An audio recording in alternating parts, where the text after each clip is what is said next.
Hello everyone, and welcome back to the Croneo region. Or, welcome to the Croneo region. Regardless of if this is your first rodeo or you're going back to Marathon again, I've decided to collate every single video in the Agate and Obsidian series into one video. None of the Pokemon Orpiment videos will be here since I ran a poll on my Discord server and people were happy to have that be a separate video. I will be interjecting throughout the editing process, adding in updated information in case anything in the series was out of date and never corrected. Also, I'm a bit sick right now. Please don't make fun of me. I'll sound a lot better in the videos, I promise. Anyways, let's crack on. Hello Pokefans and Fakemon fanatics, my name is Matt and I've been developing a Fakemon region for the past 2 years now, but I feel like it's finally time to commission artists and showcase what my ideas are. So what would my ideal Pokemon games be? The names of the games would be Pokemon Agate and Pokemon Obsidian, and they would take place in the Croneo region. Yeah, I know the Croneo region is just a logo right now, and so are the game titles, but map commissions are expensive. I do intend for there to be one, but we'll have to wait. The Croneo region is primarily based on Scotland, which is where I live, but I know what you may be thinking. Isn't the Crown Tundra based on Scotland? Yes and no. I won't deny that the geography of the Crown Tundra is based on Scotland, since the Galar region is pretty much England flipped upside down, so to the south of that would be Scotland. And yes, Scotland is a bit colder, it's not really a tundra area, and the whole of Galar is pretty much a homogenized version of what UK culture is like, and the inspirations come from all across the UK, but mainly England. Nothing about the Crown Tundra specifically, other than the main mascot legendaries, are inherently Scottish, and the most Scottish Galar gets beyond that are like Viking inspirations with Berserker. I guess Galarian Rapidash is a unicorn. Croneo is meant to be Scotland through and through. To address the discrepancy between Croneo and the Crown Tundra in lore, I'm actually proposing that the Crown Tundra, the inhabitants of it, moved to the Croneo region and settled there, hence why it's called Croneo. Neo means new, the Crow bit is short for crown, so it's essentially the new Crown Tundra. Kind of like Nova Scotia in Canada is kind of called New Scotland for similar reasons. And, in fact, to fill in some of the gaps that Sword and Shield left because they had some Scottish things, I decided to include some Canadian things because of Scotland's ties to Canada, and also the lore kind of makes sense as a result. So that's a crash course into what the Croneo region is and what it's based on. So this video is actually about the starter Pokemon that you get at the start of Pokemon Agate and Obsidian. I've kept you waiting long enough. You get greeted by Professor Barkley and you see 3 Pokeballs. Let's see what's inside them. Meet Buttercup, Flamoo, and Platycroot. If you're wondering how they tie into the personality triangle, Buttercup is cute, Platycroot is funny, and Flamoo gets cool later. Let's cover Buttercup first. I commissioned Ryoma art on Instagram for this line. The name comes from Buttercup and Cub, which is the name of a baby lion. Yes, to fit within the extinct megafauna theme of the grass starters, Buttercup is a lion. The lion species that inspire this line are the American lion and the Barbary lion. The latter will become more apparent in the final stage. Also, if you're wondering why a lion has spots, it's because some lions have spots, including the American lion, which was the original inspiration. As for the abundance of yellow in its design, let me draw your attention to its chin. Buttercup is based on the playground myth that if you put a buttercup next to your chin, and your chin looks yellow, it means you like eating butter. So I basically translated that into the design by having Buttercup enjoying yellow plants. Hence why its chin, whisker marks, and front paws are yellow. Other parts are yellow because of the colour scheme in it. Also, if you're wondering what a lion is doing in Scotland, The royal banner of Scotland depicts a lion, which was adopted in the 13th century, so isn't really anything to do with England despite the lion being their national animal. Side note, I find it surprising that there isn't really any new lion Pokemon in Galar. Also, the lion is red and Buttercup's lion is green. Heck, its shiny isn't red either. More on that when I get to its final evolution. Moving on to Flamoo. I commissioned Fungi Fakemon on Instagram for this art. The name comes from flame and moo, the onomatopoeia for the noise a cow makes, and it also sounds like a chew, the onomatopoeia for the sound of a sneeze. So I did use the Chinese zodiac for this. There is much debate in the community at the moment whether or not we even should use it as an inspiration, especially after Fuecoco. Regardless, I feel like the ox was a good loose inspiration. It's not an ox yet, hence why it's loose. It's currently a cow calf that sneezes sparks and embers, and it's adorable! Its hooves are hammers that blacksmiths use, since this line is based on blacksmiths. Also, here's the shiny. Isn't it cute? The only other thing I have to add is it has a tag motif, which is just a general reference to cattle. The line is more complex than this, but I guess Flamoo itself is fairly simple. So the last of this trio is Platycrute. I commissioned Kai Fakemon's art on Instagram for this art. The name comes from platypus and recruit, but I hear what you may be thinking if you're grammatically correct. But Matt, platypuses have nothing to do with Scotland. And you'd be right. All I can say is it was an interesting route to take for a Pokemon. Also, literally every semi-aquatic animal Scotland has to offer has either already been done, or is really close to something that has been done. I know I'm shooting myself in the foot if I ever wanted to do an Australia-based region, but they have a lot of animals to work with anyways. The theming for water starters is also a military class and or weapon. I picked one from each. For this cuties line, I went for a navy theme, hence the symbol on its chest denoting rank, its tail being a ribbon, and its hair referencing a beret. So why navy? Well, Scotland is currently part of the UK, and the UK has a Royal Navy. That's not just it, but the main reason. Another reason is tied to 007 himself, James Bond, who had the whole spy motif down in Sobble's line, but he's actually canonically a commander of the Royal Navy. Daniel Craig was made an honorary commander as a result. Also, James Bond canonically grew up in Scotland, which Ian Fleming wrote because he liked Sean Connery so much. Lastly, there's another naval connection with Scotland. John Paul Jones, a Scottish-born naval commander. He is known as the father of the American Navy due to his contributions to said navy in its infancy. So yeah, I feel like this design philosophy is justified in terms of theming. It's not as if every water starter is always lined up with each region's inspiration. Also, here is its shiny. Anyways, now that you've seen the cuties, let's evolve them. Hopefully these middle stages aren't too awkward. Buttercup evolves into Azaleo. The name comes from azalea, a kind of flower, and Leo, which is Latin for lion. Admittedly, not much new is happening in this stage. Because it's bigger, its appetite is bigger, and because its unhealthy diet is the same, it has become unfit.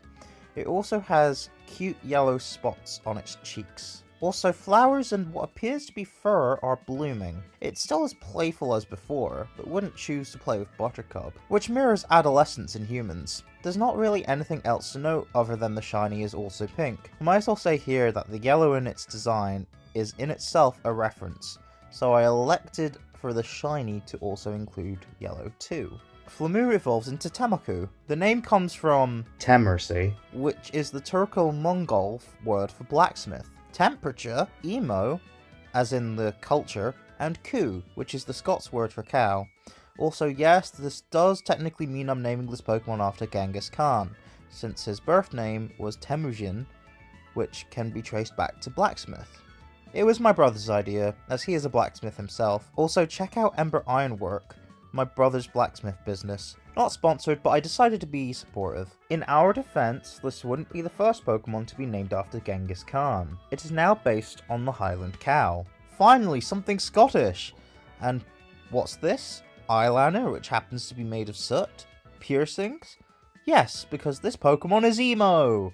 I guess you could say this was spurred on by being a moody teen, but I do know that not all emos are simply moody teenagers. It is a lifestyle just as respectable as any other. The reason I wanted to do this is because I needed this Pokemon to have some personality, and the long hair on a Highland Cow reminds me of when emos, and or teenagers, and or me I guess, I used to have long fringes, so I feel it's a natural fit. Also, it has a tattoo of a Pokeball. I mean, it kinda is. It will develop into proper tattoos in its final form, but I wanted it to be vague if it was a tattoo, or when farmers brand their animals with a hot iron, which does fit with the whole blacksmith concept. If it is the latter, it's also a pun. It's both kinds of branding. Not just the definition I gave, but the promotion of a particular product or company by means of advertising and distinctive design. Hence, the Pokeball design. Anything else is just a natural development of Flamoo, the shiny included. I really like this, and I think it's my favourite middle stage of the three conceptually. And Platycrute evolves into Platenant, and the name comes from platypus and lieutenant. And its name sounds a bit like David Tennant, a famous Scottish actor. It's gone up in the world, since it's a lieutenant commander now. It has body parts which resemble uniforms, or maybe naval uniforms were based on it. It's got a better ribbon and a fancier rank acting almost as a collar or lapel. Its tail now has 2 ribbon colours that are similar to the Canada General Service Medal. It's even saluting! Like with Azaleo, I don't have much to say. I wanted the stage to be the perfect in-between between the first and final stages, but I wanted it to both be distinct as well as a bit goofy. The shiny is also purple. Yeah, I think I blew my load too early here with its design concept. Now, everything I've talked about thus far has been shown on the Croneo region's Instagram, at Croneo_region. But these final evolutions shall debut in this video. So, when you reach level 25 for these guys, you'll evolve your starter into Leonage! And the name comes from Leo, again, L. leonurus, which is the species name for the lion's tail plant, Sage, which can either mean the herb or what a wise person is called, and Age, because Leonage would tend to be the oldest of the line. It is now part Fairy type. To me, Fairy types do strike me as a Wisdom type, not the Wisdom type, which is Psychic, but I think Fairy still fits. I also think it fits with the playful nature of the line, and I also like how it's not an overly feminine Fairy type, which is a trope I see all too much in Pokemon. And I'm glad there are some deviations that are starting to emerge in Fairy type designs. I'm not saying I don't like femme fairies, heck, I'm introducing some myself, but this is still nice. If you guessed from this line's shinies being pink that it would become a fairy type, congratulations! In fact, this is a theme shared amongst this trio. Another theme shared amongst this trio is their final forms having a part of their body that shares a name with something that it's based on. In this case there's 2. The tail, as you might have guessed from the naming scheme, is based on the lion's tail plant. Because of that core element, I didn't want that to change the shiny, as with the yellow on the mane, which in itself is based on a fungus known as lion's mane, hence the pale yellow colour. Is this further evidence as to why it could be poison instead of fairy? Yes, but I think it has just as much right being fairy, and another starter is poison type. Also, grass poison has been done before, and grass fairy has not. The mane is also very much inspired by the Barbary line's massive mane. Also, speaking of its mane, the shape resembles dreadlocks. This isn't referencing anything, more a tool to make an even grander reference. These dread-like mane segments have orange tips, the same orange as the tail for colour scheme purposes, but this makes the mane look similar to Native American headpieces, which essentially makes the mane not only a literal reference to Barbary lines, but a thematic reference to the American line. To justify the Sage and Age part of the name origin, it's not just the fact that the war bonnet is worn by leaders of tribes, and to be a leader you should not exactly be too young but also wise, but the personality of this Pokemon is very much based on wisdom too. It's still playful like the others in the line, even to the point where it's happy to indulge young if they want to play with it, not just Buttercup, but other Pokemon and humans alike. Although, it's wise enough to know when playtime goes too far.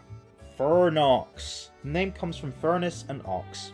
Yeah, underwhelming in comparison to Temaku. It is now an ox. As you can see, it's quadrupedal. This is because I, like many fans, are tired of the final evolution of every fire-type starter being bipedal.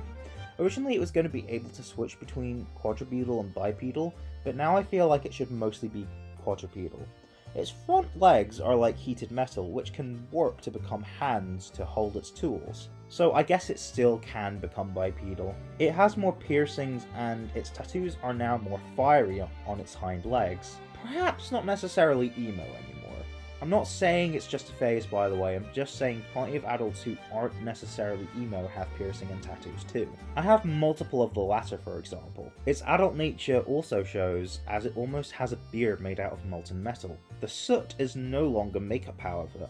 It appears on the face everywhere but the eyes due to goggles blacksmiths wear. It also has an apron made of soot, since blacksmiths wear aprons. It also has horns that resemble the horns of an anvil, a tool blacksmiths use with their hammers which act as their feet.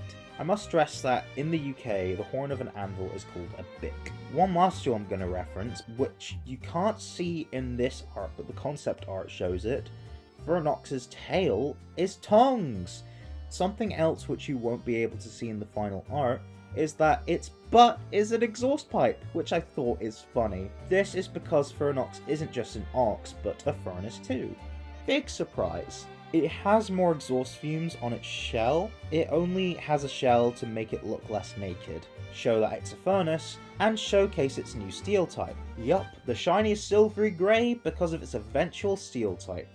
I think fire steel should be used on more than just Heatran, and I thought blacksmithing was a very natural theme to fit this type combo, so I made the starter a blacksmithing cow/ox thing. Yeah, I'm very proud of this line, and my brother likes them too.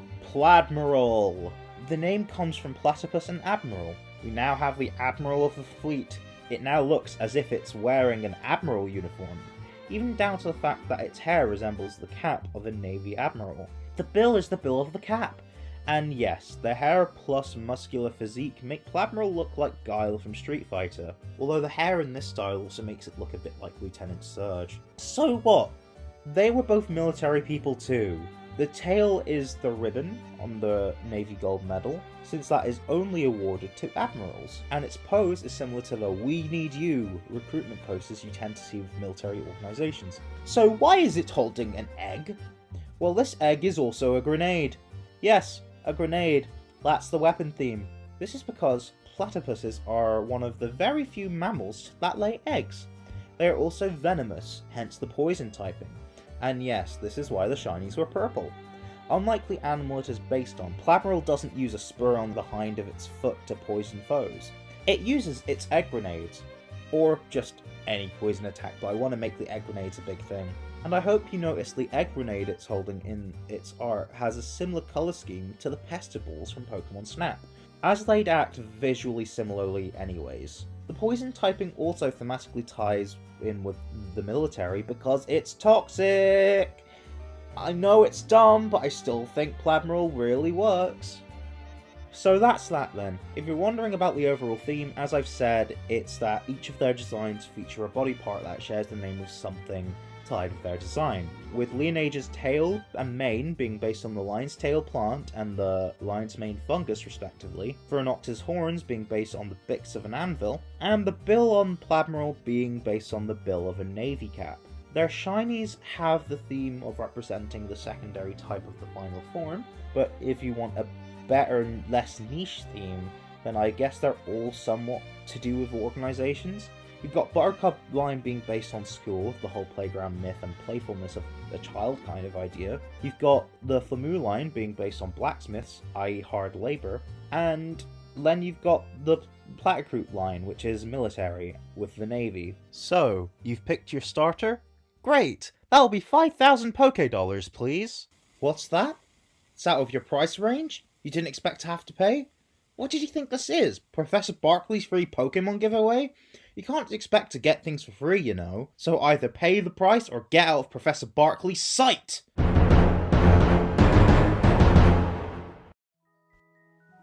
Hi, welcome back to the Croneo region. So, last time we left on a cliffhanger. As you saw, if you didn't watch the last video, I recommend doing so. The link will be in the description below. But luckily, if you refuse Barkley's premium starters, an ally throughout the game, known as Brook, will give you some bootleg starters. They're a bit different from the premium trio. For one, they're all 2-stage. Another difference is that you evolve them via friendship, and all of their final evolutions are monotyped. Oh, and they're not a grass, fire, water trio. They're a fighting, flying, rock trio. Those 3 types were chosen because that is a type triangle that operates in the exact same manner as grass, fire, and water without there being any overlaps of those types. Let's get into them. Meet Ocat, Falcoth, and Calcifera. I wanted their types to be very clear just by looking at them. Ocats will be clearer upon evolution, but I tried having the colours represent it. Also, if you're wondering how they tie into the personality triangle, Ocat is cool, Falcoth is funny, and Calcifera is cute. First up, we have Ocat, the fighting type starter. I commissioned Kai Fakemon's R on Instagram for this art again. The name comes from occult and cat. Anyways, Ocat is based on a cat sea. But what is it? It's a fairy creature from Celtic mythology, specifically in the Scottish Highlands, which is essentially a large black cat with a white patch on its chest. Now, because I wanted each starter to be a colour resembling their type, I had to make Ocat have more of a tortoiseshell coloration, kind of like my cat, Pebbles, but at least I made the shiny black to be more in line with the cat she. Also, I'm not sure if it's pronounced Cat She, Cat C, Cat Sith, I don't know. I'll probably alternate on pronunciations. I apologise. Also, the shinies in this starter trio reference their design origin as opposed to secondary types, since they don't have secondary types. I recommend looking up the Cat She, as it's such an interesting idea to base a Pokemon on. I might actually revisit it and use some of its other aspects in another cat Pokemon I have in the pipeline that also happens to be fighting type. It'll be different, I swear. The relevant ideas I have for this Pokemon are the connections to witches and the occult. Legend has it that the Cat Sith was actually a shape-shifting witch, which is why I wanted to make the tail look like a broomstick. As for the occult, a ceremony which involved burning the bodies of cats for 4 days and 4 nights could be performed to summon a demonic cat she called Big Ears, who would grant the wish of anyone who took part in the ceremony. Yeah, that's a grim thing to reference in a Pokemon concept, but I'm sure there's worse out there. To reference this, I gave it big ears. So I've given reasons for it to be many types, but not fighting. So why is it fighting type? Well, it is believed that this fey creature was inspired by either wildcats or Keller's cats, which are a hybrid species of wildcats and domesticated cats. Also, I must state that wildcats and feral cats are 2 different things, but wild and feral are actually synonyms with ferociousness, so it's a pun.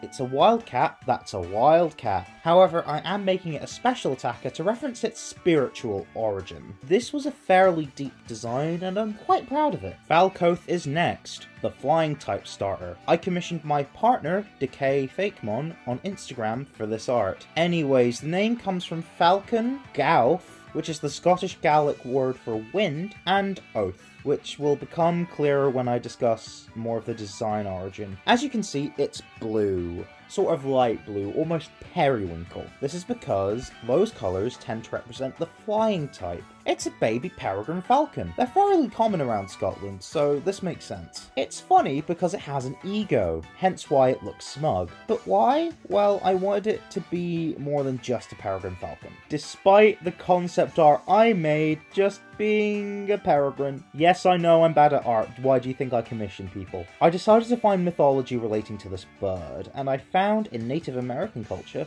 falcons were said to live in the upper world, with the stars, the sun, and the moon, hence the space motif, with its face and beak tying in with these celestial bodies. The gold in its design is a reference to deities, since falcons were seen as messengers of the gods, since they can travel between the upper world and ours. They are even believed to rule the upper world, so that's why there's sort of a deity theme, because it's a messenger of the gods that lives with them. That's why it's smug. It believes it deserves praise, Cusco style. Also, the oath part of its name is because there is an oath to deliver, as well as believing it's above everyone else to the point where they need to swear an oath to it. As for why the deity connotations are gold specifically, It's because gold symbolizes wealth and luxury, something which those in power, such as emperors or deities in myth, would have in abundance. This is why the shiny is yellow, to reference this. And because having multiple gold elements would clash in my opinion, we had to settle for second best, silver, or maybe even better with platinum.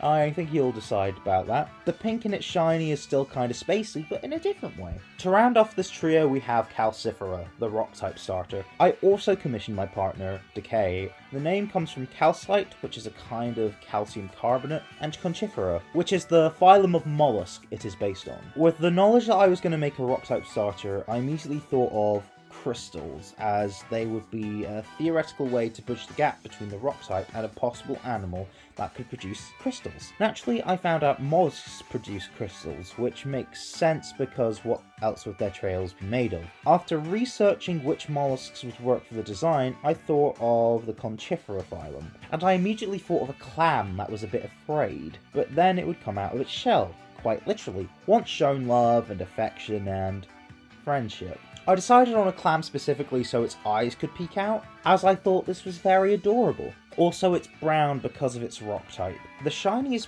pink, which I'll explain when it evolves. As I said before, you have to attain high friendship with these 3 Pokemon to get their evolutions. Let's see what they are. Firstly, there's the evolution to Ocat, Mucifer. The name comes from Lucifer, which is a Native American wildcat spirit, Lucifer, aka the devil, and was also the name of the cat from Cinderella. Mew, which is onomatopoeia for the sound a cat makes, and fur, which is what some cats are covered in. Now it's a witch! Or is it? Either way, it's been condemned and now fighting for its life, due to it being based on witches and witch trials, hence the feminine appearance. A lot of the witch trials were baked in societal misogyny of the time. It's also based on cats tied with superstition as well. Witches have many associations with cats, wildcats in particular, cat she in particular. Witch trials happened in Scotland too, due to there being a lot of superstition here. Heck, King James VI rewrote the Bible to have emphasis on condemning witches. This does tie into the fire elements with burning witches at the stake, as well as burning the bodies of cats for 4 days and 4 nights for that ritual. The white tuft of fur on Okat's chest is now a dress, which is intended to evoke the imagery of said stakes. Other witch elements here manifest themselves as the big ears from before now making the shape of a witch's hat. And the broomstick tail also has elements of a cornhusk witch doll, which is a Native American doll which are believed to be magical charms which protect homes and livestock, which very much fit the theme due to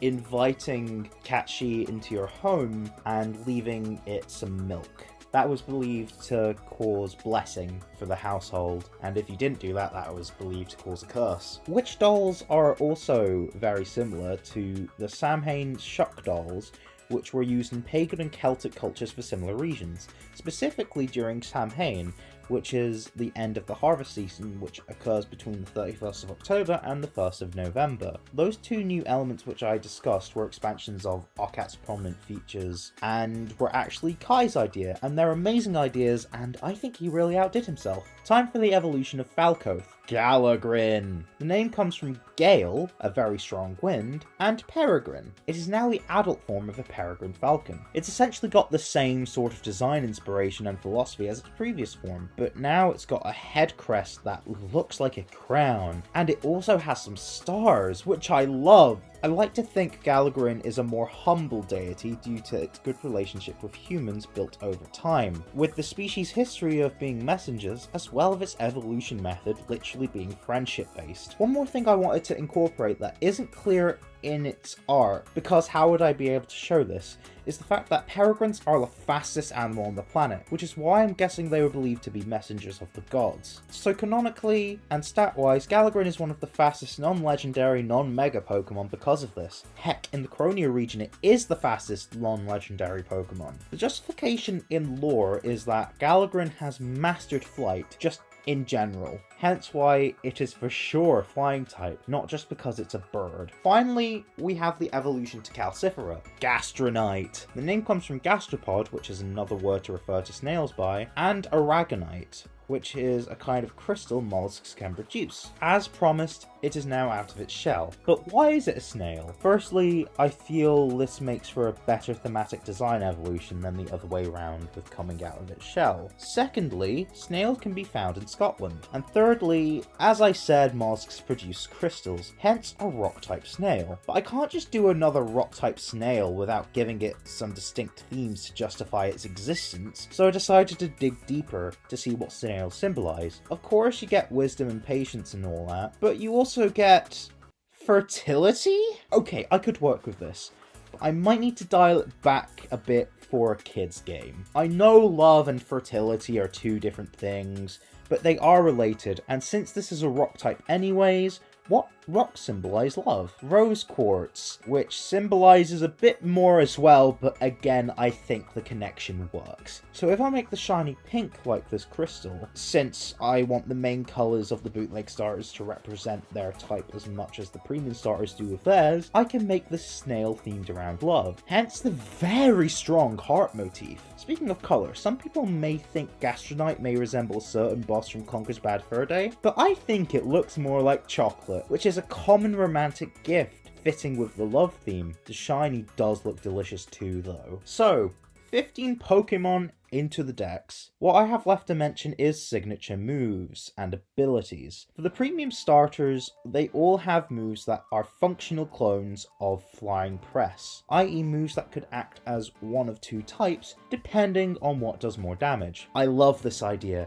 It's kind of broken, giving it to the starters I think works out. Lineage has Blooming Swipe, which does either grass or fairy type damage. Fernox has Forge Hammer, which does either fire or steel type damage. And Plabmaril has Egg Grenade, which does either water or poison type damage. All are physical moves, bar maybe Egg Grenade as it's a projectile. I haven't done proper balancing, I've only just come up with the concepts. As for the bootlegs, all would have stab moves. Mucifer would have Wild Spirit, which is a special move. Galagrin would have Fast Return, which is a physical move, and Gastronite would have Crystal Passion, which would be a special move as well. I'm not sure what they'd all do, but I'd leave that up to your imaginations. All of them would be equivalent in strength, and they will be powerful at the expense of accuracy, much like the new signature moves in Pokemon Legends Arceus. As for abilities, all the Grass, Fire, and Water starters have Overgrow, Blaze, and Torrent respectively, and that's still the case with mine. But as for the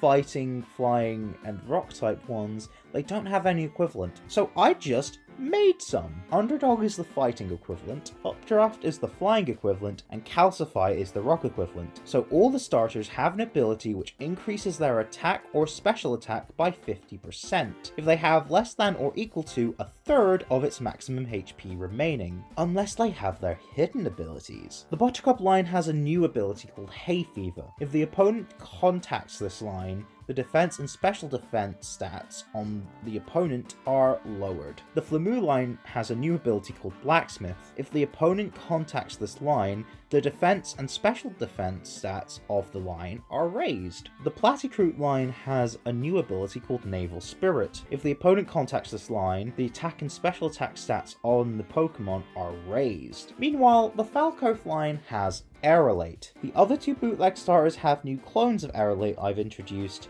so instead of normal type moves becoming flying, Militarize changes normal type moves into fighting, and Crystallize has normal type moves become rock. I'll also bring up egg groups because they're going to be important for this region's gimmick. So I should really address this. People have been asking in my comments since I never really gave an update about this, but I kind of gave up on developing a gimmick. What I was thinking was essentially just Z moves again, but instead of moves based on types, it was moves based on egg groups. It didn't really fulfill my creative passion, so I just didn't do it. But I also just never said, so I do apologize, but there is no gimmick in the Croneo region. And no, I am not bringing back Megas at all, not even in Orpiment, because I was originally going to have Megas alongside a new gimmick. But that just didn't happen at all. Mainly because I don't really care about Megas. I'm sorry. No gimmick in the Croneo region, so I've just cut this bit out. Bear in mind, I'll only use the final forms when discussing this, but anything that applies to a final form will apply to the whole line in this video. All 4 of the mammalian starters will be part of the Field Egg group, including Pladmeral. Although Phronox doesn't have a secondary one, the other 3 do. Leonage also has the Grass Egg group for obvious reasons. Pladmeral is part of Water 1 since it's semi-aquatic, and that's where most semi-aquatic Pokemon end up, and Musifer is in Fairy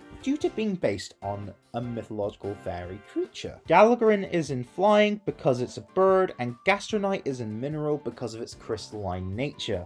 Also, before I forget, I need to mention who did the character designs that I've shown off. I forgot to mention this last time, but Professor Barkley was done by Ondu Region on Instagram, and Brooke has been done by VicWorks on Instagram. But that's all of my starter Pokemon. Which one would you pick? Would you spend the $5 on the premium starters, or cheap out on the bootleg starters? Comment below which one you'd have on your team, and yeah, you can only pick one out of these 6. Remember to like, comment, subscribe, and share, it really helps out, and click the notification bell to make sure you don't miss the next video in this series. Check out the Croneo Region's Instagram as well. I've only really been posting the starters, but I also posted a sneak peek at what the legendaries may be, as well as some other characters you may meet along your journey in the Croneo region. And I'll see you next time where I cover the box art legendaries for the Croneo region. See you guys then. Hello again, and welcome back to the series where I cover my Fakemon project, the Croneo region. In case you're new, I'm making a Fakemon region based primarily on Scotland. I go over this premise in depth in the first video, where I cover my first 3 out of 6 starters. Yes, I have 6 starters. Check out the second video if you need more context on that, since my ideas can get pretty wild. In this video, I'm going to be discussing the main legendary trio of the region. And yes, I'm only covering 3 Pokemon. Before I get into them, I'm just going to remind everyone why I called Croneo, Croneo. In the first video, I do mention that it's called Croneo because it means New Crown Tundra, with the Neo part meaning new and the Crow part meaning Crown Tundra. It's because the Crown Tundra is also kind of based on Scotland, so I wanted to address that. However, there's another meaning behind the name. In Greek, there is a word Chronos, which means time. Croneo sounds a bit like that. Admittedly, that was a coincidence at first, but it just lined up so well. In the past, we've had the Creation Trio, the Tau Trio, the Aura Trio, and the Light Trio, but in Croneo, the main legendary trio will be called the Time Trio. And before you say anything, yes, Dialga was the Pokemon emissary of time, but these are a bit more specific, kind of like how the Gen 3 trio are emissaries of parts of the planet, which you could say are subcategories of space, and we have Palkia, so it's fine, it's fine. Also, the Time Trio aren't the creators of time, just emissaries of the past, present, and future, responsible for overseeing the history of Croneo. I guess you could call them the History Trio thinking about it, but either one works. After watching this video, I'll let you decide. Last thing I have to state before we get into it is that all 3 of these were done by Fungi Fakemon on Instagram, who also did the Flamoo line. My gut instinct was that they were the perfect person to do this, and my gut was right. They turned out legendary. And please bear in mind, these were devised and commissioned before the Scarlet and Violet trailer came out. Any similarities between the legendaries and themes in this video are completely coincidental, as I've had these ideas for many months preceding Gen 9. Let's start with their lore.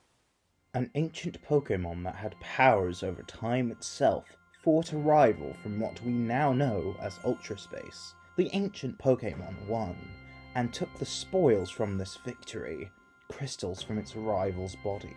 The ancient Pokémon felt a sense of familiarity when looking upon these crystals. These crystals were crystals of time, much like one the ancient Pokémon already had possessed. It chose to create scouts, used to oversee all of time. It chose a creature of the ocean to bond with one of the crystals, to swim through the past as if it were the vast ocean itself. It chose a creature of the land to bond with another, since it would run towards the future like the many destinations on land. The last was a creature of the sky to bond with the remaining crystal. This creature ended up a little different from the others. However, it bonded all the same, to look over the present. The ancient Pokémon roared at a temporal frequency to allow this bonding to occur, which gave these three creatures immortality. Their role as legendary Pokémon is to look over history to see if this monster, the ancient Pokémon's rival, is ever to return. Let's first discuss the emissary of the past, Praetorate, the hindsight Pokémon. The name comes from Praetoritum, which is Latin for the past, Quirosa, which is the species of octopus it's based on, and the suffix ate from agate, the name of the game this Pokémon is the mascot legendary for. The name also sounds a bit like reiterate, a verb meaning to say something again or a number of times, typically for emphasis or clarity. Lieldone Cerosa's more common name is the curled octopus, also known as the horned octopus, lesser octopus, or northern octopus. This cephalopod is found in the seas around Scotland. But why is an octopus the emissary of the past? First of all, having a kraken-like legendary just makes sense, especially since Scotland has a connection to Vikings, who were Scandinavian like the myths about the kraken. But also, octopuses are very intelligent. Praetorate's whole deal is that it has knowledge of all history. And isn't intelligence by definition being knowledgeable, which all beings on Earth gain from past experience? And being able to apply said knowledge? Sure, the word skill can be interchanged with knowledge here, but isn't skill having learned how to do something and practicing it until you're an expert? However you look at it, intelligence likely requires past experience, and since octopuses are very intelligent, this makes too much sense, no? Admittedly, the idea for an octopus for the emissary of the past came pretty late on. Originally, I had this Pokemon be a unicorn instead, and an elephant as the future mon, but I changed about which animals are what Pokemon, and I'm happy with what I have now. Praetorate's typing of fairy fighting is a remnant of the stage, but I still feel like it works. I have to bring up the types of the Elite Four: Steel, Dragon, Fairy, and Psychic. I want there to be a really strong Pokemon of all four of these types.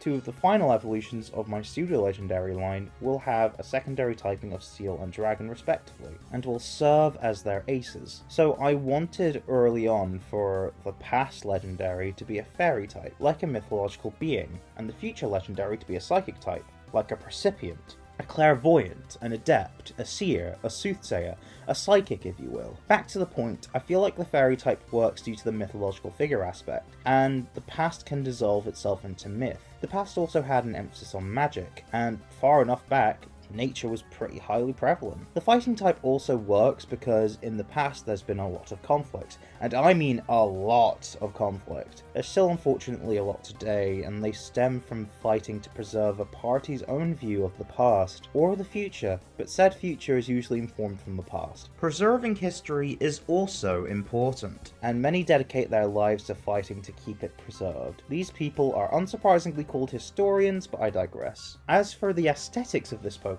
and for the whole trio, they are based on minerals. First off, the white colour on its skin is based on some agates. The rainbow marbling is also based on similar marbling, also found on some agates. The marbling is a motif throughout the legendaries, and is why there is a sort of marble background in the Instagram posts, as well as a sort of rainbow motif in my videos. As for crystals, I'm not sure why I decided on this. However, I think it's a really cool aesthetic and has some practical reasonings. When coming up with the lore of the legendaries, I decided that these crystals belong to some currently unnamed Ultra Beasts made of these crystals. These crystals serve as the gimmick item, but I'll get into that when I get into the region's gimmick. Time crystals are actually a thing, which is why I feel this works. To quote Wikipedia, in condensed matter physics, a time crystal is a quantum system of particles, is one in which the particles are in repetitive motion. The system cannot lose energy to the environment, and come to rest because it is already in its quantum ground state. Because of this, the motion of the particles does not really represent kinetic energy like other motion.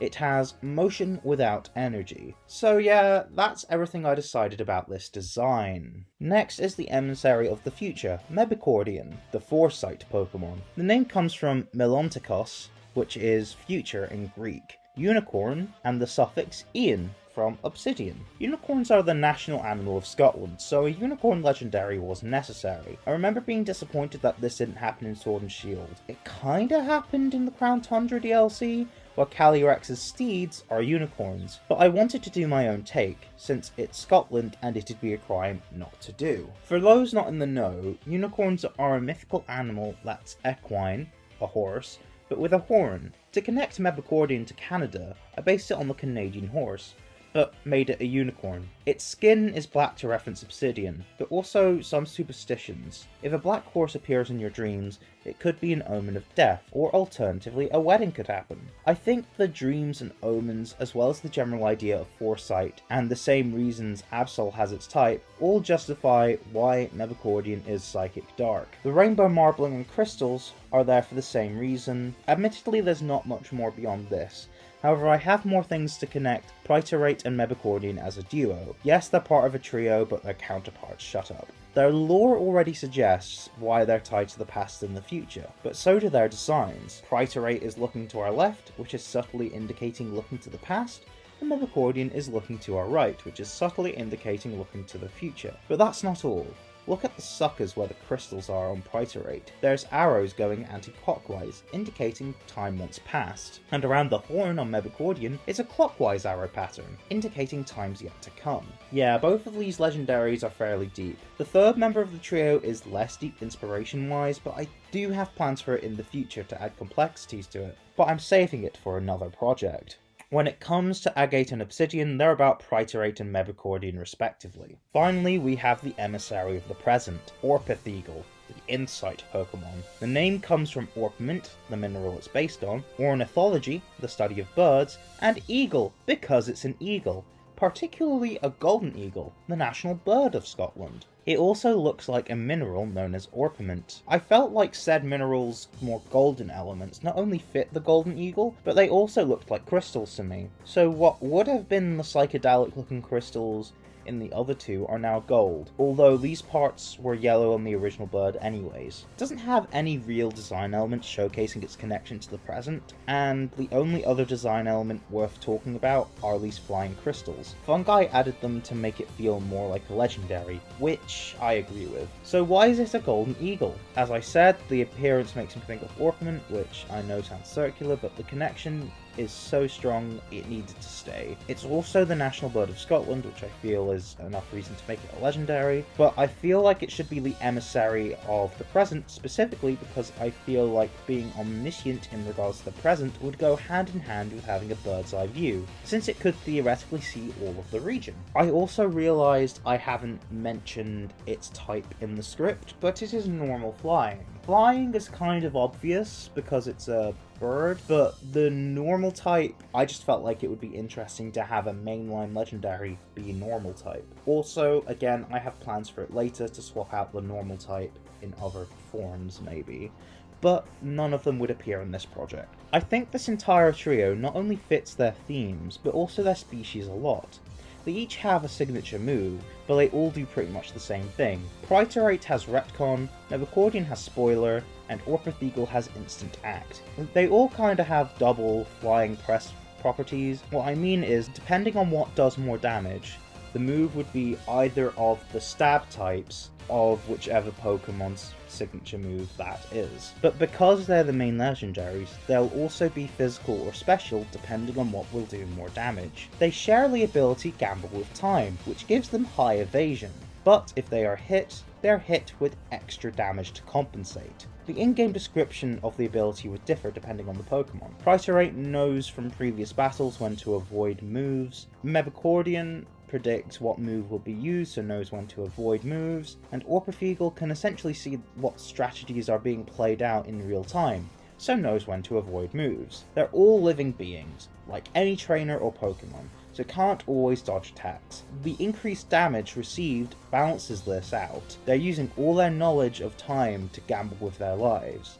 A gamble with time, if you will. In this video, I also feel like discussing the player character designs. As you can see, there's 3. A male option, Andy, a female option, Sophie, and a non-binary option, Sammy.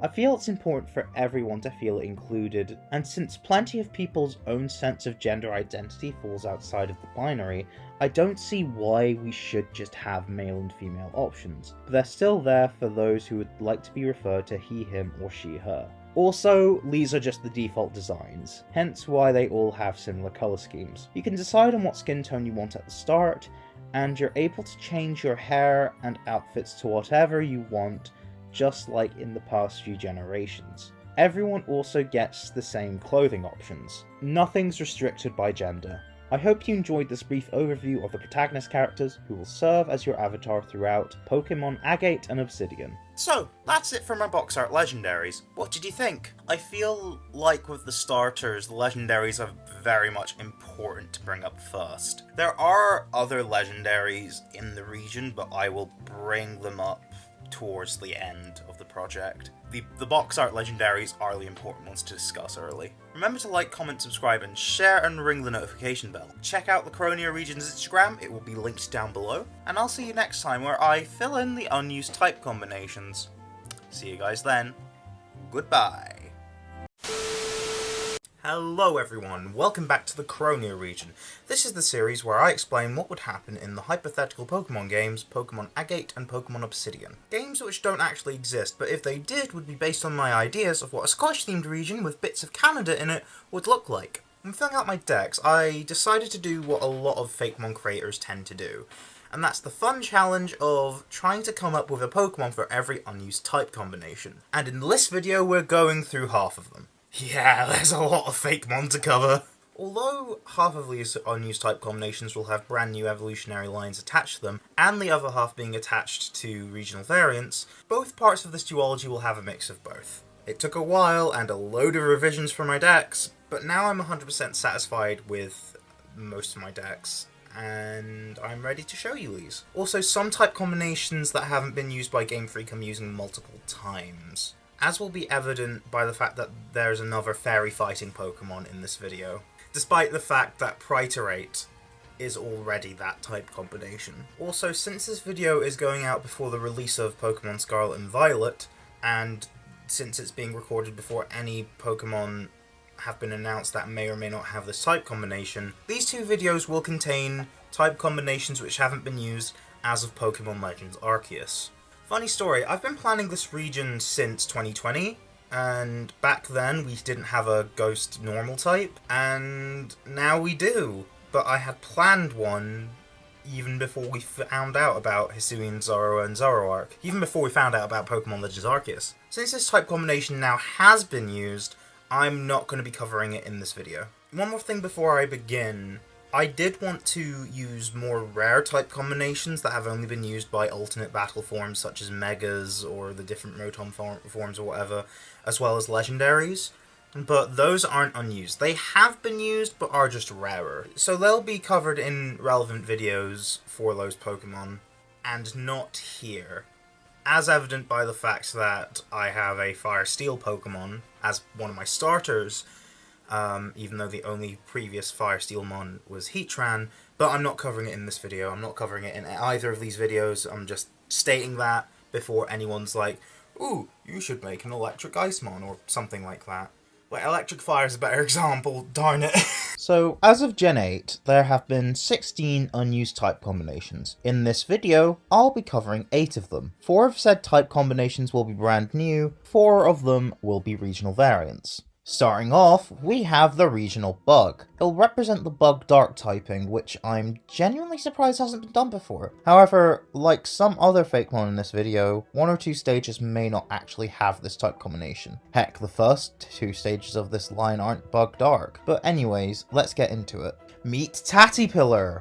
This line was done by Ryoma Art, who also did the Buttercup line, which is my Grass Starter line. The name Tattypillar comes from Tatty, which is a Scots word which means potato, and caterpillar. Potato caterpillars are a thing, and that made me think of a chip, or a French fry if you're more familiar with the way Americans call it.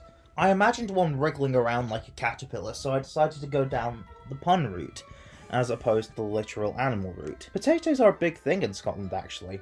Not as big as they are in Ireland, of course, but there's a popular dish you have alongside meals called neeps and tatties, which is essentially mashed turnips and mashed potatoes. Yeah, we don't just eat haggis, you know. There hasn't been a potato-themed Pokemon either, and making a potato caterpillar did kind of fit in with that, but I wanted this line to also have the Scottish theming, and making a potato caterpillar did kind of fit with what I wanted from this line, but also the Scottish themed setting. Also, it's cute as heck. The pupa stage is called Crispillus, which I must thank Ryoma for the name as well.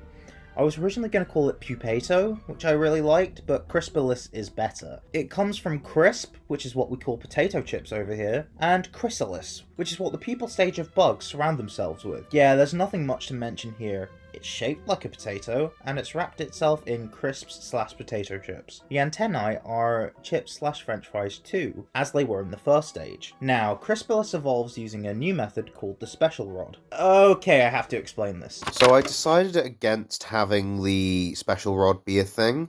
Any evolution that would require it, I retcon, but you'll see later in this compilation.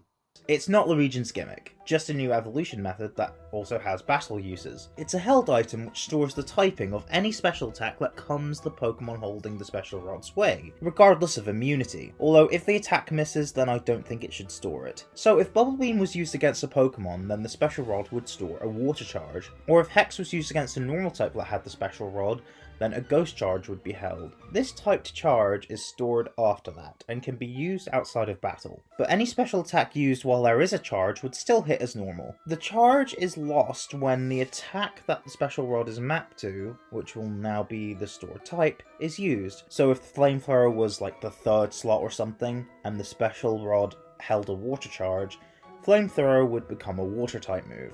A charge could also trigger an evolution, which would also lose the charge since the Pokemon would kind of absorb that energy. Crispillus, for example, would evolve when its Special Rod has a Dark Charge, which would then allow it to evolve into Jackaterror! Ryoma helped me with the name too, however I took his suggestion and tweaked it slightly. His suggestion combined Jacket with Lepidoptera, the order of insects that moths are a part of. I decided to add the word terror in the name since it's a dark type now.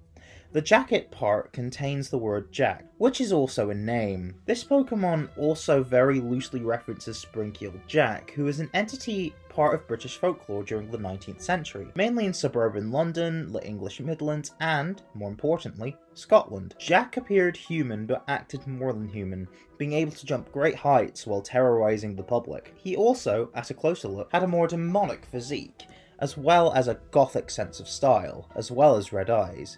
If he reminds you of Mothman, a 20th century cryptid from West Virginia, that's why I decided to also give off Mothman vibes, with those red eyes, cloak and dark typing referencing both. So yes, it's a moth. In its lore, that you can find on the Croneo region's Instagram account, we know that other moth Pokemon are attracted to light, but Jackaterror is attracted to the absence of light, darkness, and shadows, which is why it's a dark type, but also it's not very nice since it eats people's clothes. This ties into its design.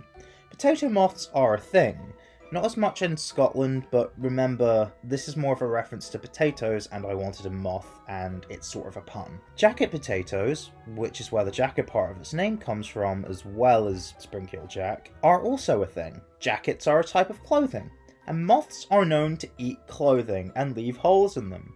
So, although there's not really a scientific way for it to continue to fly, it has holes in its jacket potato-like wings. Its wings also blend in with its hood, which makes it look a bit like a gangster, and jackets also tend to have hoods. Not all of them do, but quite a few do. I love this design, and I hope you guys do too. Also, the shinies of this whole line are based on sweet potatoes, hence the orange.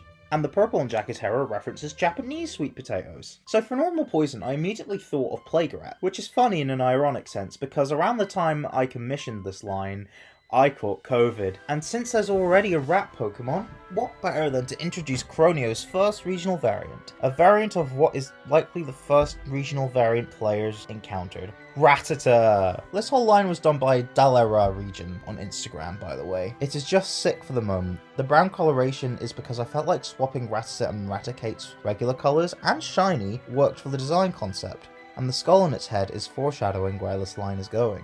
Croneo Raticate is now dying, with off-coloured spots and weird growths. The plague is worsening, but hey, the swapped colours work better for this design, since the base colours are purple, which are the poison colours, and the shiny is green, which is now sort of a secondary colour for the poison type. Yes, the plague aspect is poison, but I must reiterate it's still a normal rat. It just so happens to have the plague, and has poison typing as a result. Heck, Alolan Rattata and Raticate are normal type too, as well as dark, so I don't see what's wrong with normal poison. But anyways, Raticate evolves now. It evolves into Ratikin. The name comes from rat, obviously, stylized similarly to Raticate, kin, due to the fact that there's now seemingly multiple entities, and it sounds like Rat King, which Ratikin is actually based on. Now you may be thinking normal ghost poison? No, it's still normal poison. Nah, Ratikin's ghost poison. I changed my mind. I do mention that later on as well, just to be clear. Its zombie-like corpse is doing the fighting, so although the spirit is controlling the body, it would have the defenses of a normal poison type. Although Ratikin would have a new ability, Spectre, which allows it to use ghost-type stab. I also retconned Ratikin's ability, which you can see on its Instagram post. Well, its retconned Instagram post. But Spectre as an ability is held by other Pokemon in the Croneo region, so this is still somewhat relevant. So the design having the tails connected is an obvious reference to Rat Kings, and both the body and spirit having crowns, as well as fur on the body resembling a cloak, is a visual pun on the name, and also gives off pantomime vibes considering the Rat King is the villain of some pantomimes. As for the corpse and spirit, this is showcasing the fact that the plague has killed this rat, but the spirit has unfinished business. As for the ribs, I felt like this design needed something extra to differentiate it from Raticate, especially since both Ratikin and Raticate both share the same colours and shinies. This design is so sick, pun intended. I'm really proud of this concept. So the next brand new Pokemon line I have to offer you is Electric Fighting. Funnily enough, Fighting is the only type currently available that hasn't been paired with Electric. Since we have a guaranteed Electric type in each region in the form of a Pikachu clone, why not? Meet Nezumaruto. I commissioned the legendary Dark and Windy for this. The name comes from Nezumi, which means mouse, however is mainly from Hatanezumi, which means vole, because Nezumaruto is a vole. The name also comes from Boruto, which means vault. I came up with the name as a pun because vole and vault sound similar, but because all Pika clones' names are in Japanese, I decided to try and fuse the root words translated into Japanese, and I think it works. It's electric type because it's a Pikachu clone. They all are. And no, I don't count Mimikyu or Marill as Pika clones because Mimikyu's concept isn't tied to Pikachu directly, and is just as much a Pika clone as Cramorant is in my opinion. And Marill looks nothing like Pikachu, although Nezumaruto Shiny is a reference to the whole Pika Blue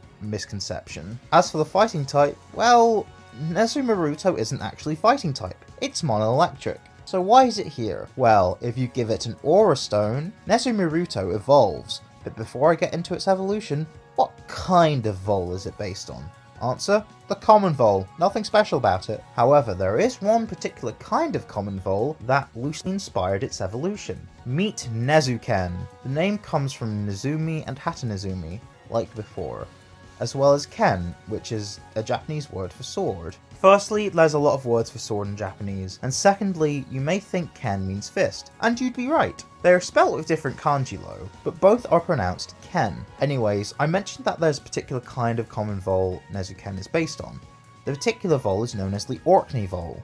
Yup, we have a Highlander Pokemon. The Orkney vole is a group of the common vole found in the Orkney Islands, but they're not found in mainland Scotland, but Orkney is a part of Scotland, so it counts. Plus, other voles are found here, so it still works. The Orkney vole are about 10% larger than most common vole, and it's a mystery as to why they're only specifically in Orkney. The accepted theory is that they were just brought to Orkney, and we know it had to be at least 4,600 years ago, since that's when the earliest fossil is dated. So the reason it's fighting type is just that I wanted to use the type combo, but voles can be ruthless, so that could justify it. But as I'm sure you're able to spot, it uses its tail as a sword and an acorn as a shield. Did you know that fencing is the most popular martial art in Scotland, or at least has been historically? I didn't even know it was classed as a martial art before researching this. The specific kind of sword this is meant to reference is the broadsword, and the shield is meant to be a targ, which is a shield with a spike at the centre, and oh look, the stem of the acorn is like a spike. Some kinds of vole eat acorns. I'm not sure if all do.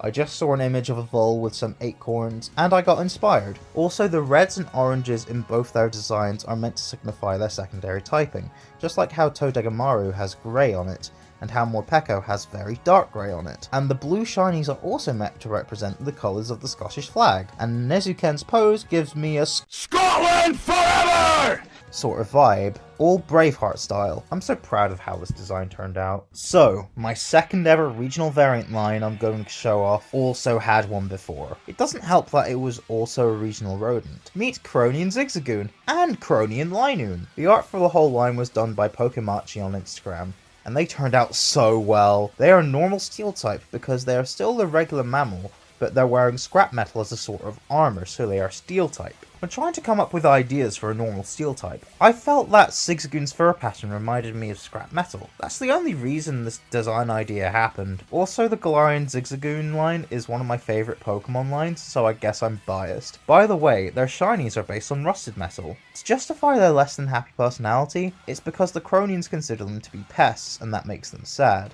They just want friends! So instead of the fame and fortune of the Galarian variants, which are still the originals by the way, they now live rough lives and live on the streets and scrapyards. Unfortunately, Scotland does have a homelessness problem, and it has been here for a while.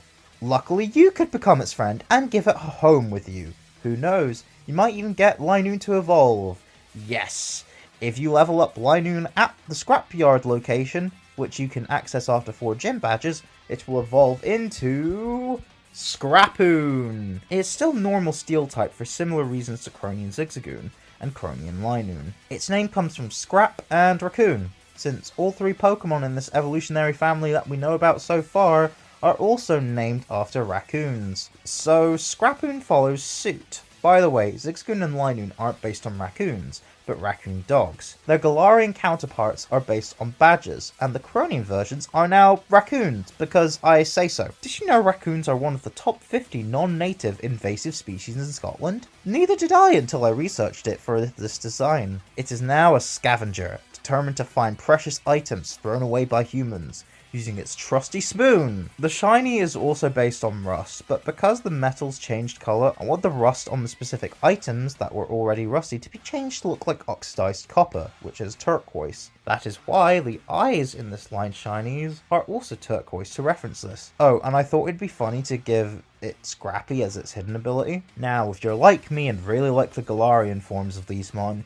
you'd probably miss Obstagoon. But don't worry, I decided to make a regional variant for it too. You can't stop me! Croneo and Linoon also has to reach level 35 at night, much like their Galarian counterparts, to evolve into Croneo and Obstagoon, which is now Dark Steel type. My pitch to the artist was a regional Obstagoon of the same style as the others. Make it Dark Steel, and also make it angry, as not only do I think that fits Obstagoon's original punk rocker inspiration, but also is in line with the personality development of the Croneo and Zigzagoon line, starting out as sad because no one likes them, only for that sadness to develop into rage. What the artist did without me asking, which I love, was have the rusty old scrap washing machine as armor, which fits in with the theme. It's the right level of subtle/obvious and thematically contrasts with Obstagoon's new personality, since I find it quite comical compared to the anger. I honestly feel like this comical contrast with more serious themes in Pokemon really helps sell the monster that you can be friends with angle. I love how not only Croneo and Obstagoon, but the whole line turned out. Fire is the only type grass hasn't been paired with yet.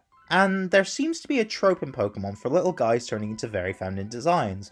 There are either 2 or 3 stages, but mostly grass type. Not always, but you can't tell me that Roserade, Lilligant, Whimsicott, Tsarina, Eldegoss, and Lilligant again make up the vast majority of these kinds of Pokemon. Since some people can't behave themselves surrounding these Pokemon, why don't I make these supposedly hot creatures and make it literal? But how do you combine these elements? A burning bush or tree? Nah, but I'll keep that in mind for later. A pepper plant? I was going to do that, but I felt it didn't make too much sense for my region. It's also fairly obvious, and there was a lot of speculation about it recently with Fuecoco, and I'm not against the idea, but I want to do something different. But after a lot of revisions to my decks, I now have 2 2-stage lines. Let's see what the artist I commissioned, Kai Fakemons R on Instagram, cooked up for me. Meet Weelass and Janeep, both mono grass type and 100% female. For Weelass, the name comes from wheat, since that's the crop it's based on, lass, since it's female, and the phrase wee lass, which is Scots for little girl, which is what it is. Side note, this is probably the best name I've come up with. Meanwhile, Janeep comes from neep, which is Scots for turnip, and the fact that it begins with J is more referencing jack-o'-lanterns, which I'll get into more when it evolves. But I guess it sounds like the name Jane too. They're just little guys, or little girls? You know what I mean. They're the Budgews, Petalils, and Smolives of the region. But once you give them the Firestone, you get their evolved forms. Let's start by evolving Weelass into Bunty.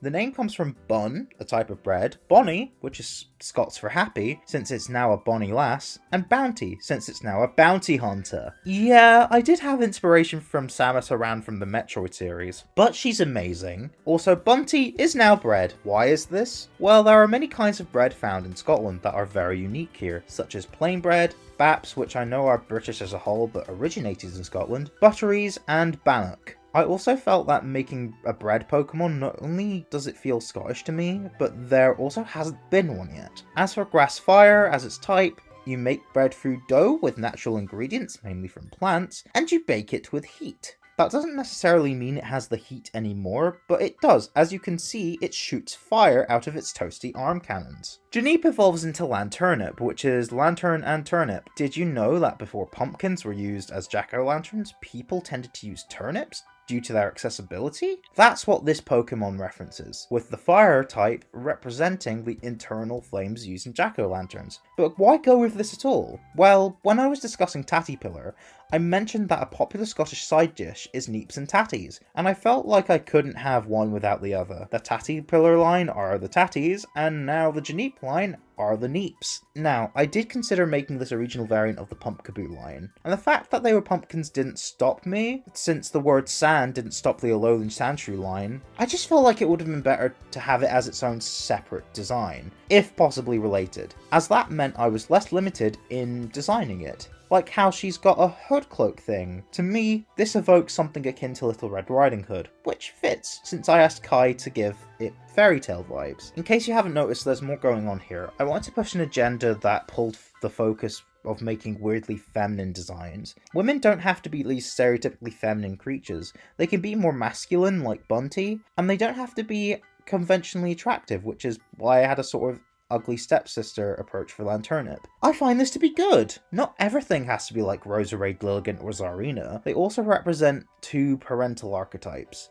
The breadwinner, which is the money earner of the family, typically the only one, which is also stereotypically masculine. Bounty hunters earn a lot, tend to go life solo, and even seen as a masculine role to the point that Samus being revealed as a woman was a major twist in the first Metroid game. Bunty is all of this represented in a Pokemon, and is made out of bread, so it's a pun. Meanwhile, Lanturnip's more of a housewife, stay-at-home sort of deal. I mean, you leave jack-o'-lanterns outside your house. It's an old-fashioned and nowadays sexist expectation of a woman's role in society. As a result of this duality, they're version exclusive. Since Pokemon Agate symbolises the past, Lanturnip is exclusive to that game, while Bunty is exclusive to Pokemon Obsidian due to it symbolising the future. This also works due to the respective fairy tale and sci-fi inspirations of both also representing the past and future. Also, the Grass Gym leader, Fig, will have a member of either of these lines as their ace. Which line it will be will depend on the version. it'll be the opposite one to the obtainable one in that game. Oh, and the shinies are based on flour, whole wheat bread, different kinds of turnips, and the colour of mashed neeps. But yeah, I love these lasses. So, I know Pryterate is also fairy fighting, but I wanted this type for a Pokemon that isn't legendary. This one's another regional variant, but it doesn't start out as this type combination. The third regional variant is yet another regional rodent, that being a Patrat variant. I did kind of go overboard with that, admittedly. I'm even planning a fourth, but it's not going to be in this video.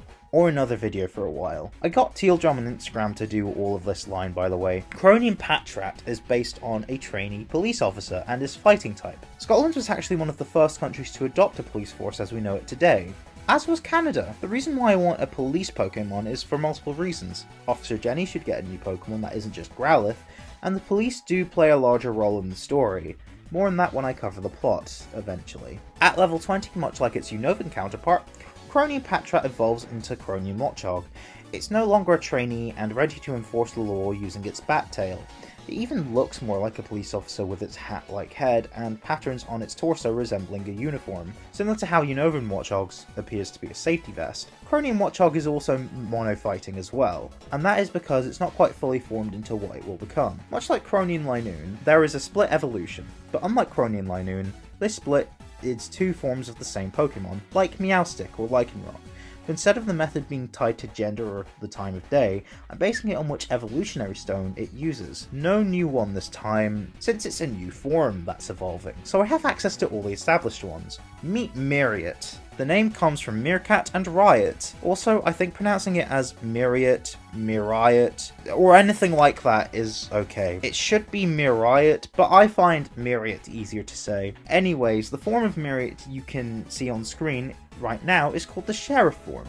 It's fighting dark and is obtained by giving Croneo Watchog a shiny stone, referencing the thematic shiny new badge it got, since it has a promotion. It's based on police officers that are sent to deal with protesters. This one's a political commentary Pokemon. It exists to tie into the story of Agate and Obsidian. If you're not comfortable with the ACAB angle, I have two things to say. The first is that the Sheriff form and most of the Croneo police force are meant to represent the corrupt side of the police, something that I think most of us can agree upon as being bad. But the second thing I have to say is that the other evolution, although not directly being based on this, can be seen as a good cop. Myriot's protester form is Fighting Fairy, which is why I'm covering it in this video. It is obtained by giving Croneo Watchog a Dawnstone, because it's dawned on the Pokemon that what it believed was right has been corrupted, and is joining the fight, as in the protests, to stop corruption throughout. There is a clear stat difference between the two as well, because Sheriff form Myriot was honing its combat skills, its attack stats are higher than its defenses, and because Protester form Myriot is using its honed skills to defend the rights of it and its allies, this is the other way around. So yeah, that's Croneo Patrat, Croneo Watchog, and Myriot. Normal Ice next, and I thought the obvious choice was to go for a Husky, which could double as this region's dog Pokemon. Sure, Huskies aren't really a Scottish thing,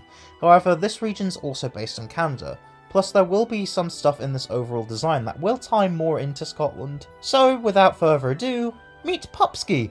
It's so cute! I commissioned Cosmic Fakemon on Instagram for this line, by the way, and the name comes from Pup, Husky, and Ski. That last part makes it sound more Eastern European, which will make sense later, even though it makes it sound Slavic as opposed to Scandinavian. Anyways, the ski part also references a recreational activity it likes to do, skiing. Its ice paws act as skis. Skiing isn't particularly a Scottish or Canadian thing. Sure, it's fairly popular to do in Canada, but breathing is fairly popular to do there too, so I don't think it's a strong enough link. But remember how I said there's Scandinavian influences earlier? Well, skiing evolved from a Scandinavian practice. Sources debate if it was practiced in China first, however, so that could be wrong, but there's still a connection to the overall theme. But it's essentially just a normal puppy, so normal type.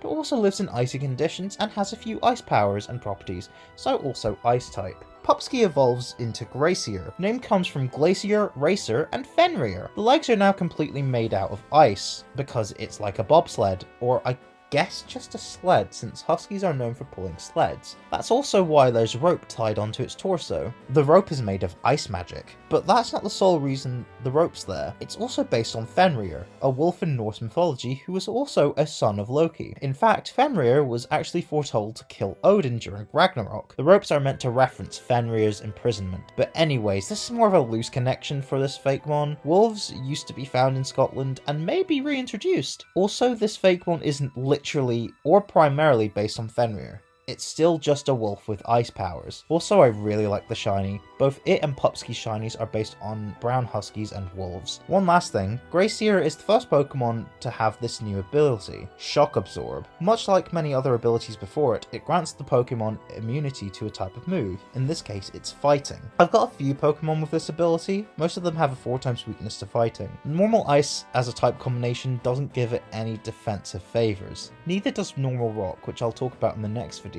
Normal Steel has a 4x weakness, but Steel is such a good type anyways, so that's why I didn't give the Croneo Zigzagoon line this ability. But yeah, I hope you enjoy these good boys. So with this last one I had a mission. I wanted to make one of the least popular Pokemon designs, one that even I don't like, into something that I would like, and hopefully something that you will enjoy too. Now don't get me wrong, Crabominable has a very interesting design concept that I actually love. A Yeti crab that's also a Yeti. That's so cool. Too bad it looks like, well, that. I want to tone down the ugly factor to a degree where it at least isn't all ugly. But I also wanted it to tie into Croneo. Brown crab is a common species of crab in Scotland, but that simply isn't enough, so I gave it a general mud crab inspiration, tying it in with mud sports as well, which are popular in Scotland, and replaced the ice type with ground. Meet Croneo Crabominable. Yeah, it isn't much of a looker either, but I like it. It's a little ugly, but looks like it could definitely do some serious damage, which is the sort of balance an uglier Pokemon should have.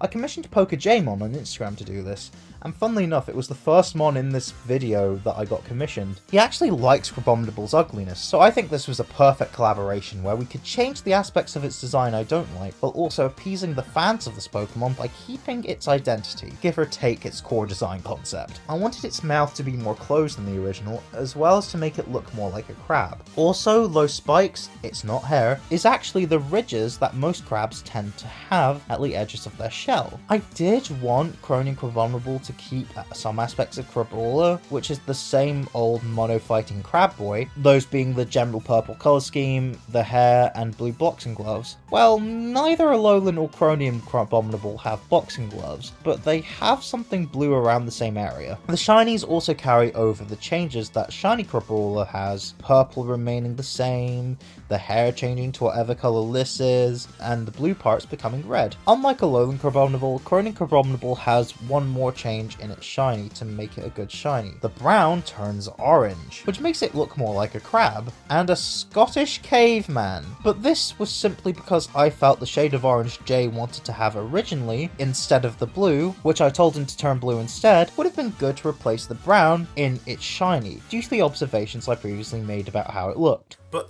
that's it for this video. How do you feel about the unused type combinations themselves, as well as the Pokemon I've introduced to cover those?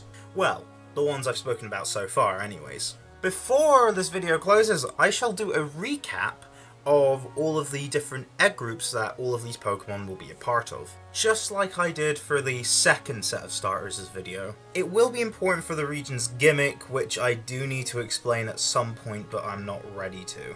I didn't do it in the last video because, unless if there is a really interesting exception, pretty much all legendary Pokemon don't have an egg group or are put into the undiscovered egg group, so I just thought it would have been assumed. But if you needed that clarified for whatever reason, they're all in undiscovered. As for the Pokemon discussed in this video, although some regional variants in Croneo will have additional egg groups added onto them, for the most part they're just going to be the same as the old ones, and all the ones in this video will just be the same as their original versions. And since all additions to an evolutionary family always tend to share the same egg group as the rest of them, bar baby Pokemon, that's still going to apply here. But anyways, enough rambling, I'm going to quick fire these. Let's go! Tattypillar, Crispus, and Jacatera are in the Bug group. Rattata, Raticate, and Ratikin are in Field. Nezumuruto and Nezuken are in Field and Fairy. Zigzagoon, Linoon, Scrapoon, and Obstagoon are in Field. Wheelass and Bunty are in Grass, as are Janeep and Lanternip. Patrat, Watchog, and Myriot are all in Field. Pupsky and Gracier are in Field and Monster. And Crabola and Crabominable are in Water 3. Now remember to like, comment, subscribe, and share, and ring the notification bell. Check out the Croneo Region's Instagram account, and I will see you next time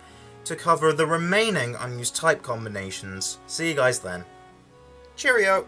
I must thank Formiga Fakemon for the art for the Special Rod and the Aura Stone. Hello all, and welcome back to the Croneo region. My Fakemon region, based on Scotland and a bit of Canada. But screw Canada for the moment, as today I'll be covering Pokemon that will be just found in the Croneo region, all of whom have ties to Scotland. Specifically, I'll be covering Pokemon found on Route 1, as well as new evolutions to older Pokemon which may also be found in early game, as well as a little treat at the end. Also, I'm sorry I've been away from Croneo when it comes to the YouTube content lately. There were complications surrounding the video that was meant to go out last month. Don't know when that's going to come out. But I have been active on my Instagram. So if you want to have your Croneo fix if anything like that happens again, check out my Instagram and you'll see some designs that have not been posted to YouTube yet. But now, let's get into some Scottish Fakemon. Let's start with the Route 1 normal type mammal. They tend to be rodents like Rattata and Squovit, but sometimes aren't, like Zigzagoon, which is actually based on a dog, and Bunnelby, as rabbits are not rodents. Considering how they revealed the chonk, that may also fit into this category, and pigs aren't rodents, but who knows if they'll introduce more or not. Who knows if Grafii is also going to be the one considered to be the regional rodent of the Paldea region. Anyways, I'm getting sidetracked. Hedgehogs are also not rodents, but often get confused with them, and they're super popular in Scotland. I don't mean in the big population way, but quite a few do live here. I'm meaning people love hedgehogs. Meet Hedgie, whose line I commissioned an artist astray on Instagram for. The name comes from hedgehog, obviously, but also comes from tangy, which is spelled one of these two ways you see on screen, which is also a Scottish myth, but not exact to what the evolution is based on, but I'll get to that later. But the name is also a cute nickname that you'd give a hedgehog. Speaking of cute, this thing is adorable! Now, despite what Sega have been promoting for decades, hedgehogs are actually pretty decent swimmers. They're not phenomenal. Put them in too much water and they can still drown. But compare that with the most famous hedgehog in fiction, with his aversion to water, and you can see that that's not an accurate portrayal. I did want to add some watery elements, although neither it nor its evolution will be water type. So I did base it loosely on a tangy, a sea spirit from Orkney and the Shetland Islands mythology. Anyways, Hedgie's shiny is blue to reference the connection to water, and also Sonic the Hedgehog. Look, if I had a Pokemon based on Samus from Metroid, I can have a shiny vaguely reference Sonic. Hedgehogs appear as fae-like guides in fairy tales, but also kinda evil in more Christian stories. So, a fairy creature with ties to Orkney and the Shetland Islands that has connections to water and can be seen as malevolent. Isn't that just a Tro? Before I get into what a Tro actually is, meet Hedgerow, the name coming from hedgehog and Tro or Dro, but there are different spellings and pronunciations of Tro as well. The two I just mentioned and the ones on screen are what inspired the name, but I'm going to continue saying Tro as that's the most common way to say it. Tros are mischievous little fairy creatures that also come from Orkney and Shetland Islands folklore. Hence the new fairy typing. Sometimes they live on land, sometimes they live in the sea, which makes me want to have Hedgerow as a rare encounter in water-based routes, specifically island-based ones. This line would learn many water-type moves as a result, although I'm not sure about Surf itself because of the spiny back. Anyways, Tros are basically the Scottish equivalent of trolls. Another element that cements the connection to the evil one is the hand gesture.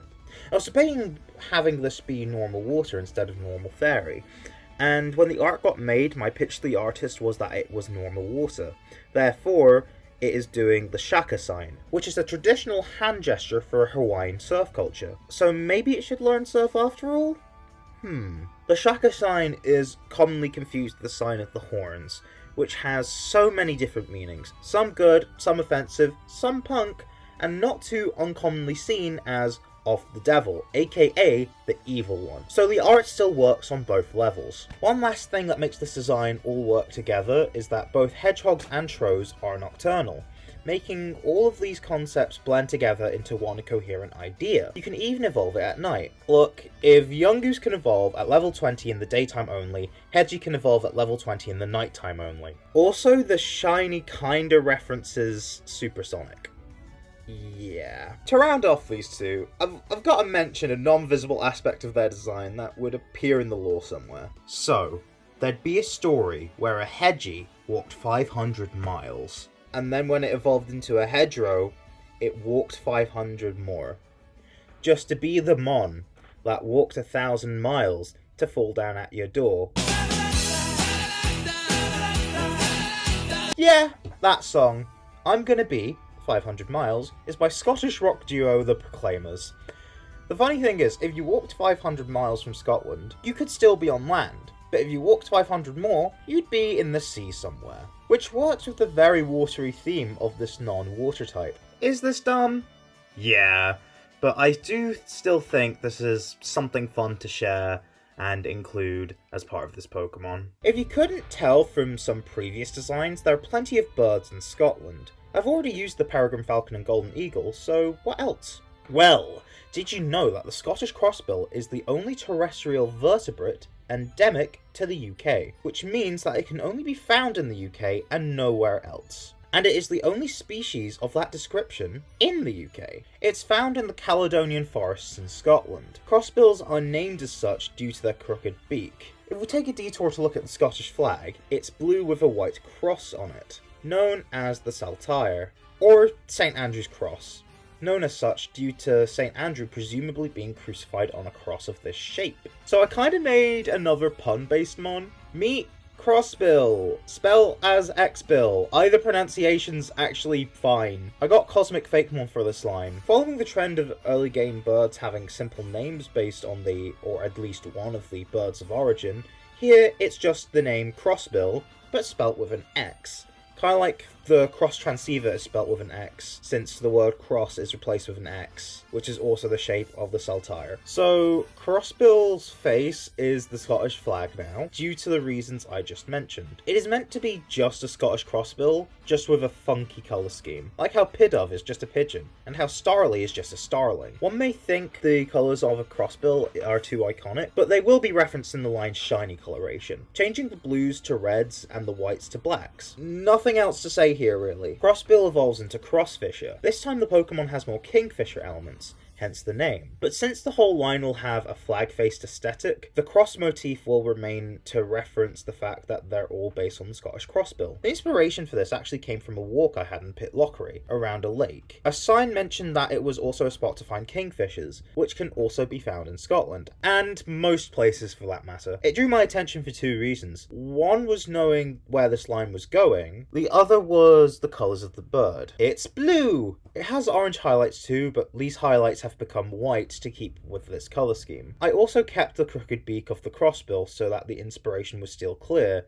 It won't appear in the final stage because it didn't quite work, but it worked here, so yeah. It felt like the perfect middle stage candidate, and I'd say my feeling ended up being correct. So when researching what I could base the final stage of my bird on, due to the first two stages being based on smaller birds, I found a mythological bird from Scotland called the Boobry. So I called this mon Crossbury, to fit more in the ongoing theme of the Saltire for its bill. It's a shapeshifter. I don't think I'll give it Imposter, but Protean seems like it'll fit just fine. Due to the fishing theme I've already got, and it'll make it a great hunter. The fishing theme works, as the Boobry is a water bird, a malicious one too, as it was said to prey on livestock on merchant ships. So it'd learn plenty of dark-type moves too. Boobrys were thought to resemble common loons and cormorants, so I like to think this is a fairly close relative to Cramorant, but Cramorant wasn't part of any of the inspiration for this line. I let the artist know, but it wasn't part of the brief. What was part of the brief was the fact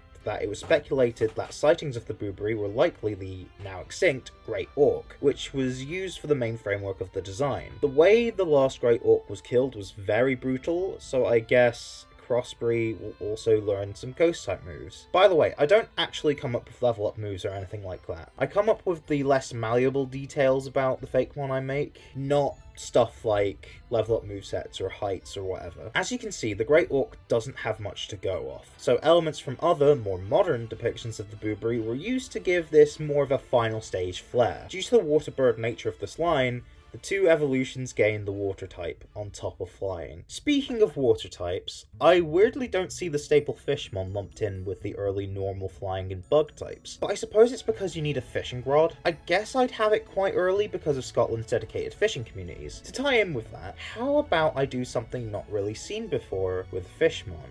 A baby fish, also known as Fry. Meet Fryak, the first baby Pokemon of the Croneo region. I got Dalara region to do this line. The name comes from Fry and kayak. It's a little baby fish. But why is it also named after a kayak?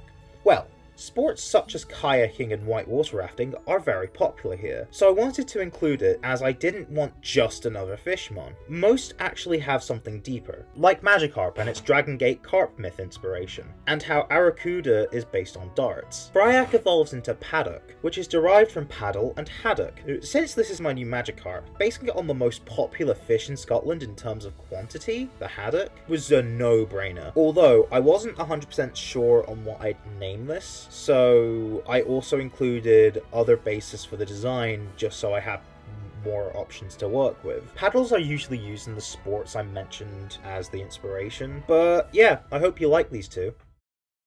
Or should I say 3? I bet you thought I was finished.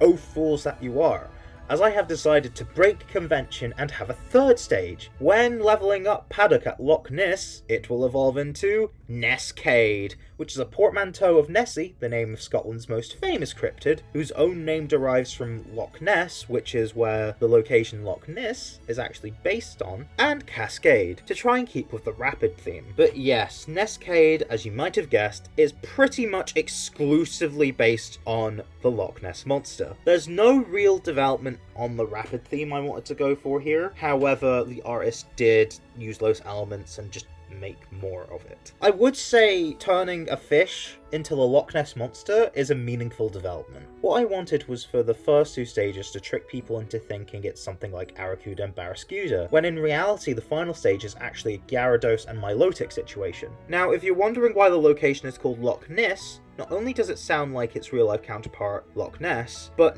Nis is actually Scottish Gaelic for the word now, which I think is a nice reference to the themes of past and future. Yeah, minor alteration. I renamed Loch Ness to Loch Press. I don't know, I just felt like the name was better. Everything else about it is just the same though. Another detail about Loch Ness, which I kind of want to get into now, is that there's sort of a mini-boss Pokemon, which I wanted to reference the shiny Gyarados at the Lake of Rage in the Doto games, as well as the Loch Ness Monster. However, this Pokemon is a shiny Lapras, the other Pokemon seemingly based on Nessie, not a shiny Nescade. This is because Nescade is actually the ace of the Water-type gym leader, Pike. I felt this was already a big story event containing this evolutionary line, so I decided against having it repeat twice. And I think Nescade's line fit perfectly as Pike's ace due to his fisherman theme. But yeah, I received many questions and requests about a Loch Ness Monster themed Pokemon, so I hope this filled your appetite for such a Pokemon in a Scottish region. So now I've got all the staple early game Pokemon defined, who wants to see evolutions to older Pokemon? All of these will have some relevance to Scotland and will likely also appear in early game. Today, that means I'm covering 3 new Evos, the first 2 of which I commissioned PokeJamon to do. With the first one, there were many things I wanted to achieve, but there's this idea that has been considered a bit in the Fakemon community of a single alternate evolution to a Pokemon that previously had 2. I decided to apply this to Togepi. Meet Togasaur. The name comes from Toga, which is translated from the Japanese word for spike or thorns, and dinosaur. I've got to admit, thinking about prehistoric elements to include in a Scottish region was difficult. Perhaps I haven't quite got the knack of it when it comes to this aspect of Fakemon region design, because my mind has been wrapped in culture. So when I eventually cover the fossils, we'll see how I'm able to overcome this weakness I've noticed in my own abilities. However, despite Scotland's lack of major paleontological importance, there are things I can adapt into Pokemon, like how the first animals to reproduce sexually were aquatic animals in what is believed to eventually have become Scotland. There's not much left in terms of Scotland's prehistory, other than sauropods, or sauropods, I don't know how to pronounce that, being believed to walk what is now the Isle of Skye in Scotland. That's nothing to scoff at. So, why does Togasaur evolve from Togepi? Well, I've already explained why it doesn't evolve from Togetic, plus I don't think this design works well due to the lack of wings, so having it evolve from Togepi instead makes more sense to me. Togepi is based on a creature hatching from an egg, but nothing specific. Its evolutions are bird-like, and birds evolved from dinosaurs, more directly than most animals.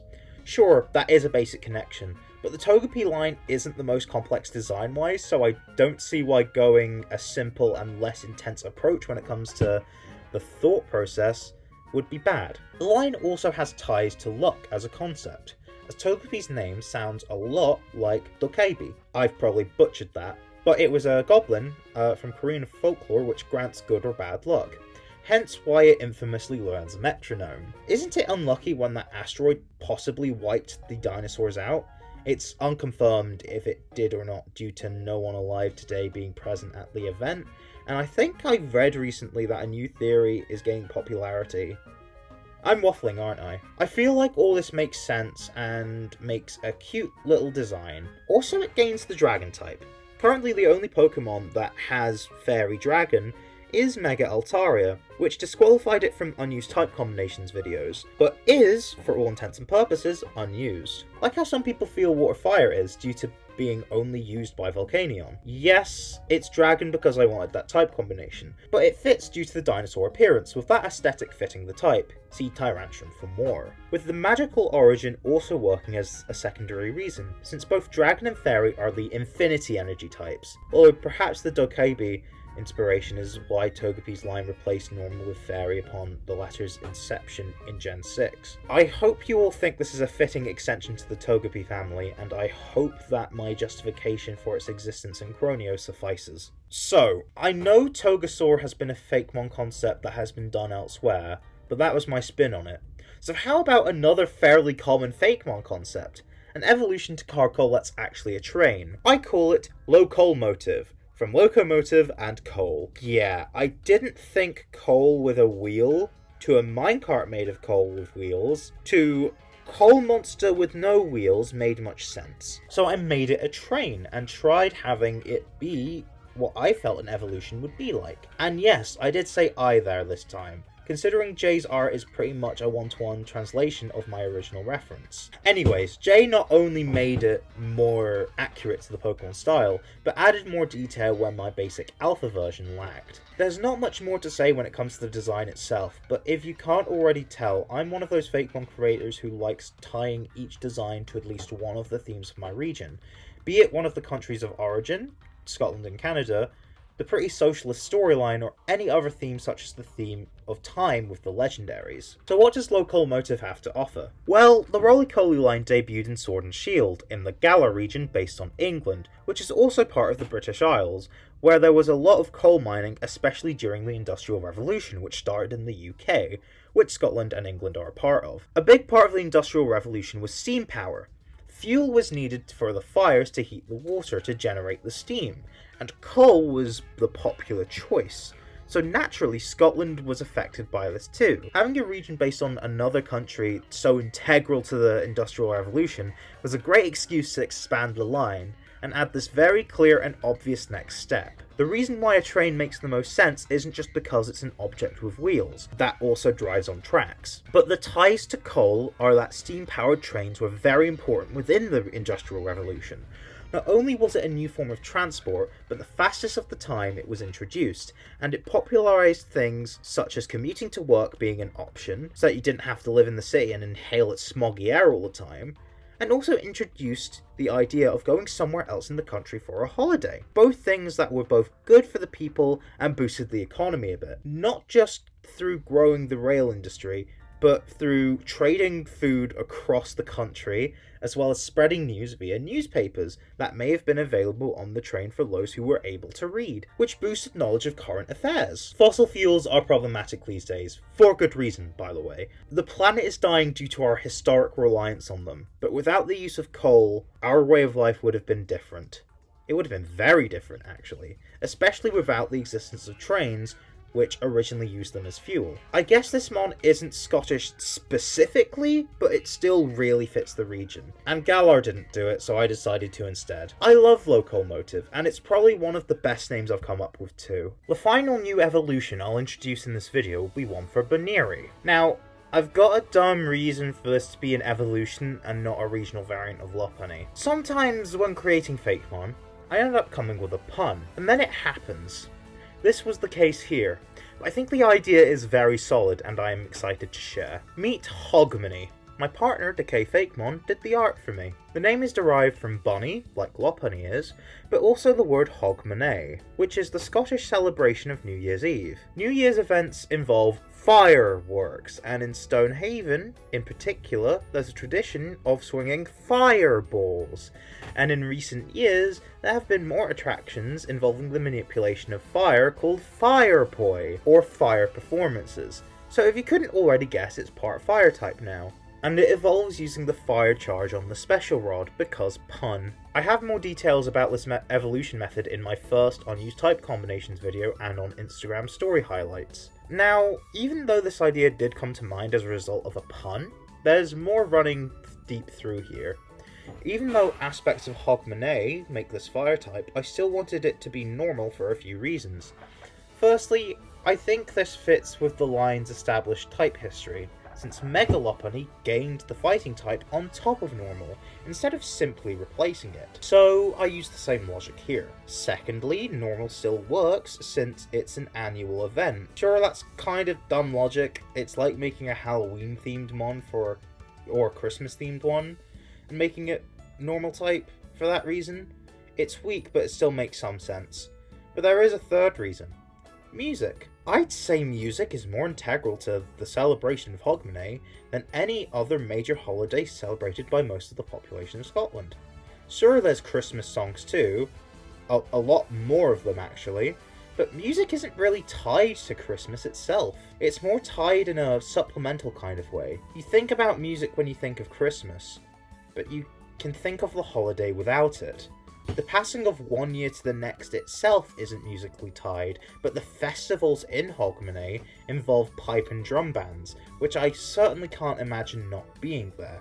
So yeah, normal is the sound type, that's why normal also works. One more thing to mention about the Hogmanay inspiration.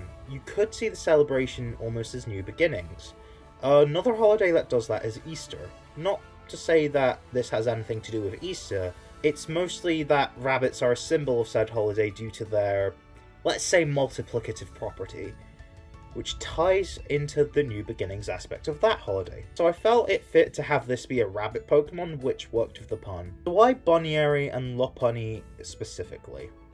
I mean, yeah, it's a pun, but I wanted the design to fit. And I think a way to make it interesting is not to make an evolution, but more a masculine split evolution. Kinda like Gardevoir and Gallade, except it's not gender locked. Either gender can evolve into either form in this case. Lopunny is referencing rabbits as okay, I'm just gonna be non-advertiser friendly and say how it is.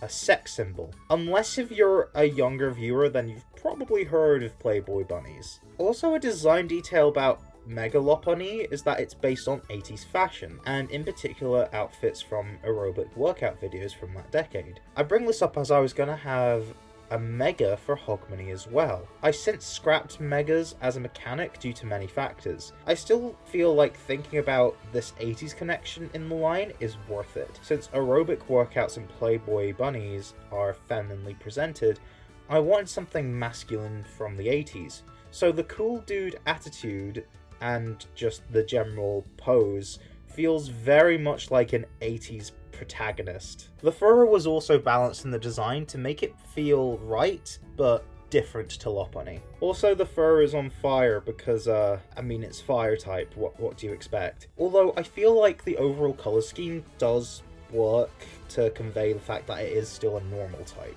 Also, there are some blue accents instead of pink accents. There are blue accents instead of pink accents because of the stereotypical boy and girl colours, with the masculine design of Hogmanay and the feminine design of Lopunny. But yeah, I hope we did an addition to this line justice. I made the hot bunny literal. I guess I made Flint's Lopunny make sense retroactively. So, all of these Pokemon so far are found in, or evolutions of Pokemon found in, the early game. Although early game dark types are a thing, I didn't conceptualize this Pokemon with that in mind, since the evolution method is level 50 at night. The base stage also has a base stat total of 420, which is fairly high for an early game Pokemon. So I'd say this one's encounterable after, let's say, 4 badges at the earliest. So why am I talking about it now? Well, I realised this video was going out in October, and I feel like talking about it now to tie in with Halloween. Also, it's one of the ideas I got most excited to get commissioned. So what could possibly work with Halloween? Vampires! Did you know that although the author, Bram Stoker, was Irish, and the concept of the title character is a combination of Romanian myth and a Romanian historical figure, Dracula was primarily written in a small town in Scotland. The town is now called Cruden Bay, and Stoker stayed there every year throughout the 1890s while writing Dracula. The town influenced his works in general, and the nearby castle, Slane's Castle, was referenced by having some of its features being descriptors of Dracula's castle. So yeah, I'm doing a Dracula Fakemon. Meet Draculup and Nosferatu, Dark Flying and Dark Ghost respectively. I commissioned Foongoose Fakemon for this art. Draculup comes from Dracula and Pup, which is what a baby bat is called, and Nosferatu is a portmanteau of Nosferatu, the Romanian word for vampire, and also the name of an unofficial film adaptation of the original Dracula novel, as well as Bat, because it's a bat creature. Draculup's design is based on the pop culture representation of vampires transforming into bats. Since I knew I wanted Nosferatu to be humanoid in design to evoke Dracula himself, I felt like it made the most sense to have the base stage be just a bat. It's surprising that we've also not had any dark-type bat Pokemon before. Because this is a regular bat, no bells and whistles, it is flying type. The dark type isn't just due to the malice that vampires traditionally have, but its connection to nighttime as well. It's mainly based on vampire bats, but also designed as being a pre-evolution to its evolved form. This is because Nosferatu was intended to faithfully represent Dracula as a Pokemon. Because it evolved from a bat, it still has bat attributes, mainly the face and wings, the latter of which are kind of cape-like. Since Dracula is humanoid, Nosferatu is too. I decided to use imagery of Sir Henry Irving's version of the Devil, as that likely provided some inspiration to Stoker due to his close association with the actor, as well as Christopher Lee's portrayal of Dracula, due to being the most iconic depiction of the character on film. I also wanted some inspiration from the version of Dracula seen in Castlevania and Smash Bros, due to it being a humanoid monster, which is the vibe I wanted to go for. Since vampires are undead, I wanted to add the ghost type onto its dark type, which I think is fine, because it may have wings, but it doesn't really fly much, so losing flying is fine. Dark Ghost is a better type anyways, only being weak to Fairy. Its signature ability won't really help that. It's called Dragon's Son, and much like Steelworker and my new abilities Spectre and Grounded, this grants the Pokemon Stab for another type. In this case, it's Dragon. Why? Well, Dracula is named after Vlad the Impaler from Romania, and he was referred to as Dracula, which means son of Dracul, as in Vlad Dracul, his father. Dracul means the dragon, so Vlad the Impaler was the son of the dragon. I just wanted to get that referenced somewhere. Dracula has it too, by the way. They also have a new, non-signature, hidden ability. It is called Night Shift. It doubles either attack or special attack while at night. Which stat it doubles is random, and it has no effect during the day. I have a Pokemon coming up that also has this ability, but Nosferatu was designed around it. I had to nerf both the Pokemon and the ability to make it work. It got too powerful. The colour scheme for both is black and red. Black is clear due to the vampiric association with the night and the colour black, same for bats. and to represent the dark type. But it's also because this line is the Ace of Brook, who I might as well reveal now will be the dark type gym leader. I could even see Dracula being a comedic little character in the anime alongside Brook and Snom, who Brook would also have in a hypothetical Croneo anime, and in-game as one of the Pokemon that would follow her around. Also, during battle, her Nosferatu has Night Shift, and the battle will always be at night. And she'll have strong physical and special moves to make the most of it. Good luck. Anyways, the red on this Pokemon is to reference blood, as well as the association with the colour red that Dracula has. Likely because of the colour of fresh blood. The shinies are yellow for similar reasons. The original edition of Dracula had a yellow cover, due to being the colour of decaying blood. And I wanted to reference that initial association with the colour yellow somewhere. I'm honestly so proud of how this design turned out. I think Fungus Fakemon did a really good job, as well as the rest of the artists who I commissioned for this video. So I hope you liked all these Fakemon. Would you use any of these on your teams? Comment down below, because I'd love to find out. Remember to like, comment, subscribe, and share, and ring the notification bell so you don't miss another upload. I also have a Patreon.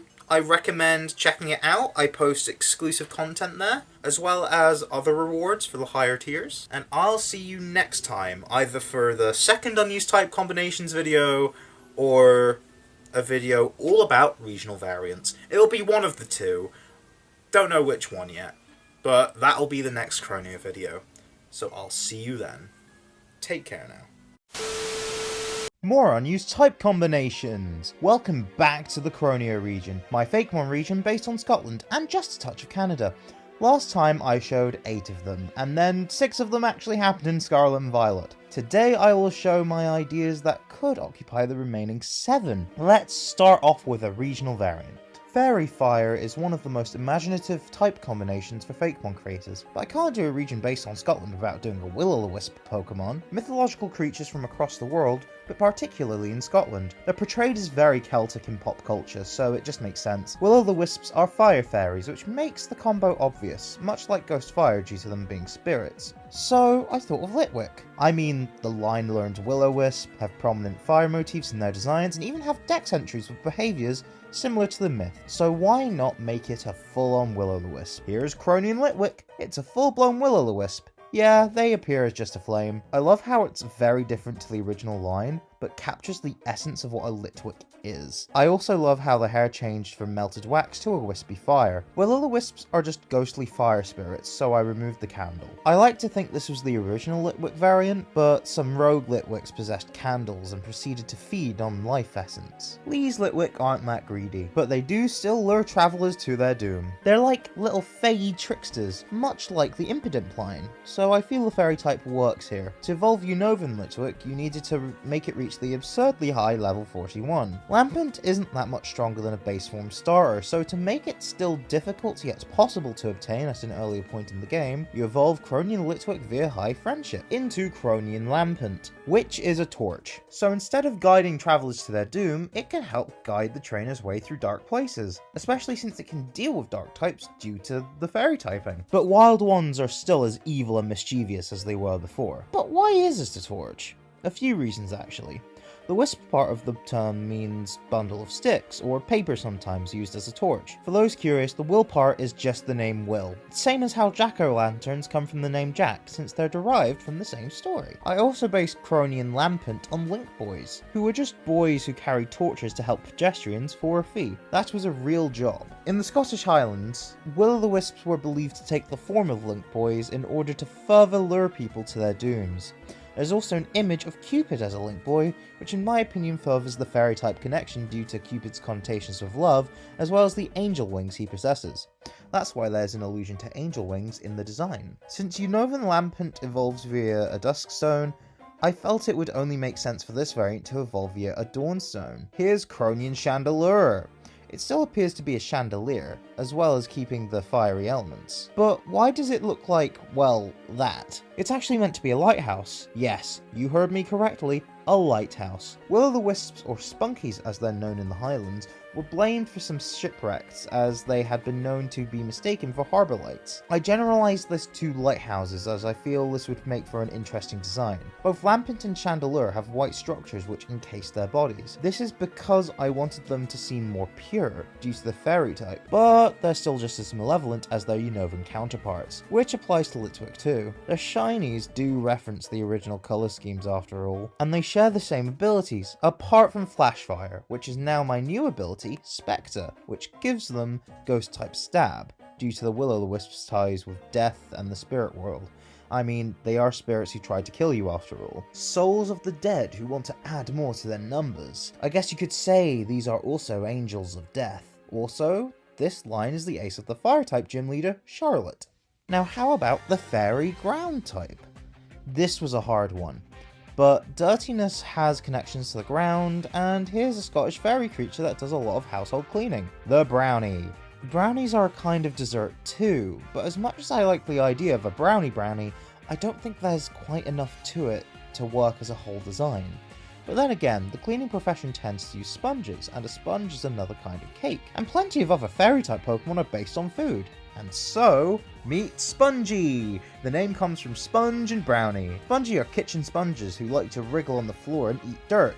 Literally, they transform the dirt into sugary goodness based on Scottish tablet, a Scottish candy. These cubes of tablet would be used as projectiles, and yes, its mouth is on the underside because that's how it eats dirt. Bakers like to have these little guys around, as they keep the place clean and produce delicious edible treats. Now there's actually two ways Spongy can evolve, either at the Mud Springs location, just how you would get Croneo Vulnerable, or by using a Fairy Charge on the Special Rod.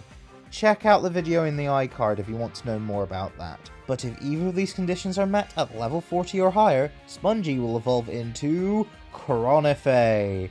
The name comes from Krenaken, Sponge, Fey, and Porifera, the phylum sea sponges are a part of. Krenaken is another kind of dessert in Scotland made of raspberries with cream, oatmeal, honey, and whiskey. And the cylindrical shape of this specific Krenaken reminded me of the cylindrical shape of the stovepipe sponge. Scotland doesn't have the stovepipe sponge to my knowledge, but sponges can actually be found here, even if they're rare. I kinda smushed these ideas together, hence the weird colour scheme in Spongy. It also looks like it has a cane, almost like a granny, which is a pun on Granny, a sea anemone from the Victorian era who was cared for by scientists in Edinburgh, and was, quote, arguably the most famous and celebrated Cnidarian of all time.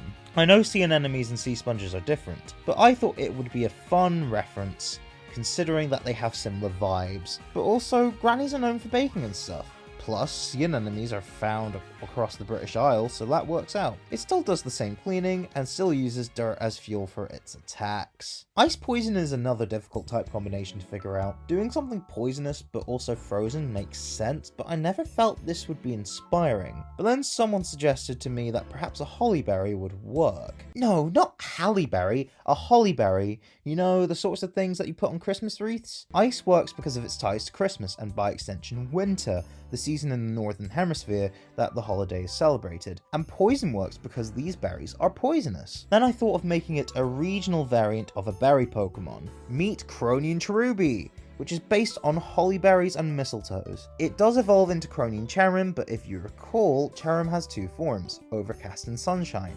Since Galarian Darmanitan translated the Zen mode form, I don't see why I shouldn't adapt these forms as well as their ability, Flower Gift. So now, Croneo Cherrim has a hibernation form, as many creatures hibernate during the winter. Even though this Pokemon likes the cold, but I'll get into that when talking about its ability. And also, a holiday form. Kinda a pun on Holly and Holiday, as well as on the move Sunny Day. From Gen 5 onwards, the form change was tied to Flower Gift, so I'm gonna do the same here with the Cronean ability, Holiday Gift. It also has the same effect of boosting all Pokemon in the party's attack and special defense by 1.5 times, except this time in Hail instead of Sunlight. The only other change is that the Cherrim with this ability will not have a 1.5 times buff when it's in Holiday form, but a 2 times buff. Considering I made the stat spread make more use of Flower Gift to begin with, this addition to Holiday Gift makes Croneo and Charon pack an astonishingly mean Ice Punch. I hope their typing comes across in this concept, even if admittedly it doesn't look like what its type is. But hey, I like the idea and I think it's unique. Speaking of unique, a group of Pokemon which aren't are the Mimic Pokemon. I don't mean Ditto or Zorua, but I do mean Pokemon who fulfill the role of a mimic from traditional RPGs. Enemies who disguise themselves as item chests. Pokemon's equivalent of chests are Pokeball sprites and models in the overworld, so it's only natural for some Pokemon equivalents of mimic enemies to look like them. I realised none of these were in my list of returning Pokemon, so I decided to make my own. Meet Gulforb. The name comes from Gulf and Orb, a spherical object which golf balls and Pokeballs are. If the name sounds similar to another Mimic Pokemon, that's intentional. With the release of Pokemon Scarlet and Violet, I thought it would make sense if I had this Pokemon be to Voltorb similar to what Wiglet is to Diglett. It was difficult to try and make this look different to Voltorb while making it similar enough, but I think it works. The lore is that this Pokemon had a common ancestor with the likes of Geodude and Roggenrola, and ended up as a spherical and somewhat squishy rock life form. But when trainers kept throwing Pokeballs and items in the overworld looked like Pokeballs, it started to adapt by changing its external colours to mimic said balls, similar to how peppered moths adapted to differently coloured tree bark during industrial times. This Pokemon is based on golf balls, you see, and the way they spread their species is by being hit to a faraway place, and it thinks Pokeballs are where they are for similar reasons. Hence why they adapted, because they thought it would give them an evolutionary advantage, when in reality it doesn't. Speaking of evolution, Gulforb doesn't evolve. It's a single stage. Even if you don't think this deserves to be a true convergent species, I think it's hard to deny that the name still makes sense. So, golf. Why? Scotland invented it, and it's our national sport. There are plenty of golf courses throughout Scotland, most famously at St Andrews, the town which was the birthplace of the sport, and most infamously a golf course in Aberdeenshire belonging to a former president of the United States. Said former president totally not inspiring the appearance and name of the normal type gym leader Donny, whose ace is a Gulforb. Yeah. So why normal? Rock kinda does make sense due to how hard they are, but surely it would make sense for it to be a mono-rock type? I disagree. Remember how I said golf balls were kinda squishy? That's how they're able to be hit as far as they are. They're made of rubber covered in a polymer which ends up being rock solid, unless enough pressure is applied, i.e. via a golf club being swung hard and fast, which squishes it ever so slightly, which gives it a bit of a boost. Normal types tend to be squishy, that's my logic. Also, one last thing. This is one of those mon that has many forms. The Mimic is a gimmick. Not only did I want it to mimic items, but overall TMs too, because I'm evil. So there's a yellow form, but I wanted other balls to be referenced, such as the Premier Ball that Donny uses, the Great and Ultra Balls that people have been wanting Voltorb and Electrode to evolve into, the Dusk Ball, which works really well in caves where this Pokemon has its roots, and the Master Ball, just as a rare treat. Sticking to the rock theme, I'm gonna cut to the chase with Ghost Rock. These are Coronian Sandygast and Coronian Palisand. Haunted castles, though Sandygast is actually based on Brocks, which are Iron Age drystone hollow-walled structures found in Scotland. They appear similar, though are obviously much smaller, so perfect for Sandygast. As for Palisand, it's a castle now. To convey the hauntedness of it, it has a more spooky look to it. Oh yeah, these are haunted Brocks and castles. Haunted castles are a common trope, and I feel like making it into a Pokemon isn't too much of a stretch. But how are castles Scottish? Said no one who's watched those wizard movies, considering the castles there were filmed in Scotland. Not only that, Scotland has over 1,000 castles. I don't think you've noticed, but we're not a big country. More people live in London, England than the entirety of Scotland. We don't need this many castles. All of this backs up why, if you know anything about Scotland, you're not that surprised I made these two into castles. Well, a Brock and a castle. They're different. Also, they'd be much bigger than their Alolan counterparts. Bug Dragon is a no-brainer, isn't it? Dragonfly. But what if I don't do the obvious? So, what can a Bug Dragon be? Well, a bug for starts. But dragon? Dragon types tend to be aggressive looking with a few exceptions. They give the vibes of myths and legends, and are the arcane sorcery type. Midges seem aggressive when they bite and come from Scotland. They're tiny creatures that swarm in a group, as does the Gigalorum myth. which are the smallest possible bug. That made me think about what the smallest possible thing to exist is. An atom? Well, atoms are made from protons, neutrons, and electrons, so subatomic things do exist. That made me think of Marvel and how Ant-Man can go subatomic with science. And since science and magic are kind of the same thing in Marvel, let's say this bug Pokemon, based on midges, and the Gigalorum uses arcane sorcery to go subatomic, but also swarm together cause they're midges. Meet Gigaligia. The name comes from Gigalorum, Midge, and Militia, since I feel like that works given the Midge inspiration. It's tiny and annoying, just like midges. It's a single stage mon, but it's not very strong, only a 270 base stat total. But as I said, it can use the arcane power of the dragon type to shrink down and become subatomic, and join a militia of its kind to enter its swarm form. As you can see, it does the same thing as Wishy-Washy. The difference is it's stronger. It is a dragon type after all. Jay, the artist, gave it more shark-like elements to make it appear more like a dragon type. It's unknown how many Gigaligia are in the swarm form, since they become infinitesimally small. It's in this form when above 25%, just like Wishy-Washy, except at level 25 or over instead of level 20 or over. Speaking of bug types, according to all known laws of aviation, there is no way a bee should be able to fly. Its wings are too small to get its fat little body off the ground. The bee, of course, flies anyway, because bees don't care what humans think is impossible. Especially when that bee is a Snorlax? So after going through many ideas for a normal bug type, I settled on a non-insect animal, since that's interesting. Preferably one that would suit the normal type, have an addiction to honey, and then gain the bug type upon evolution. Munchlax is a normal type with infamous connections to honey, and waiting. A lot of waiting.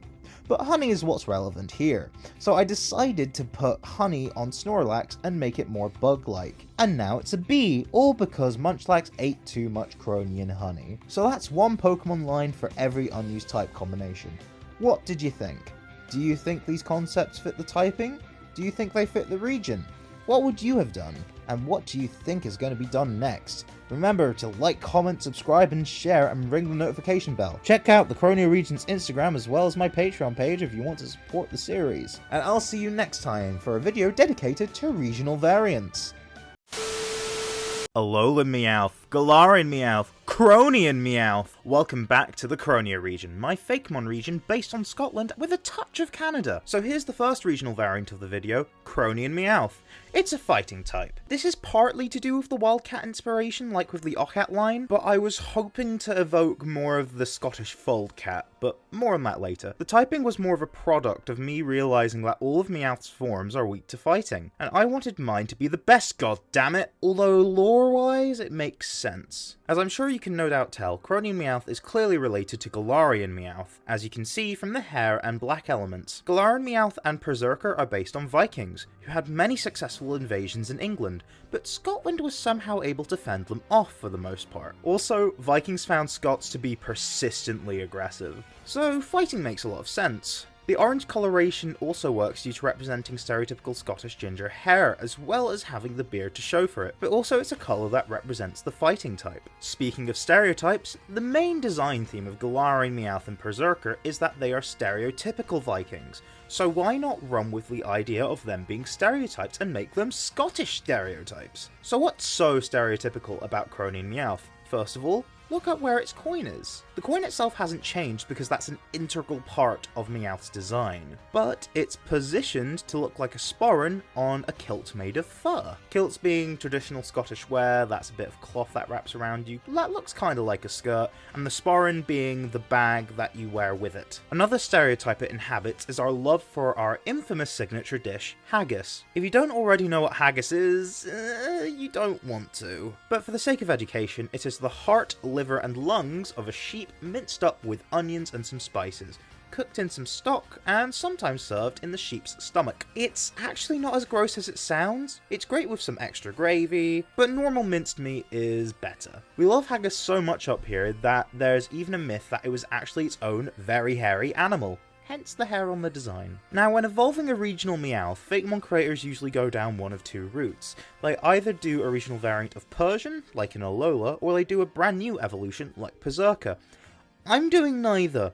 I'm going to do something I don't think I've seen before, and do a regional variant of Berserker. I'm doing this because of the canonical ties to Galar, the meta connection to Vikings, and it just fits. I could definitely see Croneo and Meowth turn into an angry Scottish catman. The kill aspect stays, so does the hairiness, since it's a berserker. Two big things have been added. The first are the ears that more closely resemble the Scottish folds. I like to think they're under the helmet, which Croneo and Berserker doesn't have, and there needs to be something instead of those horns. That plus the hair helps the head real estate not feel empty in lieu of the Viking horns and coin, which still acts as a sporran in this design. Now, time for the great big bushy beard. It's a bagpipe. Yup. If there's four things people think about when they think about Scotland, it's Iron Brew, we'll get to that some other time, haggis, kilts, and bagpipes. More specifically, it's a piper from a pipe band. They are people who play bagpipes. I thought it would be funny for Berserker to be bagpipe themed, due to the similar shape they have to haggis, and also being stereotypically tied. Since bagpipes are notoriously obnoxiously loud, I've decided to give it a new signature ability,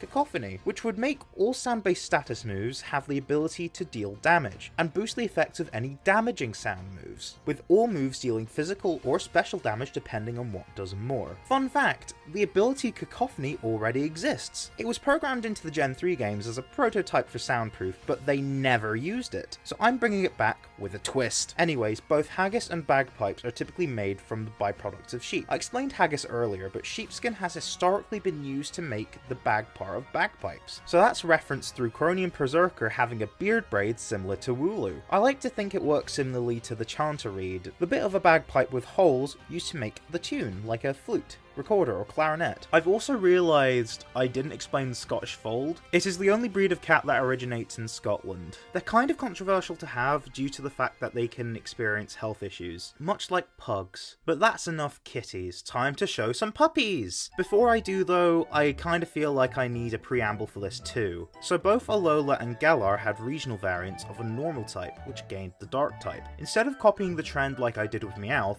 what if I did the reverse, taking a dark type then turning it into a normal type? After all, Galarian Zigzagoon canonically came first. Meet Croneo and Poochyena. Instead of being mean like its dark counterpart, it is now friendly, with kinder eyes and a smile instead of a growl. It does keep its teeth to maintain the fact that it's based on hyenas, which are more cat-like but look like dogs, hence why Pokemon and myself went all in on it being a dog. Since it's a normal dog, I wanted it to be based on a domestic breed. Collies are very popular, and they originate in Scotland, and England too, but I just looked at the Scottish breeds for inspiration. Its colours are specifically based on other normal types such as Eevee, Ferret, and Linoon. Its evolution, Mightyena, now gains wings and the flying type. Okay, this looks like it came from nowhere, but I have my reasons. First of all, there will be a new evolution, and what that's based on really needs something else visually in my opinion. Secondly, yes, it's an M&J TV reference, particularly to Team Sky. Third, there's some mythology behind why a canine creature has wings. It isn't Scottish mythology, but it is based on the Hainu, a Japanese yokai, which can be loyal and loving if tamed as a pet. Considering the whole concept of the lion is a mean wild canine essentially being tamed to be pet-like, I think this works. I even had its tongue stick out because it's happy and excited because it's a good doggo. Finally, we get to the new evolution I talked about, Gloriana, which is a combination of Glory and Hyena stylized like the other two. It also sounds like Gloriana, which is a name, with ties to royalty and patriotism in the UK and whatnot, but I'd say that continues the loyalty theme. So I know what you're thinking. Why is Mightyena now furbait? Well, there is a Scottish myth called the Wolver, or is there? So, this is a weird one. It is commonly believed that it is a creature of Shetland Islands folklore, but others debate whether or not it was made up by someone claiming to be studying the folklore, but that doesn't answer the question. In fact, it complicates matters. Either way, it's still something tied with Scotland, so I don't see why I can't use this benevolent wolf-like humanoid creature. Now that answers the question. Admittedly, the Wolver is just a bipedal wolf, which does look a bit stern, but that's to give it some power. It is pure of heart, which does fit the normal type in my opinion. The wings I mentioned before make this design seem more complete. It also reinforces the benevolent theme I've been going for due to appearing like the stereotypical depiction of angels. That is all I have to say about these very good puppers. As someone who's basing their region on Scotland, I inevitably get asked if I'm going to make a Kelpie Pokemon, and the answer is yes. Here is Croneo Blitzel. I took the idea of a water horse and thought it would work well on the Zebra Pokemon. As you can see, it is essentially just a water-type Blitzel with Seahorse elements, which makes sense. Seahorse, water horse, Kelpie. It all makes sense. I also wanted it to be smoother due to how that complements water types. Kinda like how pointiness complements electric types, like the Unused version. You may notice it's wearing a sort of seaweed scarf, which will be important in the evolution. Croneo Zebstrika, now water ghost type. So I actually have now retconned Croneo Zebstrika to be water dark type, since the explanation I gave still kinda works, and it still fits the Kelpie. Plus I needed more dark types and I had way too many ghost types. It's something I previously considered before this video anyways, so I'm reinstating it. Almost as a mirror to how Galarian Ponyta gains a secondary type when it evolves into Rapidash. Kelpies are shape-shifting spirits that live in locks, so that explains the typing. I mentioned the seaweed before and how they've become wings. They're semi-transparent because they're actually ghostly wings. We haven't had a Pegasus Pokemon yet, and I felt like having a Kelpie Ghost Pegasus Zebstrika would be really cool, and I was right. It also has a malevolent expression due to Kelpies preying upon humans. There's not really anything more to this design concept, but I don't think there needs to be. It's a Kelpie Pokemon and represents one of the most culturally important Scottish myths as a result. Also, there are many water horse myths in Scotland. The Kelpie is the most famous one. Croneo Zebstrika is basically representing all of them. So far, I don't think I've done anything that controversial. This will change now. Charizard's gotten a lot of love. All the Kanto starters have, but especially Charizard. So I just thought it would be funny to give it some more. Literally! Meet Croneo Charmander, a fairy type.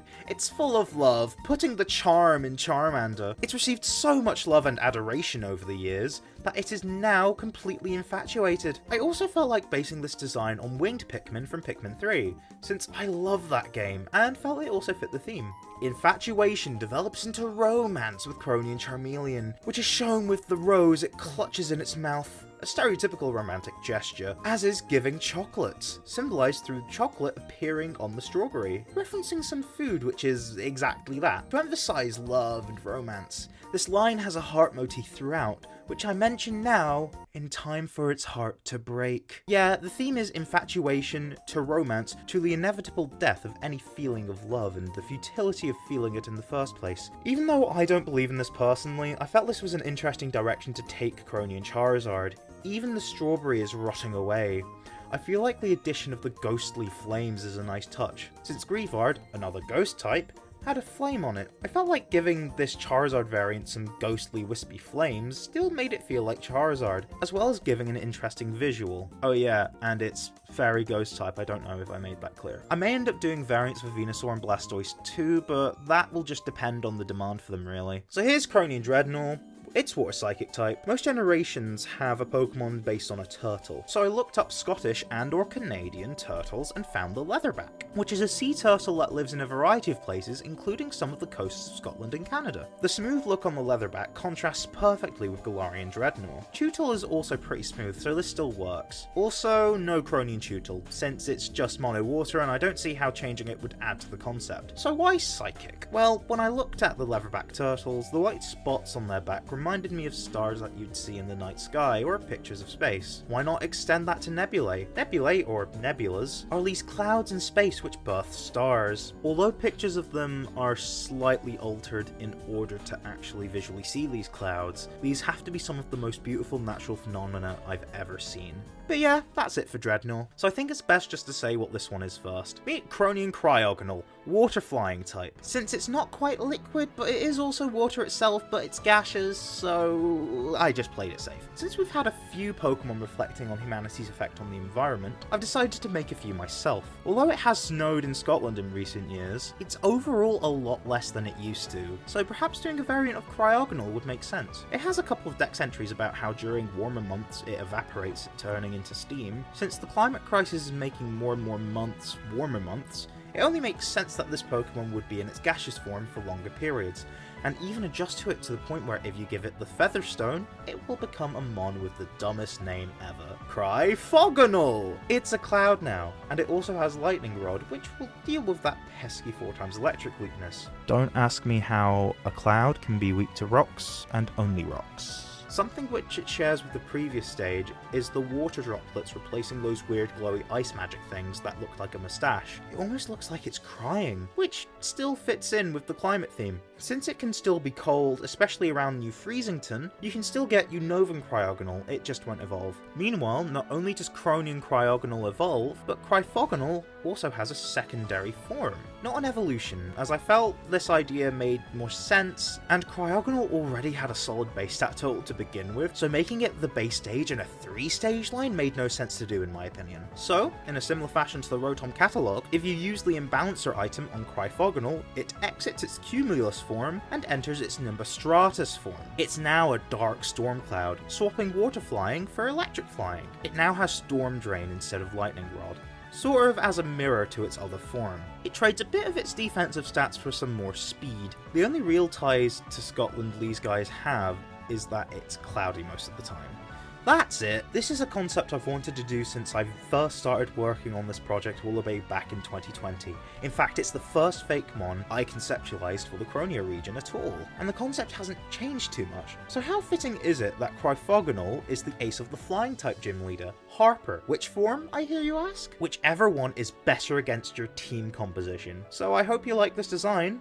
Cryogonal really deserves more love. Despite recently becoming a trend, I've had the idea to do Croniosynasty for a while now. 2 drinks Scotland is well known for is our most consumed drink outside of water, Iron Brew, and one of, if not our biggest exports, whiskey. So I decided to give Synasty an additional poison typing, making it the first ghost poison type since Gen 1, since alcohol is a form of poison. It's also in a whiskey glass now instead of a teacup. Since many of them come in interesting geometric patterns, it made sense to make the face into one. The artist and I were experimenting with colours for this Pokemon to be, and we decided to try and make it a colour similar to whiskey itself, with a pinkish purple accent colour to indicate its poison.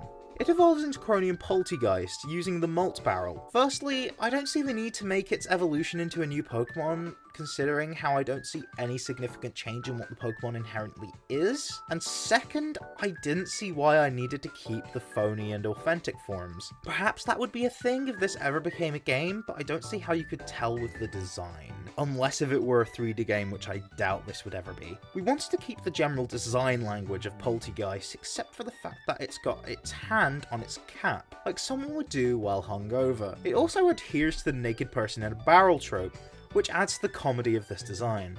And to top it all off, its facial expression emphasises all of this. So, how did you like those regional variants? Comment below what regional variants you'd want to see next. Remember to like, comment, subscribe, share, ring the notification bell, check out the Cronian Region's Instagram, as well as my Patreon page if you want to support the series. Something I don't plug nearly as much is my Discord server, which should be in the link tree in the description. And I'll see you next time, where we get to talk about my favourite Pokemon, and how I'm planning to tackle it in Croneo. See you guys then! Eeveelutions! Eevee is my favourite Pokemon of all time, and has been since I've known about it. So naturally, I'm going to attempt to create an Eeveelution of every type. Welcome back to the Croneo region, my region based on Scotland and bits of Canada. But right now, all I care about is Eevee. Now before I get into these 10 new Eeveelutions, I must confess, I am doing something funky. Half of these will be regional variants of older Eeveelutions. The reason I'm doing this at all is because I thought it would be interesting. Anyways, let's get on with it. Let's look at Vaporeon. It's named after vapor, as in water vapor, which is gaseous, which is the flying type's whole thing. Along with Cronian Cryogonal, Cronian Vaporeon is pretty gaseous and cloud-like. The difference is that while Cryogonal became a cloud, Vaporeon has not. And it's also more opaque. Much like the original version, it can absorb itself into its surroundings, but instead of becoming water, it becomes air. One more design detail is that the bit of cloudy fluff on its forehead is meant to look like a feather, referencing the flying type's affinity for birds. A flying evolution should fully represent the type after all. Also, it uses the Featherstone to evolve. Skipping over Jolteon, since I only have 5 and Jolteon isn't one of them, I decided to put the Flare into Flareon. And no, I don't mean flare as in fire, I mean style, as it's now a dancer! Specifically Scottish ballet, which can have flattering performances and stylish outfits. So it's fighting type for a similar reason to Hisui and Lilligant. To keep these variants having analogous evolution methods, Eevee requires an Aura Stone to evolve into Cronian Flareon. It's interesting to note that it is on its hind legs, for dancing. It is not bipedal, it is just dancing. It is also reminiscent of Scottish country dancing, which involves couples dancing with other couples, tapping their feet onto the ground to the tune of what is usually an 8-bar phrase of music. Of course, because it's Scotland, kilts are worn traditionally, so to reference that, Flareon's tail wraps around its waist like a skirt. Also, its chest fluff has reduced, mainly since the silhouette would be too cluttered if not, but there is at least some, and it resembles a bow tie. I think it's very dapper and very cute. Time for the two Johto Eeveelutions. Croneo and Espeon is my choice for the bug type.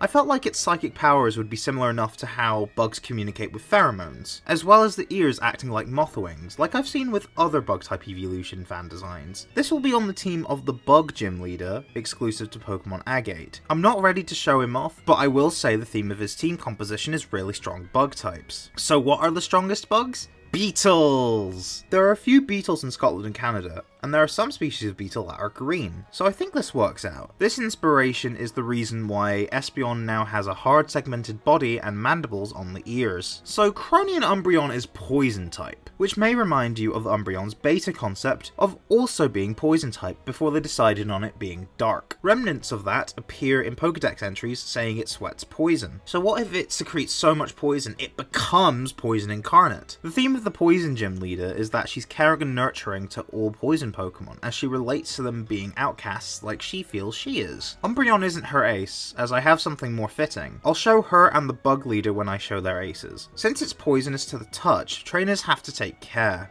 and many feel like it may be too dangerous to have around. They also still require a certain time of day to evolve, but instead of friendship they need to eat a new kind of berry, the Nisha berry, based on nightshades which are highly poisonous. My partner also wanted to do regional variants of Eeveelutions for his region. Since we both wanted to do a rock-type Sylveon, we're going to share Sylveon. For the sake of the Croneo region series, I'm going to call it Croneo and Sylveon, but canonically it's from the region my partner is working on. This rock-type Sylveon variant is imported from another region by the rich elite of Croneo, hence the golden elements on both it and the shiny design. Its personality reflects this, being pampered all the time. My partner wanted the white parts to represent marble, which is an idea I loved, but we weren't sure how to do it without making the marbling look too realistic, but then I thought of Kintsugi, which fit the design perfectly. I also wanted crystals to be part of the design, and my partner liked the way they looked on Mega Diancie, so we tried something similar. He also chose the ability, Cute Charm, while I decided the hidden ability, which would be Crystallize,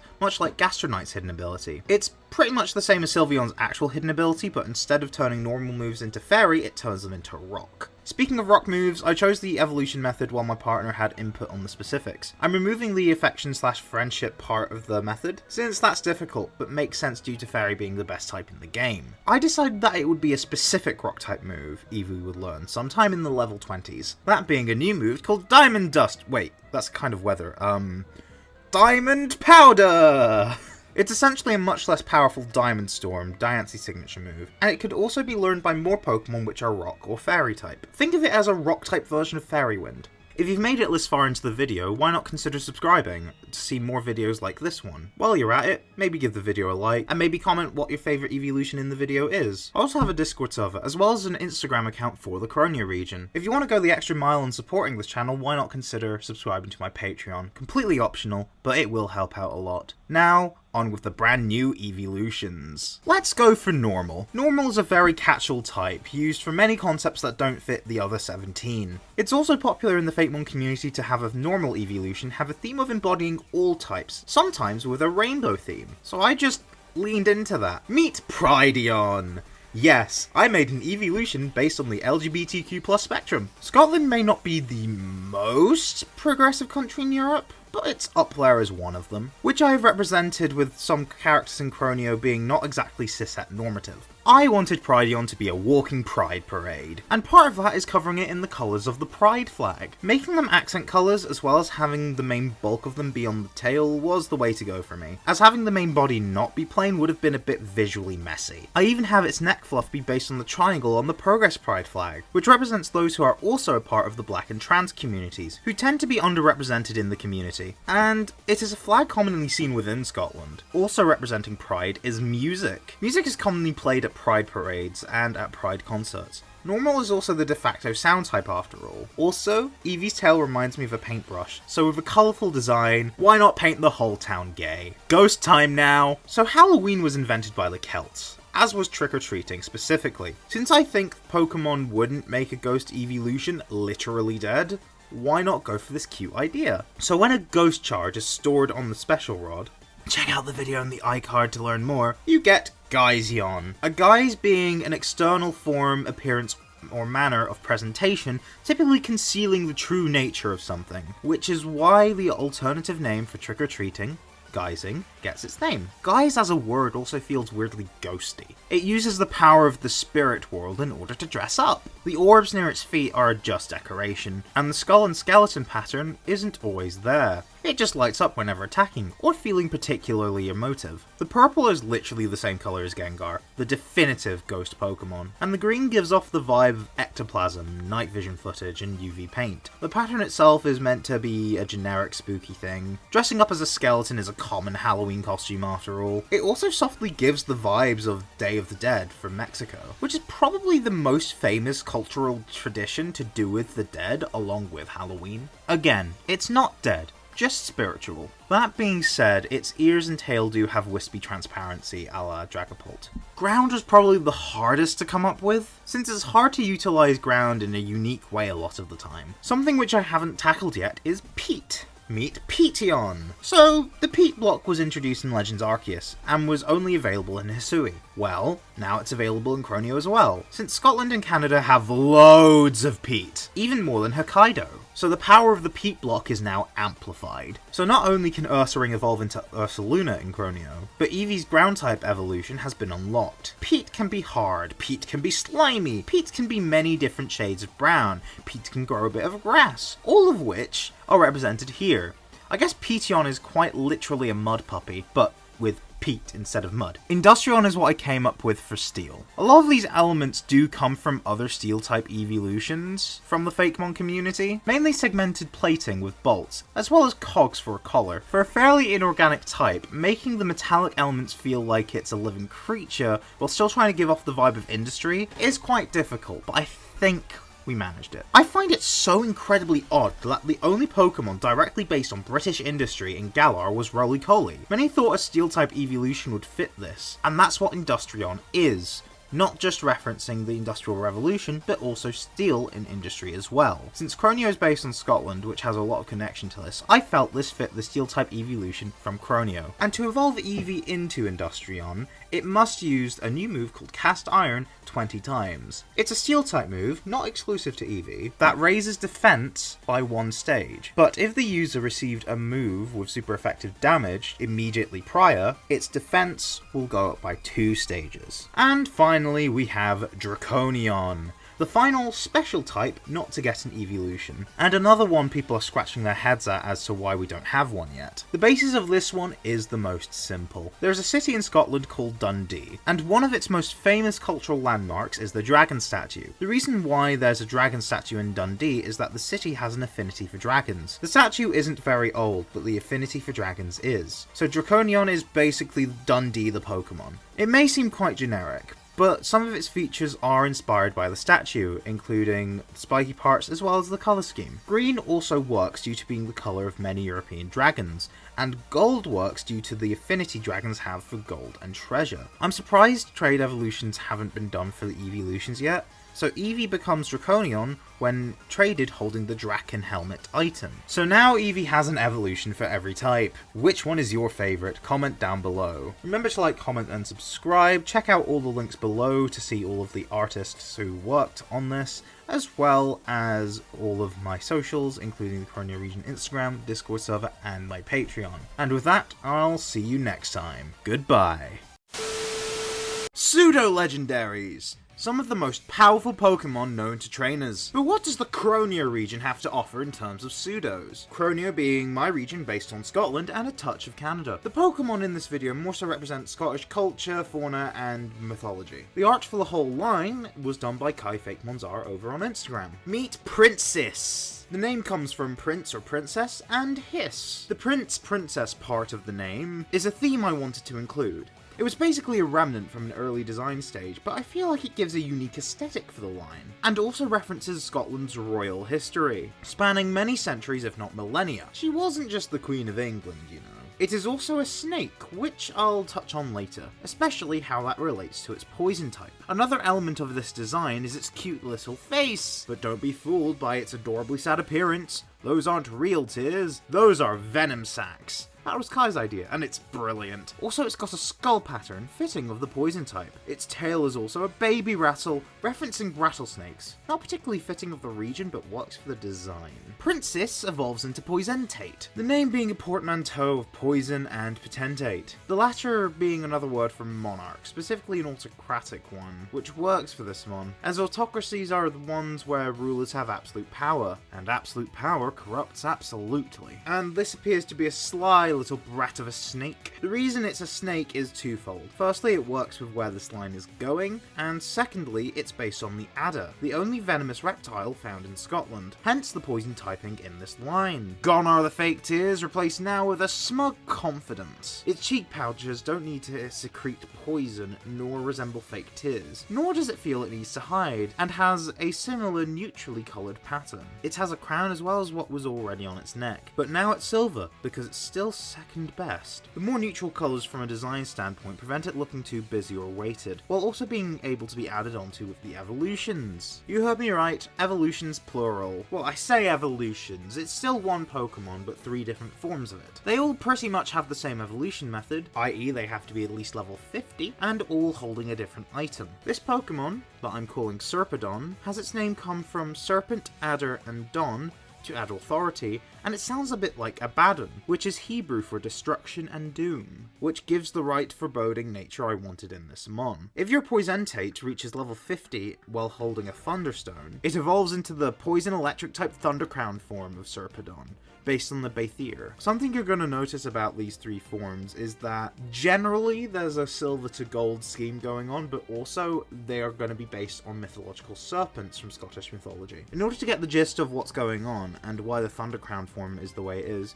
look at the etymology of the Bathier. It's actually Scottish Gaelic for serpent, lightning, and thunderbolt. This serpent is also known as the Bathier Niamh, meaning venomous serpent. Another name this serpent goes by can be translated to venomous serpent, and yet another being adder, which is kind of perfect if you ask me. The Bathier was described to be the largest and most deadly serpent, where if you were stung by it, you'd need to reach the nearest lock before it does. Otherwise you're doomed. As for the elements the artist and I thought would be cool, the crystals from before are now supercharged with electricity. There's also a ball at the end of its tail, kind of like a spherical magnet or a plasma globe to concentrate its electric powers. If your Poisentate is holding a metal coat while at level 50, it will evolve into the Poison Steel type Armor Crown form of Serpedon, based on the Siren Croin, another giant mythological Scottish sea serpent. According to myth, it can disguise itself as a silver fish. I don't think it means a silverfish. I think it means a literal fish made from silver. Either way, I thought it'd be cute if its tail had a silver fish at the end. This tie to silver,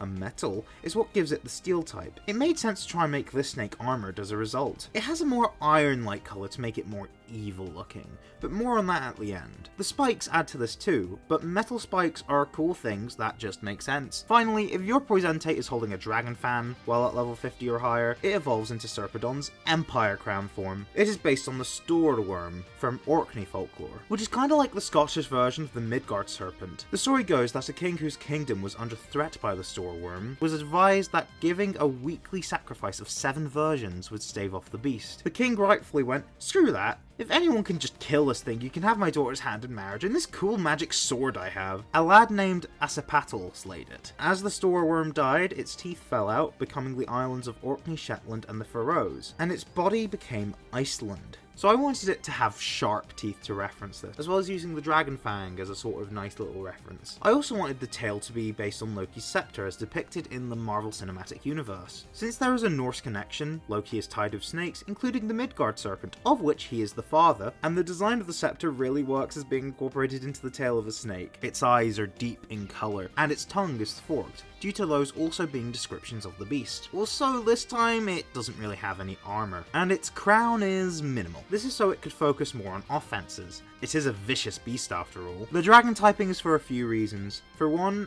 it being called a worm is a common descriptor of dragons in Scottish myth, but for other more loose reasons, the myth gives me the vibe of your stereotypical hero slays the dragon and marries a princess legend because, well, it is. The last reason is that we do technically have a Pokemon based on the Midgard serpent already. Zygarde. That connection would make a shared type logical, and Dragon fits it more than ground for the reasons stated. Also, I'd argue this mon has the right to exist despite Zygarde. Zygarde overall is based on Loki's children, including the 50% form's Midgard Serpent, while Serpedon's Empire form is based on the Storeworm. Different myths, but very related, I admit. So you may be asking, why do they all look evil? Well, snakes are scary, especially giant venomous ones, but also an idea Kai and I had was to give them the theme of different evil alignments. Thunder Crown is neutral evil, Armor Crown is lawful evil, Empire Crown is chaotic evil. But yeah, I hope you enjoyed these. Don't think Croneo is about to end. There's many videos left, and many mon within them. I just had leads floating around and decided to show them off now. If you enjoyed this video, why not leave a like and subscribe? If you're interested, why not check out the Croneo region Instagram and my Discord server linked below. If you want to go the optional extra mile, consider joining my Patreon. You get exclusive perks as well as seeing a lot of mon early. You'll even get to see a sneak peek at what will appear in my next video. Anyways, I'll see you all next time. Goodbye. Castform, one of the few Pokemon to have multiple forms of differing types. I don't think it would make sense for me to do a Castform of every type like with the Eeveelutions, but I still want to tackle Castform in some way. It deserves more love. So, 3 new forms, just like the number of alternate forms it originally had. So why not design them for my Fakemon region, Croneo, based on Scotland and a pinch of Canada. Since I'm bad at drawing, I must thank the artist who brought these to life. An Artist Astray over on Instagram. Check them out, they do amazing stuff. The first one is not really something that makes the most sense for the region, but more so for the Pokemon franchise and the Pokemon itself. I think we can all agree that Castform not already having a Sandstorm form is dumb. It's one of the 4 main weathers, and its signature move that changes depending on the weather changes to Rock, but Castform itself isn't allowed stab from it like the other 3 weathers. So that's why I've made a Rock-type Castform based around sandstorms. Some of the grains of sand are tiny, some are huge, which is done to really show the rockiness of the design. So I decided I would be adding a 5th major weather for Croneo. This part of the world is really windy all the time, so having a wind-themed Castform just made sense. Weather Ball would become Flying type, as would Castform. Flying is not just the bird type, but the air elemental type. Most, if not all, wind-based moves are Flying type. And the ability which makes wind a weather, the very broken Delta Stream, also makes Mega Rayquaza retain all the benefits of the Flying type. But anyways, Castform doesn't get Delta Stream. It still has Forecast, of course. But more on my changes to the ability after I showcase the final form. I was trying to think of what logical final weather to give Castform. I eventually decided to make it Fog. Before you start hating me, I'm going to tackle Fog differently to Gen 4. It's actually using Gen 8's Fog as a basis, where it is mostly aesthetic, but also summons Misty Terrain. Hence why Foggy Castform is a Fairy type. If Croneo ever became a fan game, there would likely be more in-depth discussion on how both Fog and Wind would work in Croneo, so I'd mentioned that I'd alter Forecast. I've decided it would force the weather to stay on, unless another weather gets set. What this means is that usually the weather goes away after a bit, not when Forecast is activated. It stays until another weather is set or all weather is removed. The former case activates Forecast again. Even if Castform faints, the weather can only go away if it is changed artificially. But since Forecast wouldn't be activated if that happened, the weather would act normally. To make Castform more of a threat, new held items would be made to set the weather. They'd break when the Pokemon is sent out, and the weather would go away after one turn. Unless Forecast is activated, that is. Forecast would treat the weather much and such the same. But that's all I have to say for this video. What do you guys think? Share your thoughts below. Please like and subscribe, and check out the Croneo region's Instagram. You can join my Discord, and if you want to go the extra mile, why not consider supporting me on Patreon? And with that, I'll see you next time. Goodbye! More Scottish Pokémon! Welcome back to the Croneo region, my Fakemon region based on Scotland with a touch of Canada. Bears! Scotland doesn't really have them, but here are Urscout and Bear Wrestle, fighting and fighting rock respectively. Urscout's name comes from Ursa, which is Latin for bear, and Scout, and Bear Wrestle is a portmanteau of bear and wrestle. Urscout is based on a Syrian brown bear cub called Wojtek, who was bought by the Polish army in World War II. In order to keep giving him rations, they enlisted him in their army. He even received a promotion. After the war, Wojtek spent his remaining years in Edinburgh Zoo, giving us the Scottish connection. So basing a bear cub on the military makes sense. At level 33, Urscout evolves into Bear Wrestle, who is based on a bear called Hercules, who served as a mascot for Scottish wrestler Andy Robin, and later appeared in TV commercials and even movies such as the James Bond film Octopussy. So making him a wrestler makes sense to me. Both these make sense for the fighting type, but why rock? Besides the obvious connection to fellow wrestling legend turned movie star Dwayne "The Rock" Johnson, wrestlers have rock-hard muscles, but also former war heroes receive monuments, usually made from stone. Also, both these bears have statues. Granted, I don't think either are made of stone. In all honesty, I realised I was going to have too many mono fighting types, so I needed something. Rock was honestly the best fit. I feel oddities like these, as well as the cultural and pop cultural significance of certain things, should be considered while making Pokemon. Even though fauna-wise, Scotland isn't known for bears, despite what Disney and Pixar want you to believe, these bears made for really cool inspiration. And anyways, Canada has bears, so this all works out anyways. I'm sure that when I introduced Croneo and Espeon and Umbreon, you must have been wondering when I'd show off the Bug and Poison leaders. I'm glad to report Ant and Lily are here, the 4th gym leaders of their respective versions. But who are their aces? Ant's ace starts off life as an Excellent, a mono bug type whose name comes from, well, ant, since it's an ant, Formica excesta, the species of ant it's based on, Exile, since it's alone, and Excellent. This particular species of ant is also known as the narrow-headed ant, which I thought sounded like it could mean narrow-minded. Stuck in its ways, believing its way is the best. It believes it can get a lot done on its own. If it levels up in a double battle where the other Pokemon on its side is also an Excellent, it evolves into Santai, a bug steel type coming from Ant again, and Sentai, a Japanese military unit, a squadron, task force, group, or wing. This works with its inspiration. Firstly, you may have noticed it had a samurai theme. This references Thomas Blake Glover, a Scottish merchant in Japan, referred to as the Scottish samurai back home. He lived in Japan during the Bakumatsu and Meiji periods. This gives a natural Japanese theme. Since ants are naturally in a colony, I had the idea of forming them together to be something else Japanese. A Megazord from Power Rangers, aka Super Sentai. And now we have Lily's ace, who starts out life as a Joliage. The name comes from Joey, a baby wallaby, and foliage. Firstly, Joliage is based on stinging nettles, which are everywhere in Scotland. Poison grass makes sense for sure, but I didn't just want a nettle Pokemon. But then I came up with a theme and an animal. Since Joliage is a baby wallaby, it is wearing a nappy or diaper, which references how in medieval times, nettles were used to make underwear. Not exclusively, but it is a material that was used. It evolves into Nanaby when it reaches high friendship. The name comes from Nanny, Wallaby, and Lullaby. It's a nanny that looks after wee Joliage, which is the theme I came up with, which wallabies fit perfectly. Okay, time to answer your questions. What are wallabies and why are they in Scotland? Wallabies are like kangaroos but not. That's it really. They belong to the same taxonomic family and sometimes the same genus as kangaroos. And someone pointed out in a live stream that there are wallabies in Scotland near Loch Lomond. They're not native and invasive, outcompeting other wildlife, which is quite a toxic behaviour for an animal to have. This allows for more species diversity. Also, its pouch is based on a dock leaf, which heals nettle stings, so its pouch has healing acids for its baby Joliage. So here's a Jokemon,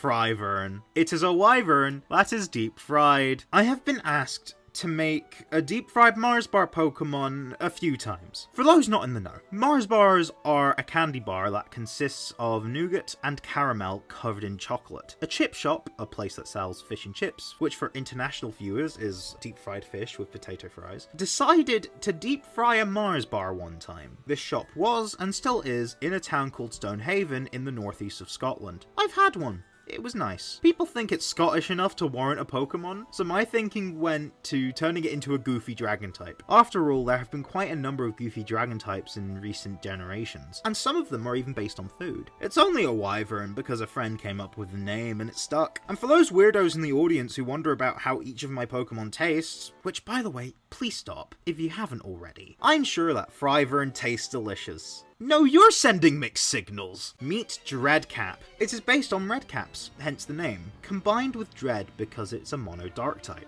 Redcaps, also known as Poweries, are these malevolent little murderous goblin men. They hung around abandoned castles whose owners were known for tyranny, and the reason their caps were red was that they were soaked in blood to keep the colour. Because Dreadcap is pretty much the Pokemon version, even down to its description matching a Redcap, Mono Dark works well. Normal and Ghost are my two favourite types, and the Fakemon community seem to love making Sheet Ghosts to fit the combination of these two. I personally feel that the more creative approaches are best, i.e. if it's not just a Sheet Ghost. So I made a Sheet Ghost! In my defense, it isn't just a Sheet Ghost. Its name is Woo! I'm not joking.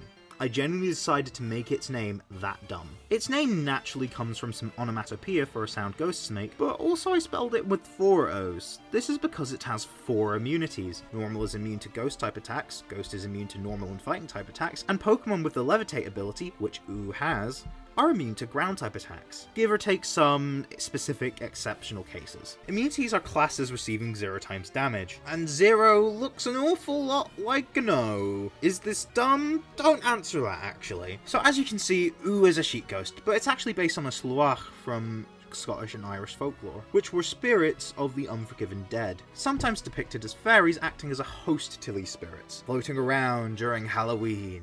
That explains the angry appearance, the ability, and the Sheet Ghost appearance, since it contains the spirits and a Halloween decoration. You'd get this mon in a similar fashion to how you get Spiritomb in most games. Meet Caprine, a ghost fighting type. She initially was envisioned as the Lucario Zoroark of the region, but I'll leave that up to you to decide. And yes, I'm saying she, as this Pokemon is 100% female, as she's based on a ghost from Scottish mythology called the Glaistig, which is half woman, half goat, and similar in aesthetic to a fawn or satyr. She would appear as a woman with golden hair in a green dress, which would hide her goat legs. This is why her name comes from Capra, the genus that goats are a part of, and green.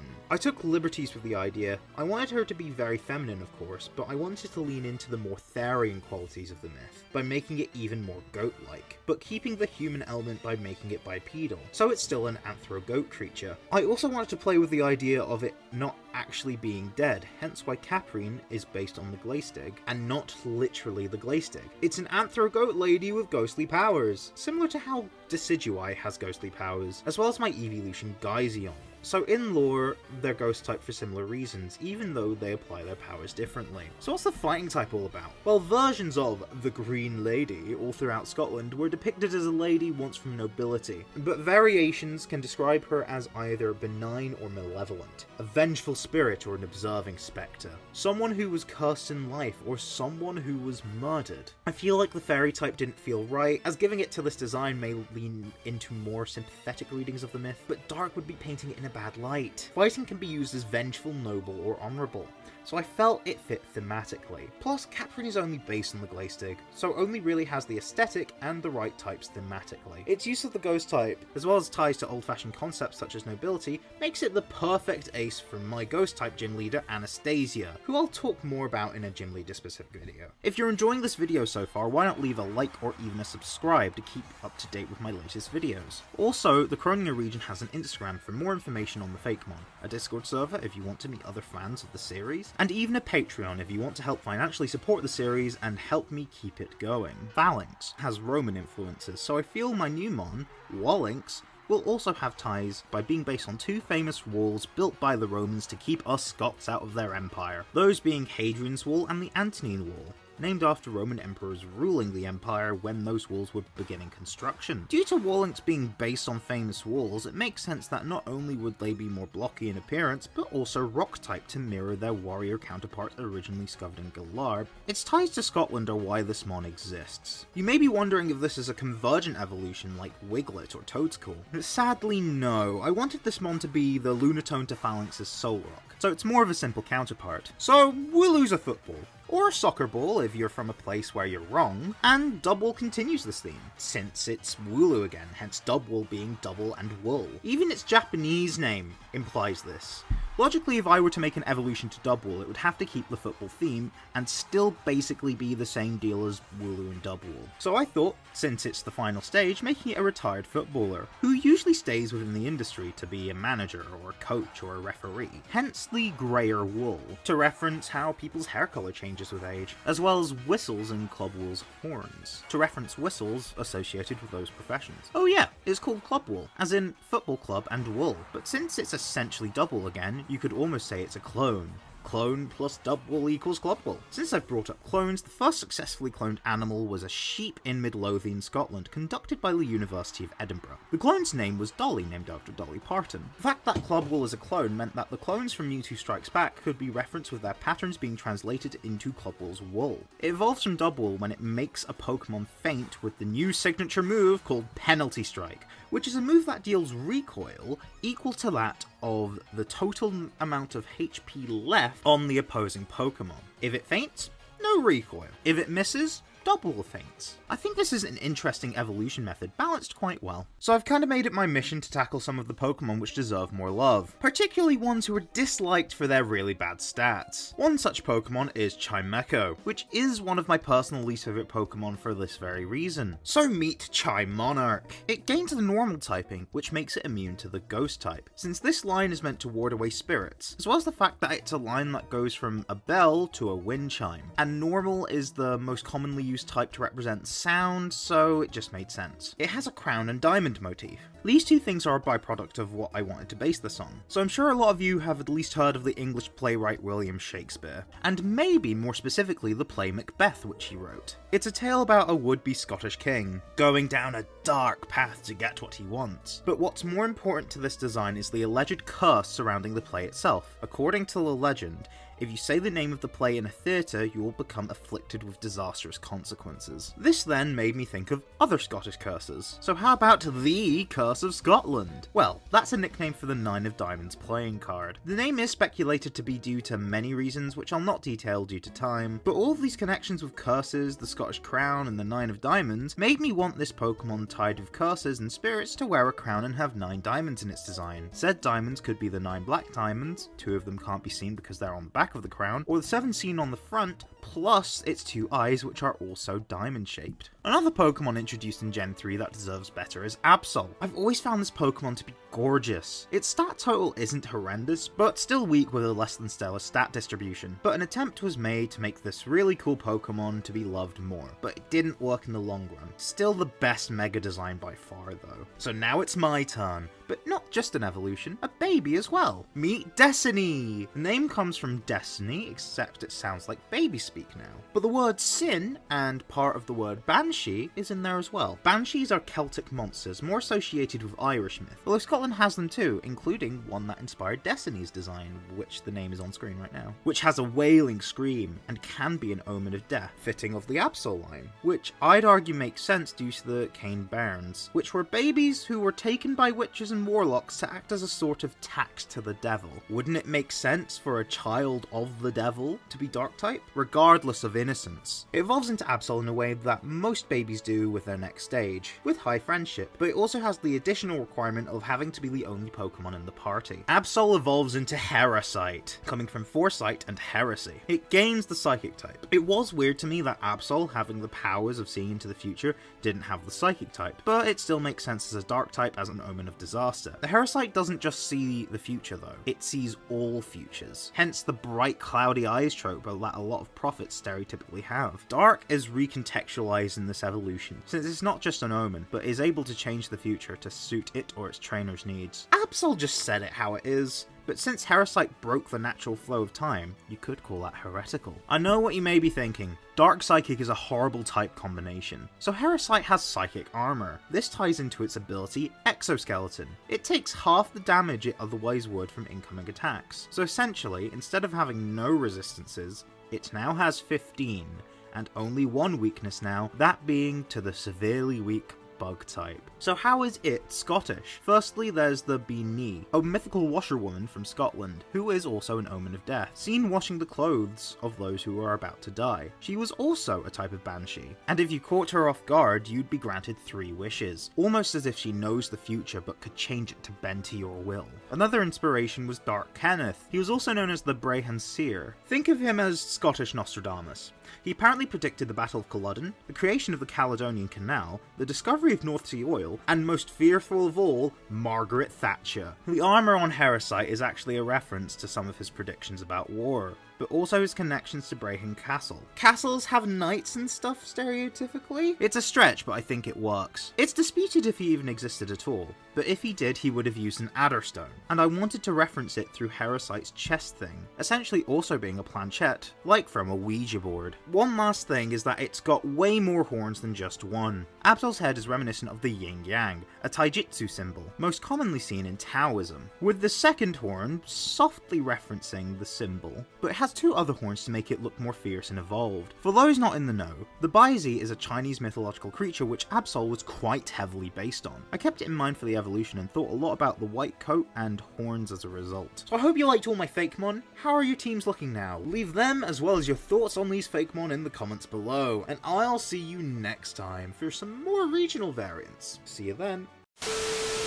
Even more regional variants. Welcome back to the Croneo region, my Fakemon region based on Scotland and parts of Canada. This is the second and final video dedicated to Cronian forms. There will be some more that will pop up here and there, but this is the last one of that specific theme. So let's start with Croneo and Roselia and Roserade. I'm leaving out Budgie because I felt like it didn't really have anything to add to the concept. They're grass fighting, and clearly based on the thistle, Scotland's national flower. It's even the subject of our unofficial national anthem, Flower of Scotland. I felt like switching out roses for thistles made a lot of sense, and this line was an obvious candidate for regional variants. Thistles are non-toxic, but like roses are prickly, so I guess switching out poison for fighting makes sense. To have a more solid theme, I had a look at Roserade's other inspiration of masquerade balls, which are dance events, which made me think of another kind of dancing event, Ceilidhs. So that's why they look like they're dancing. I mean, Hisuian Lilligant proves that dancing is a justification for the fighting type, and I'm going all in with that. I think these two turned out perfectly, and I don't think there's anything else to say. Sticking with the grass theme, here's Cronian Durant. It is now bug grass type, but I've given it my new ability, Exoskeleton, which makes the Pokemon receive half the damage it normally would. There's a species of ant in Scotland called the wood ant, and since Durant is an ant made of metal, I just switched the material and made it a pun. I realised that if I change Durant, I need to change Heatmore, so I made one of Heatmore, but I'm not ready to show it yet. But soon though, keep your eyes peeled. Another Unova Pokemon variant is that of the Pawniard line, now Steel Fairy. Scotland has a fairly large Christian population, and a history involving the religion. We were once a nation of Catholics, and then the Protestant Reformation happened, which I recommend reading more about, because I think anything to do with Mary Queen of Scots is very interesting. Because they are worshipping something holy, they are now wearing white. And they have black shinies because all 3 members of the line, at least in English, are named after chess pieces. Its blades are now stained glass to reference churches. Pawniard is a monk, Bisharp is now a real bishop, and King Gambit is now a pope, just with all the cross insignia being replaced by Arceus imagery. Keeping in with King Gambit's intimidating demeanour allows for commentary on organised religion having corruption within its structure, which can be seen where those at the lowest level seem to have a more pure faith, yet the higher up they get, the more crazy they get. I think this is an interesting idea, and I'm not sure if Pokemon would dare to do it, but it's not as if other JRPGs haven't gone, Western organised religion is the bad guy. Another Paldea-inspired line in the Croneo region is Cronian Fido and Cronian Duckspun. They're based on the Kushi, or Kusith, or however you pronounce it. If that sounds familiar to long-time viewers, that is because it is the dog version of the Catshi, which is what inspired the Ocat line. If they bark, the people who hear it, which could be anyone since it could be heard from out at sea, have to reach safety by the 3rd bark or they die, so they definitely know Perish Song, but they wouldn't be ghost type. I didn't make Ocat ghost type, and I've already got a lot of ghost types. It's also not particularly malicious, so dark doesn't really fit either in my opinion. Instead, since the Kushi have dark shaggy green coats and live in boggy areas around the Highlands, known for their luscious green fields and mountains, why not just make them grass type to reference all that? Monograss too, since I don't really have as many monotypes as I probably should, and it mirrors both the original Fido line as well as the Occat line. I know I don't have to do this, heck, I've turned monotype Pokemon dual typed in their variants before. I don't know, just for some reason my instinct is monograss. Croneo Noctowl is a weird one. I've ditched both normal and flying in favour of ice and psychic. This wouldn't feel too out of place if I did the same to Hoothoot, but my justification is since we have Cubone and Alolan Marowak, it doesn't really matter too much. Plus, what's its normal type actually doing? So what's it based on? Meets the Gallic mythological figure, the Cailleach. In Scotland, she's called Beera, Queen of Winter. Already we can see a lot of dots connecting, with the ice typing being connected to winter, and Noctowl's time theme also being represented as winter is a time of year. She was a divine hag who had associations with creating the landscape such as the mountains and hills, as well as the weather, especially winter storms. The reason why an owl fits a Cailleachmon is that the Gallic term for owl has the word Cailleach in it. Speaking of names, the name Cailleach itself comes from the Old Irish of Veiled One, which would fit the majesty of most ice types, but also spooky like some psychic types. Wait, I've not really mentioned why I made it psychic type. I think it fits the supernatural and creator deity vibe, but the Gallic terms for wise woman and fortune teller also come from Cailleach. I also needed to balance the types out a bit more, considering I have a bajillion ghost types and this could easily be psychic type, which is my least abundant type as of writing. I think this is a very interesting way of tackling Noctowl. Also, snowy owls are a thing, and that's not been a Pokemon yet. If you're enjoying this video so far, why not leave a like and subscribe and check out my other videos. If you want to see all of the Croneo Pokemon in one place, why not check out my Instagram? If you want to talk to other Croneo fans, why not join my Discord server? If you want to go the extra mile and help support this series, why not subscribe to my Patreon? I would really appreciate the help, but it is completely optional. Now back on to speaking about regional variants. Time for one of those abundant ghost types I was on about. In a previous video I covered the Blitzel line, making them based on the Kelpie, which is a water horse from Scottish mythology. Now how I say a water horse, since there's a lot. That being said, Cronian Mudbray is not a water type, it's mono ghost. This is because a friend of mine suggested the idea of a headless horseman, a mythological figure in Irish and Scottish mythology. I know it's more Irish, but I'd likely bring it back if I made an Irish region. Anyways, it usually has a whip resembling a human spine, so that's Mudbray's tail now, and sometimes even the horse is depicted as headless, so that's why we executed the design the way we did. The evolution was originally designed to be a variant of Mudsdale, but I felt the final design didn't really fit a variant of it, and to me, it felt more like a regional evolution. So, Doomsdale is a ghost water type, with its name coming from Doom and Clydesdale. It is a water horse, particularly the Nuckelavee. I probably butchered that. It's a horse demon coming from Orcadian myth. Ghost or Dark could really fit, but my idea for Mudbray fit Ghost more. Plus, it's specifically a water horse, confined by the Mother of the Sea during warmer months. I like to think this Mother of the Sea is Manaphy, but more on that in another video. Depictions of the Nuckelavee are gross, so Doomsdale is too. It is also depicted as having a sort of rider on it. I like to think the ghostly head of Mudbray became the spirit rider, meaning said spirit is Doomsdale itself. The quote-unquote Mudsdale head is actually fake, which can be seen with its lack of eyes.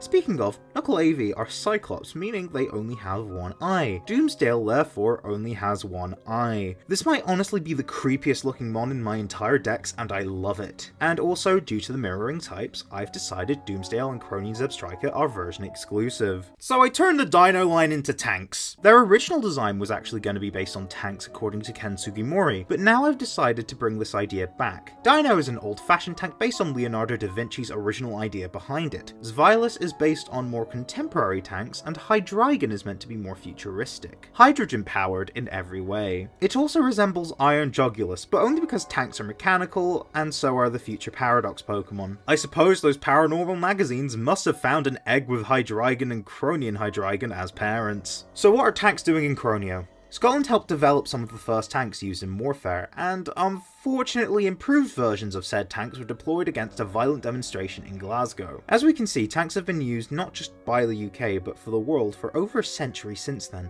and will likely be used until we stop deciding to kill each other. Which is why the whole line has a sort of timeline progression aspect, past, present and future, like the main legendary trio. Theming is important after all. On a more cheery note, did you know that penicillin was discovered by a Scottish scientist? I decided to make a regional variant of Naganadel based on it, so it can be the Nurse Joy Pokemon. A regional variant of an Ultra Beast? How can that be? Considering enough Ultra Wormholes pop up even outside of Alola, it makes sense that a population of Poipole would settle, and since they're non-native, they can adapt, either through their current state or learning a new move, Vaccinate, which heals allies or damages opponents depending on which you target, healing status conditions in the process. It could evolve into a weird alternative Naganadel, which is now fairy instead of dragon. I felt this made sense due to penicillin having the option to be injected, and when I think needle Pokemon, this is my first thought. And also for the first antibiotic discovered being by a Scot, it being thematic as well as important to the world of medicine made this a must for me. Also, the saline drip and hypodermic needles were also invented by Scottish people, hence their inclusion in the design. Other Scottish contributions to medicine are the discovery of insulin, the vaccine to the human papillomavirus, and pioneering in the field of anesthetics. This makes Croneo Naganadel the ultimate medical Pokemon for Croneo. And that's it for Croneo regional variants, bar about a dozen of them. What? They fit more of the other videos. Did you like the ones in this video? Comment below which ones are your favourites. And I'll see you next time for, yes, more regional variants, but more specifically themed. See you guys then. So I take it you clicked on this video because you were wondering what regional variants of the Kanto starters may look like. To clarify, these won't be like the Hisuian forms of starters. These are entire 3-stage lines getting a complete type change. These are from my Fakemon region, Croneo. And since I don't really have a gimmick for the region that these Pokemon can get, because they always get the gimmicks, why not give them some creative new regional variants? Long-time viewers may know I already showed off the Charmander line in a previous video, and that is because I planned them to be the only ones to receive variants. Because I thought it'd be funny to give Charizard even more love, but I decided to give the others something too. To recap, these put the charm in Charmander. I particularly drew inspiration from winged Pikmin for Croneo and Charmander's design, as they look like fairies, and I felt fairy worked for the general idea of love and affection. Charmander in the Croneo region actually adapted to this form through the love and adoration that this line canonically receives. Strawberries are the most popular fruit in Scotland and are a traditional symbol of love, as are roses and chocolate, the latter covering Croneo and Charmeleon strawberry. It went from infatuated to romantic, and when it evolves into Croneo and Charizard, it becomes heartbroken and now gains the ghost type, which makes sense given the original Charizard also became a dual type at this point. The strawberry is now decaying to reflect this. As I said, long-time viewers may already know this, so if you wanted a more in-depth look at this, check out the other video it appeared in, as well as Croneo's Instagram. While you're at it, subscribe to the channel and check out the Discord server if you want to talk with other Croneo fans, and support me on Patreon if you want to go the extra mile, but that is optional. Let's move on to the brand new designs, like Croneo and Bulbasaur. The whole line will be Steel Electric type and based on light sources. Just how the Croneo form put the charm in Charmander, Bulbasaur has a different kind of bulb. A light bulb! I decided to have said light bulb modelled after the light bulb on the Electric Terra Crown. Since it's still primarily steel type, I wanted the vines to be wire rope, invented by Scottish engineer Robert Stirling Newell, although the ends kinda act like plugs which go into sockets, to keep in with the overall theme. Croneo and Ivysaur switches up the kind of light while keeping some of the relevant previous inspirations. The light is now a signal lamp, which, in real life, is the most powerful of the three I've drawn inspiration from, but the shape language made more sense in this order. Using light to signal ships was first practiced by a Scottish naval officer. Croneo and Venusaur turns its warts into bolts and replaces the flower with a stage light. A kind of stage light invented by a Scot is the Drummond light, hence why I thought about stage lights at all. The flaps on some stage lights reminded me of petals on a flower, hence why I decided to use it here. Now you may have noticed that the addition of Croneo and Bulbasaur is starting a reversal of the type triangle, so let's see what the third may be. Squirtle doesn't really have a pun in its name, but its evolutions do, so let's make a fighting type version of this line. I don't really have much individual inspiration in this line other than Blastoise more resembling its beta design because I can do that now. They're all based on William Wallace, hence the blue stripe on its face, which references the movie Braveheart, where William Wallace is depicted with a blue face paint. He was a Scottish knight that led our armies in the First War of Independence, a war to free us from England's invasion that lasted over 30 years. He became an icon, and his legacy has lasted many centuries since his execution, and to this day, he's basically a household name. The fighting type isn't just a pun, but a natural fit for a warrior. And that's all I have to offer for this video. What do you think? Leave your thoughts in the comments below, and I'll see you in another video. Cheerio! Rotom is a Pokemon who is able to change form and type based on what appliances it possesses. Since I love this concept, I wanted to tackle it in Croneo, my Fakemon region primarily based on Scotland. When researching for appliances to base Rotom forms on, I realised Rotom already kinda fit a Scottish region. Refrigerators were invented by a Scot, William Cullen, and the lawnmower had its roots in Scotland as well. I wanted to add 5 more forms to the Rotom catalogue, all of which with ties to Scotland. First things first, the telephone was invented by Alexander Graham Bell. Okay, this is the last time I'll interrupt before the end of the video. I actually got comments pointing out that it's actually disputed if Alexander Graham Bell was the inventor of the telephone. Yes, he did create a telephone, and yes, he initially got the patent for it. But it is contested whether he was the inventor or even just the sole inventor or what have you. Italian scientist Antonio Meucci is also often cited nowadays as the original inventor of the telephone. However, he couldn't afford the patent, but Bell could. I recommend looking into this yourself, but I did not know this as of when I was making this video, and it was only pointed out to me after when I showed Rotom Cool on Instagram. Anyways, enjoy the rest of the video. Who was born in Edinburgh, Scotland, and died in Nova Scotia, Canada. Since phones are a way to communicate sound via electronic signals, this cool form of Rotom is electric normal, since normal is essentially the sound type. It's specifically modelled after older phones, since newer phones have kind of already been done in the official series. So this Pokemon just is Larry. It's in an overworked job, constantly on phone calls, being bombarded with people talking, which we can see coming out of the speaker. It also has eye bags because it's constantly tired. Alternatively, since it's normal type and therefore weak to fighting, it looks like it's beaten up. Perhaps by Game Rotom. I've seen people do a fighting type Rotom based on arcade cabinets and a Nintendo Switch. I personally don't recall seeing a Game Boy one, but I'm sure they exist. I think it'd age better considering it's referencing the earliest console Pokemon was ever on. So why is it angry? Well, it's a reference to GTA. Yup, a Grand Theft Auto. Rockstar North is based in Scotland, and they created the original GTA game, and they still develop them to this day. The early GTA games were also ported to the Game Boy Color, so a Game Boy is the perfect bridge between Pokemon and GTA. It also fits the home appliance aesthetic of all the Rotom forms. The next form of Rotom is the subscribe form, electric type. You can obtain it by subscribing to this channel. Its moves are ring the notification bell, comment down below, check out Croneo's Instagram, and consider joining the Discord server. It also has the chance to learn why not subscribe to Matt's Patreon, but only if the trainer has the money to do so. The support would be appreciated, but it is optional. Anyways, on with the video. John Logie Baird was a Scottish inventor who was one of the people credited for the television, being the first person to show it off, as well as being the first inventor of the colour television. Therefore, meet Telly Rotom.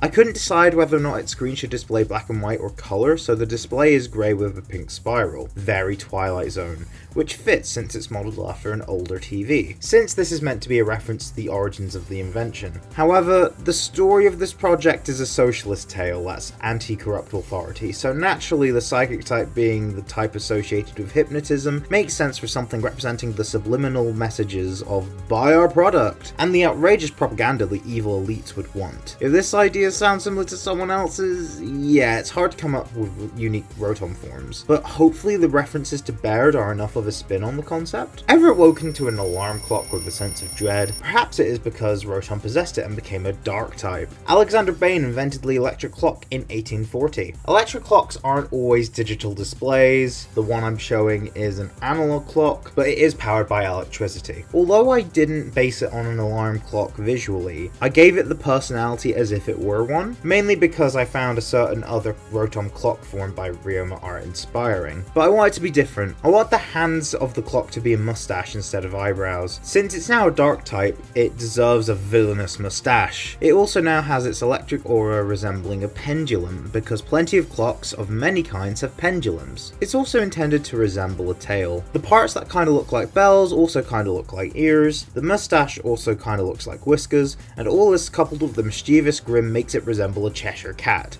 like the one seen in Alice in Wonderland. It was the artist's idea and it fit well. Finally, let's end with a joke Rotom. In 1775, Scottish inventor Alexander Cumming was the first person to patent the flushing toilet. Yes, the toilet which you likely use is Scottish. Now, they don't have electronics, but electric toilets are a thing. They're not Scottish, I don't think, but that's a good enough connection. Electric poison makes sense because bad smelling stuff is associated with poison, so if Wash Rotom is water because it fires water, and Mow Rotom is grass because it fires mowed grass, Flush Rotom is poison because it fires sewage, or just gunk. Not sure if literal sewage is too gross. But that's 5 new Rotom forms. What did you think? Which one was your favourite? Please comment down below. Special thanks to Kai Fakemonzar on Instagram, who did all of the Rotom forms apart from the subscribe Rotom, which was done by Eel over on my Discord server. Remember to like, comment, subscribe, and share, and I'll see you guys next time. Goodbye. Hello, and welcome back to the Croneo region, my Fakemon region based on Scotland and a little bit of Canada. In this video, I'm going to cover a handful of Pokemon that I think could have an evolution that ties in with the Croneo region. I'm not going to mention evolutions of regional variants in this video. They would appear in the videos whose thumbnails are on screen, and I'm not going to talk about the 5 Eeveelutions that I made that weren't regional variants. For those, check out my Eeveelution of every type video. Most of these that I will be showing have also appeared in other videos as well, but I'm going to be covering all the ones that aren't the exceptions that I just mentioned, including some new ones which I'll start with right now. Firstly, we have a Pokemon that deserved an evolution for over 20 years. Delibird. Yes, we have Iron Bundle, but that's just another mon that looks like Delibird. If I wanted my Delibird to get stronger, I wouldn't want to just get rid of it and replace it with something that looks like it. No, I would want it to evolve.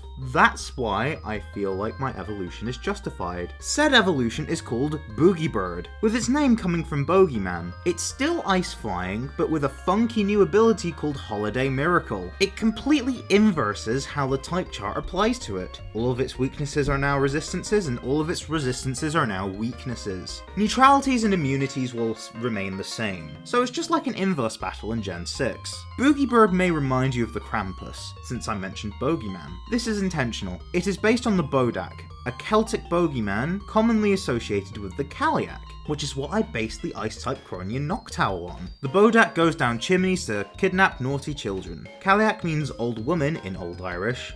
Bodak means old man in Old Irish.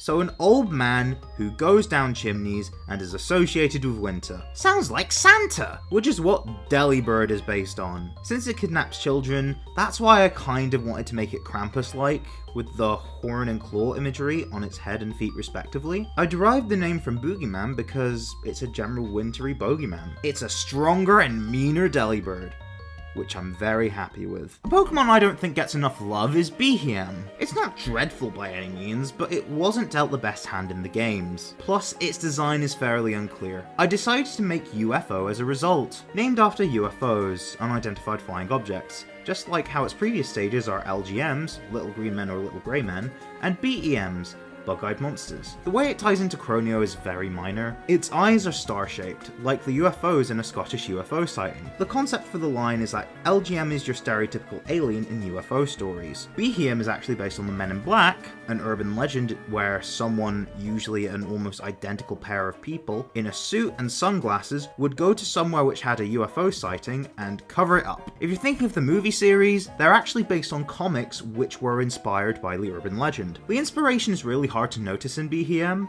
but you can see it's meant to be wearing a trench coat, as well as a hat. So I felt like the natural next step is to do who the Men in Black would answer to. Since this line is very clearly an alien, it makes sense that these aliens would answer to the mothership. So that's what UFO is, their mothership, and its head is shaped like a UFO as a result. It's also all in black to resemble the Men in Black themselves, to make the design philosophy of the line more clear. Canada's national animal is the beaver, so an evolution to Bibarel made sense. Its name is Bibelete. I wanted to see if I could have something Scottish in my Canadian-themed Fakemon. A Scottish invention popular in Canada is the Highland Games. Originally developed in the Scottish Highlands, it involved big displays of strength, such as the caber toss, which is throwing a massive log of wood, which is what Bibelete is doing. It is an athlete after all. Plus, beavers like wood, so it made sense to incorporate this iconic sport of the Highland Games into an already pretty Canadian Pokemon. This display of strength makes normal not make much sense anymore, so instead it is fighting water, since there's no point of getting rid of both prior types. My Carkol evolution is called Locomotive, whose name comes from locomotive and coal. I was one of the many people who felt Colossal was a tad underwhelming. I do feel said people missed the point of the design though. Rock Monstermon have always given a kaiju vibe by the end, and a lump of coal to a minecart which transports the coal to a furnace which burns the coal is a pipeline which I think makes a lot of sense. I'd argue a train would make more sense for this design concept, as they have furnaces too, as well as wheels, which minecarts also have, which is why I made the design. But Colossal fans rejoice, you can still get it, but people who were disappointed now have Locomotive as an option too. As to why I put it in Croneo, coal was very important to the Industrial Revolution, which happened throughout the UK, so not just England, which was Galar's inspiration, but Scotland too. Trains were a major part of that too, which utilised the steam engine, which although wasn't invented by Scottish engineer James Watt, was revolutionised by him. Now meet Togasaur! Did you know that sauropods were believed to walk what is now the Isle of Skye in Scotland? That's nothing to scoff at. I'm not going to go too much into this one, but the basic gist is that I decided to make Togasaur evolve from Togepi and not Togetic because I didn't feel like the design would quite work. Plus, a dinosaur hatching from an egg is different enough to a chick hatching from it. I also felt like the luck theme from the line, which likely comes from the Korean legend of the Dokebi, made me think about how unlucky dinosaurs were to be wiped out by that asteroid and its aftermath. The fairy dragon typing, although not unused, is exclusive to Mega Altaria, so I felt like it would make sense for this mon to have that type, which fits due to other dino themed mon also being dragon type. So now for the Absol family! And I mean family, since I gave it a baby and an evolution. The baby is called Destiny, coming from a baby speak way of saying destiny, spelled in a way containing sin and ending similarly to Banshee, as it is based on banshees, a Celtic monster that has a wailing scream and can be an omen of death, fitting of the Absol line. It's also based on the Cane Bairns, babies that were taken by witches to act as a tax to the devil, which feels sympathetic yet of the dark type. Destiny evolves into Absol, who then evolves into Herosite, coming from heresy and foresight. It's now a dark psychic type, with an ability that halves the direct damage it receives. So how is it Scottish? Well, a few things. Firstly, there's the Bean Knee, a mythical washerwoman from Scotland who is an omen of death, seen washing the clothes of those who are about to die. She was also a type of banshee, and if you catch her off guard, you get granted 3 wishes, almost as if she knows the future but could change it to bend to your will. Another inspiration was the Cognac Odar, which translated from Gaelic to English is Dark Kenneth, who was also known as the Brehon Seer. Kenneth Mackenzie could apparently see into the future, according to legend. Think of him as Scottish Nostradamus. The armour on Herosite is actually a reference to some of his predictions being about war, but also his connections to Brehon Castle, where he worked as a labourer. I mean, castles have knights and stuff stereotypically. It's a stretch, but I think it works. It's disputed if he existed at all, but if he did, he would have used an Adderstone to help him make his predictions.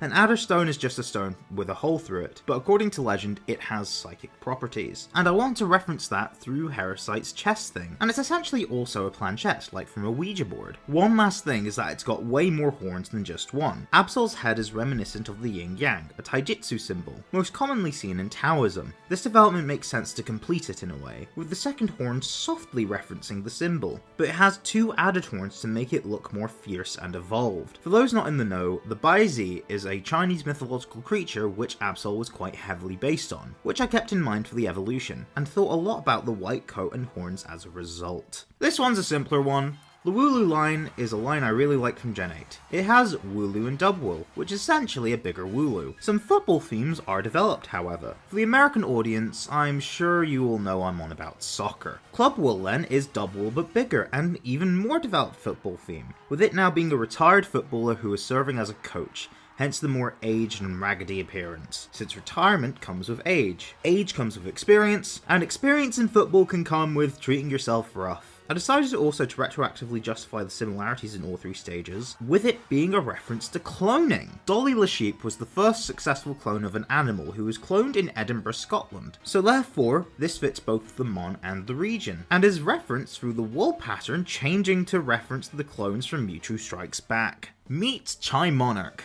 The name comes from Chime, like its previous stages, as well as the word Monarch. It gains the normal type due to it being immune to ghosts, since this line is meant to ward away spirits, as well as the fact that it's a line that goes from a bell to a wind chime. And normal is the sort of sound type, so I felt like it just made sense. The crown and diamond motifs are a byproduct of what I wanted to base this on. I'm sure a lot of you have at least heard of the English playwright William Shakespeare, and maybe more specifically the play Macbeth. It's a tale about a would-be Scottish king going down a dark path to get what he wants. But what's more important to this design is the alleged curse surrounding the play itself. According to the legend, if you say the name of the play in a theatre, you will become afflicted with disastrous consequences. This made me think of other Scottish curses, so how about the Curse of Scotland? Well, that's the nickname for the 9 of Diamonds playing card. The name is speculated to be due to many reasons which I'll not detail due to time, although one of them is to do with the Scottish crown having 9 diamonds. All of these connections with curses, the Scottish crown and the 9 of Diamonds made me want this Pokemon type of curses and spirits to wear a crown and have 9 diamonds in its design. Said diamonds could be the 9 black diamonds, 2 of which can't be seen because they're on the back of the crown, or the 7 diamonds we can see on the front, plus its 2 eyes, which are also diamond shaped. And finally, beat Hogmanay, a new masculine, but not male exclusive, evolution to Buneary. The name is derived from bunny, like Lopunny is, as well as the word Hogmanay, which is the Scottish celebration of New Year's Eve. New Year's events involve fireworks. In Stonehaven in particular, there's a tradition of swinging fireballs, and in recent years there have been more attractions involving the manipulation of fire called firepoi, or fire performances. So if you couldn't already guess, it's part fire type now, which you could have probably guessed from the design, to be fair. Now, even though this idea came to mind as the result of a pun, there's more running deep through here. Even though aspects of Hogmanay make this fire type, I still wanted it to be normal for a few reasons. Firstly, I think this fits in with the line's established type history, since Mega Lopunny gained the fighting type on top of the normal type instead of simply replacing it, so I used the same logic here. Secondly, normal still works since it's an annual event. Sure, that's dumb, but I'm sticking with it. The third reason is music. I feel music is more integral to Hogmanay than any other major holiday celebrated by most of the population in Scotland, and normal is the sound type, as I've said. One more thing to mention about the Hogmanay inspiration, you could see the celebration almost as new beginnings. Another holiday that does that is Easter. Not that this has anything to do with Easter, but it's mostly that the rabbits are a symbol of said holiday due to their, let's say, multiplicative property, which ties into the new beginnings aspect of that holiday, so I felt like it fit to have this be a rabbit Pokemon, which worked with the pun. That's it for all the new evolutions. What did you think of them? Remember to like, comment, subscribe and share. Check out Croneo's Instagram, as well as our Discord server, and why not support me on Patreon? You get early access to some videos, where you can see them a week early, as well as being able to see some Fakemon designs before anyone else can. And with that, I'll see you next time.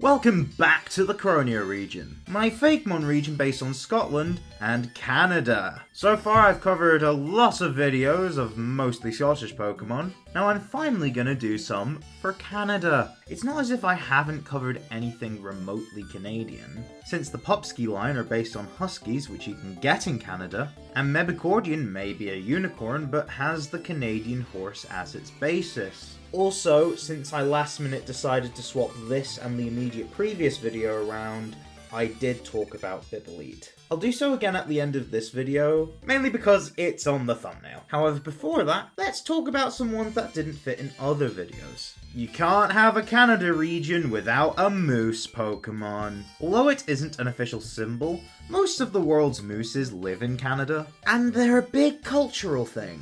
I'm making it ice type, since this will pretty much exclusively be found in the tundra area. Not every Pokemon in this video will, but having a mono ice moose felt right as the first introduction to a Canadian mon. So meet Caffeinate and Slumboose, a moose calf that can't keep still and an adult moose that is slumbering. Their theme is tied to sleep, as, in dreams, mooses represent going on an adventure, which is Pokemon's entire thing. I should also state, Caffeinate has insomnia, and Slumboose has Comatose. The latter not only developed the sleep theme by, well, being asleep, but its icy antlers are now shaped like dream catchers. All of this makes Slumboos gain the Psychic type. In Sword and Shield, we're introduced to a variant of Yamask. It became a trend in the Fakemon community to make a variant of Yamask and give it a new item to hold, as well as a new evolution. So I decided to throw my hat into the ring.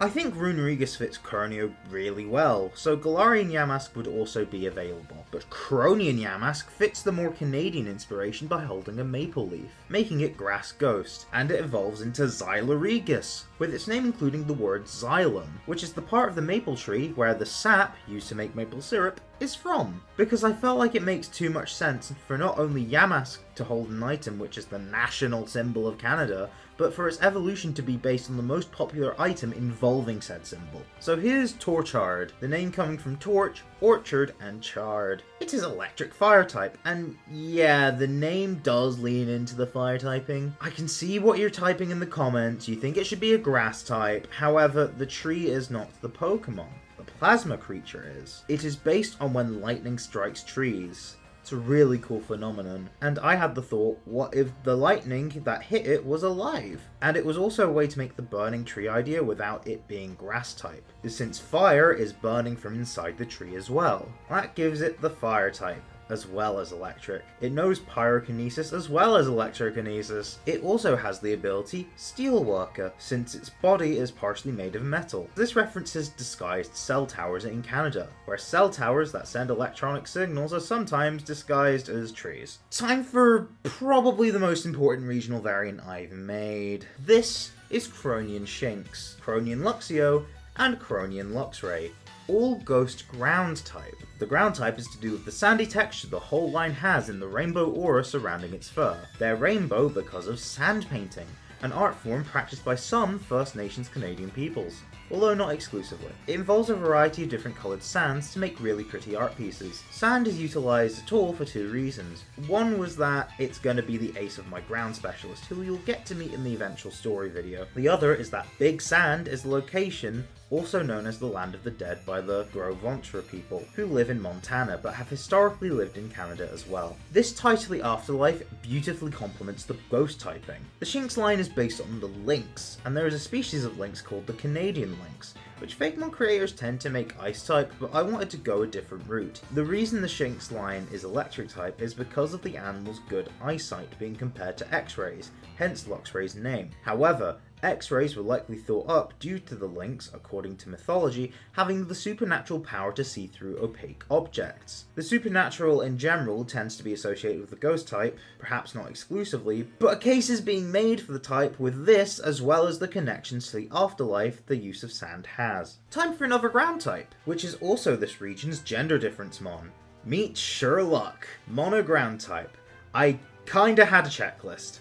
Mono ground Canadian mon, with a gender difference that may or may not have Sherlock Holmes inspiration, a character invented by Sir Arthur Conan Doyle, who was born in Scotland. Croneo as a whole is bridging the gap, I might as well do it with some designs. So I did some digging as it were, and found out about the Oak Island Mystery, a series of stories of buried treasure and unexplained objects found on or near Oak Island in Nova Scotia. So I decided to make some mon based on prairie dogs, a kind of mammal found in Canada, although not Nova Scotia in particular, who like to dig. I decided the male would be a detective who likes to dig for this treasure, and the female would receive some of the trinkets found. I know, very nuclear, kinda patriarchal, but I felt like this made sense to do. But it's not as if the females don't do sleuthing themselves, they just prefer not to go digging. I would say if male Sherlock are Holmes, I wouldn't say female Sherlock are Watson. I'd say they're Irene Adler, the one person in the original Sherlock Holmes canon who outsmarted the great detective. Either way, both of their black-tipped tails look like brushes. Gotta dust off the excess dirt. Oh, and Sherlock is just Sherlock with a U instead of an O, because it's sheer luck that they found all that treasure. Here's a short one, Firewater Turtonator, based on the hydrothermal vents on Canada's west coast. I felt the eruptions fit Turtonator, and the spikes on the original's back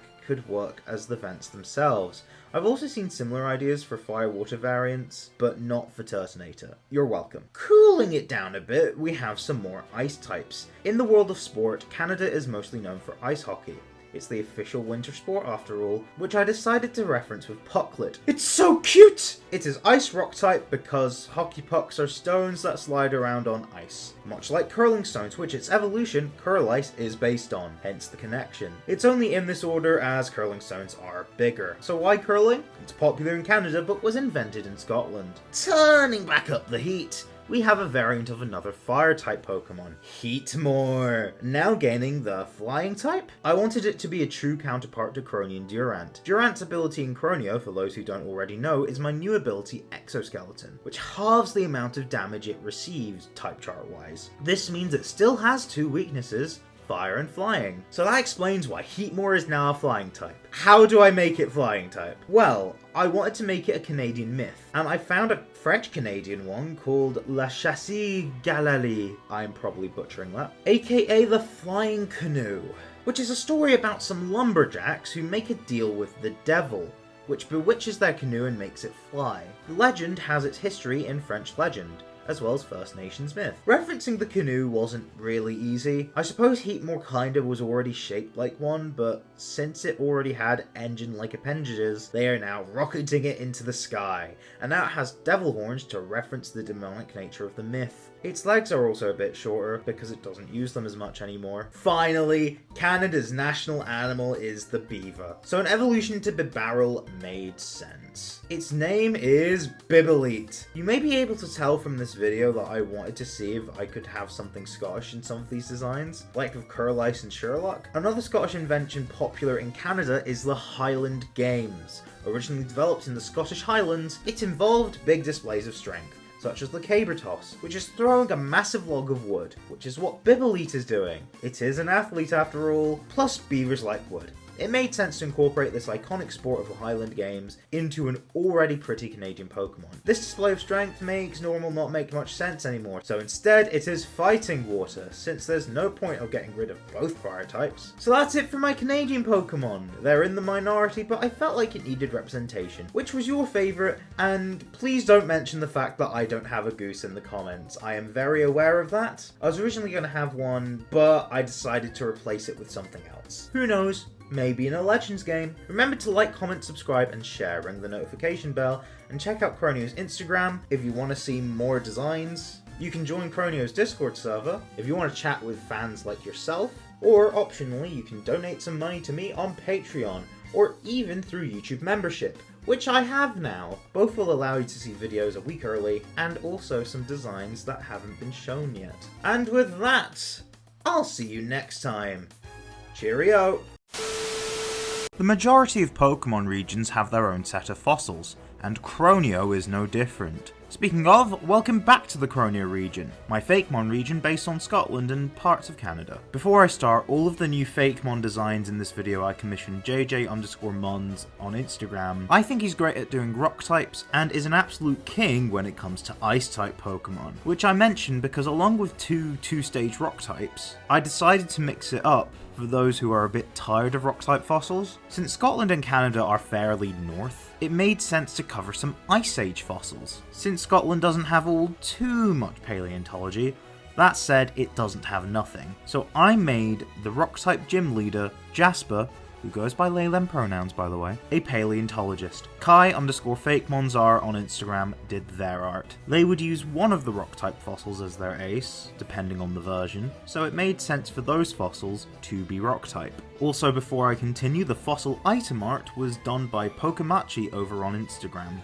I've commissioned him for most of my items, and he's currently my go-to for item art. I don't have a map yet, but I will say there will be water routes towards the middle of the game, starting between gyms 3 and 4. There is an island in these routes covered in snow. This tundra is where you'd find most of the ice types, as well as a town called New Freezington, and the ice type fossils, the Frozen Claw and the Frozen Horn. Jasper meets you here, introduces themselves, and allows you to pick one of the fossils. They pick up the other fossil, which they revive in front of you when you get to their town. They are the 6th gym leader, so I feel it's only fair that they're single stages, so that they're fully evolved off the bat. they'll also be pretty strong as well. Both are also based on animals whose modern counterparts are pretty common in Scotland and are loved. And both are ice type, as a common link to when they are from and their environment, much like how most fossils are rock. The first of which is still around, but maybe not for much longer. The red squirrel is really popular amongst locals, but is being outcompeted by grey squirrels. Yes, I know, Squovit and Greedent are already based on these animals, and kind of get them the wrong way round conceptually, but I digress. Where Squirrage here differs is in concept. I think you can already tell the name combines squirrel and rage, and by the design that it's an ice-fire type. Admittedly, I was inspired by Scrat from the Ice Age movies, now with its hot-headed nature making the Pokemon light up. It's just trying to find the acorn it lost and is angry that it's going extinct. It is a fairly recent ancestor to the aforementioned Squovit line, as well as Pachirisu. I imagine something related to squirrels existed in the Ice Age, due to how recent it was, so a near-extinct animal made sense, to highlight an issue. Plus, its fur colour and fur shape really lent itself to the fire type. As for an animal that verifiably roamed the world during the Ice Age is the giant deer, also known as the giant elk or even the Irish elk, which is close enough to Scotland. Modern geographical separation wasn't a thing, and it roamed Europe in general. Deer are very common in Scotland, so although I imagine the deerling line and maybe Stantler roaming around Croneo's landscape in the modern day, their ancestor, Tunstag, roamed it during the Pokemon Ice Age. Since I wanted it and Squirrage to be their own thing, I didn't really care what type they ended up being in relation to their modern descendants. It is Ice Steel, which you could probably tell, with its name coming from tungsten, a kind of metal, as well as tundra and stag, a male deer. It's a steel type because I wanted to reference tubular steel in the design. These steel tubes were invented in Scotland and require a process called cold forming, which is essentially forming metal without using intense heat. Yeah, it's a pun, but I liked the imagery of these tubes acting as the antlers of Tunstag. Time for our Rocky Boys! Revived from the plate fossil and the spearhead fossil. They are Arthroptect and Tic Tackle. Rock Bug and Rock Water respectively. I know, I'm not breaking any new ground in terms of typing. Given Armaldo already exists and 3 fossil lines are Rock Water, with a further 2 that are also part water. But when one's a bug and one's kinda a fish, your hand gets tied. Since Game Freak typed those respective mon in that way because of similar reasons. Before I get into their evolutions, I do want to get into certain aesthetic choices. Most fossils are rock type. If they have a secondary type, that usually shows as a feature, but they do always at least incorporate the fact that they are rock type to some degree. Rock types take inspiration from a variety of minerals, so I decided to take advantage of that. I was inspired by Subjectively and their Fakemon region Maza. One of their fossils, the Charcopal line, takes some inspiration from opalization, a phenomenon that certain fossils experience. One way fossils are made is when a cast is naturally made and minerals form inside said cast when the original remains fully decompose.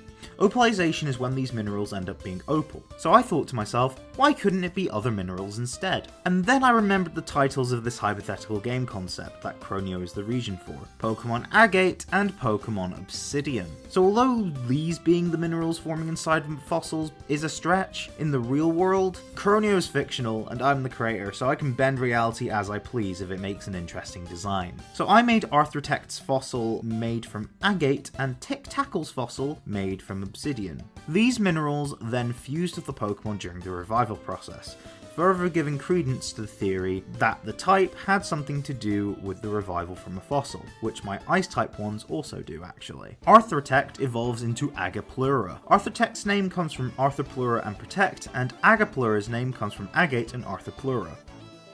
Funnily enough, it is based on the Arthropleura, which existed during the Vision, something like that, stage of the lower Permian period of prehistory. They're essentially giant millipedes, and the largest known land invertebrates of all time. This is why Agapleura is so big. Remains of the Arthropleura have been found in Scotland and have helped to close Romer's Gap, along with other Scottish discoveries. Romer's Gap, for those not in the know, is the name of a time period where basically no fossil data exists. People struggle to find evidence of life during this time, At the time of writing, it is defined to be as early as 360 million years ago to as recent as 345 million years ago. Which doesn't sound very long, but only because we can't fathom how long 1 million years is, let alone 15 million. All this makes an Arthropleura Pokemon necessary for a Scottish region. Since its body is made up of agate, it makes sense to theme it around the past, which is Pokemon Agate's theme and what its box art legendary is the emissary of. The Arthroptect line wants to defend the past, having a sturdy worldview as a result, therefore it has sturdy as an ability, and has a shield motif, with the exoskeleton being made out of agate, and Arthroptect looking like a shield from the top down. Tic-Tackle evolves into Obsidilik. Tic-Tackle's name comes from Tictilic and Tackle. Obsidilic's name comes from Obsidian and Tictilic. Of course, they are based on the Tictilic. Yes, that thing from the meme. It is the first known vertebrate to live on land as opposed to in the water. Again, very important. The first well-preserved fossils of the Tictilic were found on Ellesmere Island in Nunavut, Canada, and even named after the Inuktitut word for big fish. So I would say that covers Canada in terms of important fossil history. As for the obsidian, it made me think of obsidian weaponry, particularly spearheads, hence the head on Tic-Tackle and the tail on Obsidilik. This gives it a more offensive theming to counter the Arthroptect line, fighting for the future and adapting to accommodate for it, hence it having adaptability for an ability, which also works due to the Tictilic being the first vertebrate we know to adapt from water to land. Fossil Pokemon have always been insightful history lessons, and I hope these 6 Pokemon continue that trend, as well as being a worthy part of Croneo in the eyes of fans, which appears to only be less than 1 in 7 of you? If you enjoyed this video, why not change that by subscribing to my channel? I try to get a video out from the series at least once a month, so ring the notification bell to make sure that you know when it comes out. I also post shorts every week I don't have a normal upload, which you can also find on TikTok and my Instagram, which you can also check out for the stats, shinies, dex entries, and evolution methods for the Fakemon you've just seen, and all my other Fakemon. You can also join the Discord server to speak to fans like yourself. And optionally, if you have the change to spare, to make sure I can keep this going long term, as well as to get access to content early, why not become a patron or a member? Link to my Patreon in the description, or you can click the join button to become a member today. Massive shout out once again to Jay for these fossils and Kai for Jasper, as well as Pokemachi for the fossil item art. We're reaching the end of the Croneo decks, but there's still more I haven't shown you yet. But for that, you'll have to wait. I'll see you all next time. Cheerio! Even more Scottish Pokemon! Welcome back to the Croneo region, my Fakemon region based on Scotland. So let's get into it. Okay, tell me if this sounds familiar. Mono-electric frog-inspired line. Before you think I copied the wonderful Bellibolt, just know I came up with this idea before even Legends Arceus came out. Also, I think you'll agree this idea is unique. Meet Tadsol, a solar-powered tadpole, Turbit, a wind-powered frog, and Hydrode, a still mono-electric toad powered by hydropower. Yeah, it's not water type. The word hydro in its name comes from hydroelectricity.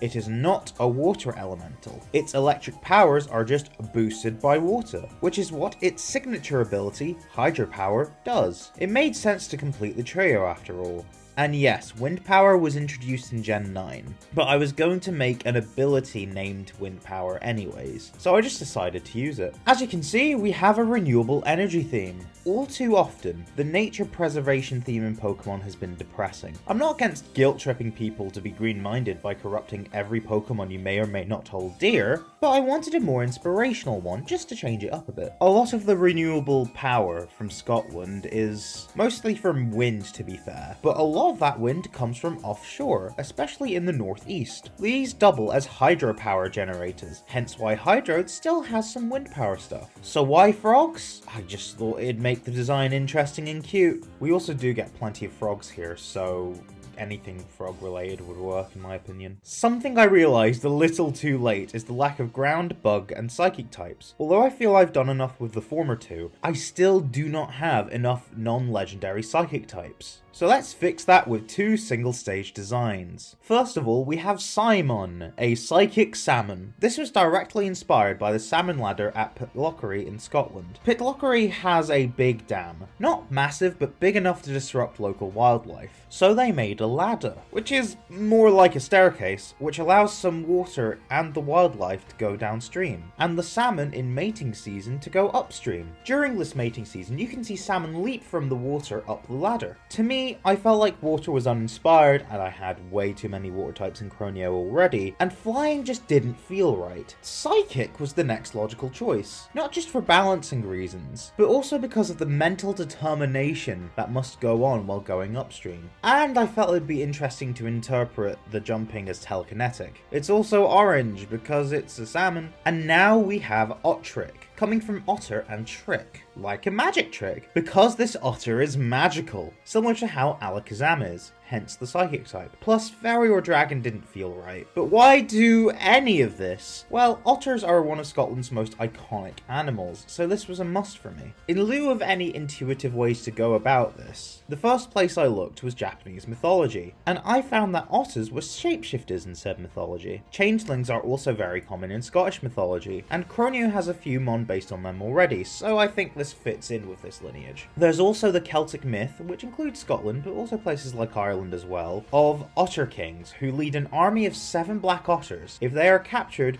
they can grant any wish in exchange for their freedom, hence the magical theme and royal aesthetic, as well as the black skin. Also, both of their shinies switch colour schemes, since pink, the colour that happened to be used for Otrick's magic, is also commonly associated with salmon, and the Otter King in Irish folklore is sometimes described as having white fur, black ears, and orange feet, so it just made sense to swap their colours. Plus, they can be seen as sort of a duo anyways, mono-psychic creatures that are somewhat aquatic. Time for Sojin, a steel water type based on Iron Brew, a very popular fizzy drink in Scotland. Since most of my viewers are American, when I say fizzy drink, I mean soda, hence the name. It's so popular that its slogan is Scotland's other national drink, since whiskey is number 1. Its pressurized form is just a can of Iron Brew, but its depressurized form is a strongman? Yeah, the gin part of Sojin's name comes from the genie in a bottle aesthetic, which worked to actually turn the liquid itself into a Pokemon while also incorporating the can itself. But this genie is a strongman because it's also based on the figure on the Iron Brew logo, who was originally supposed to be Donald Dinny, the strongman from Aberdeenshire, said to be the 19th century's best athlete. His likeness was used after he endorsed the drink, and the strongman aesthetic has been associated with the brand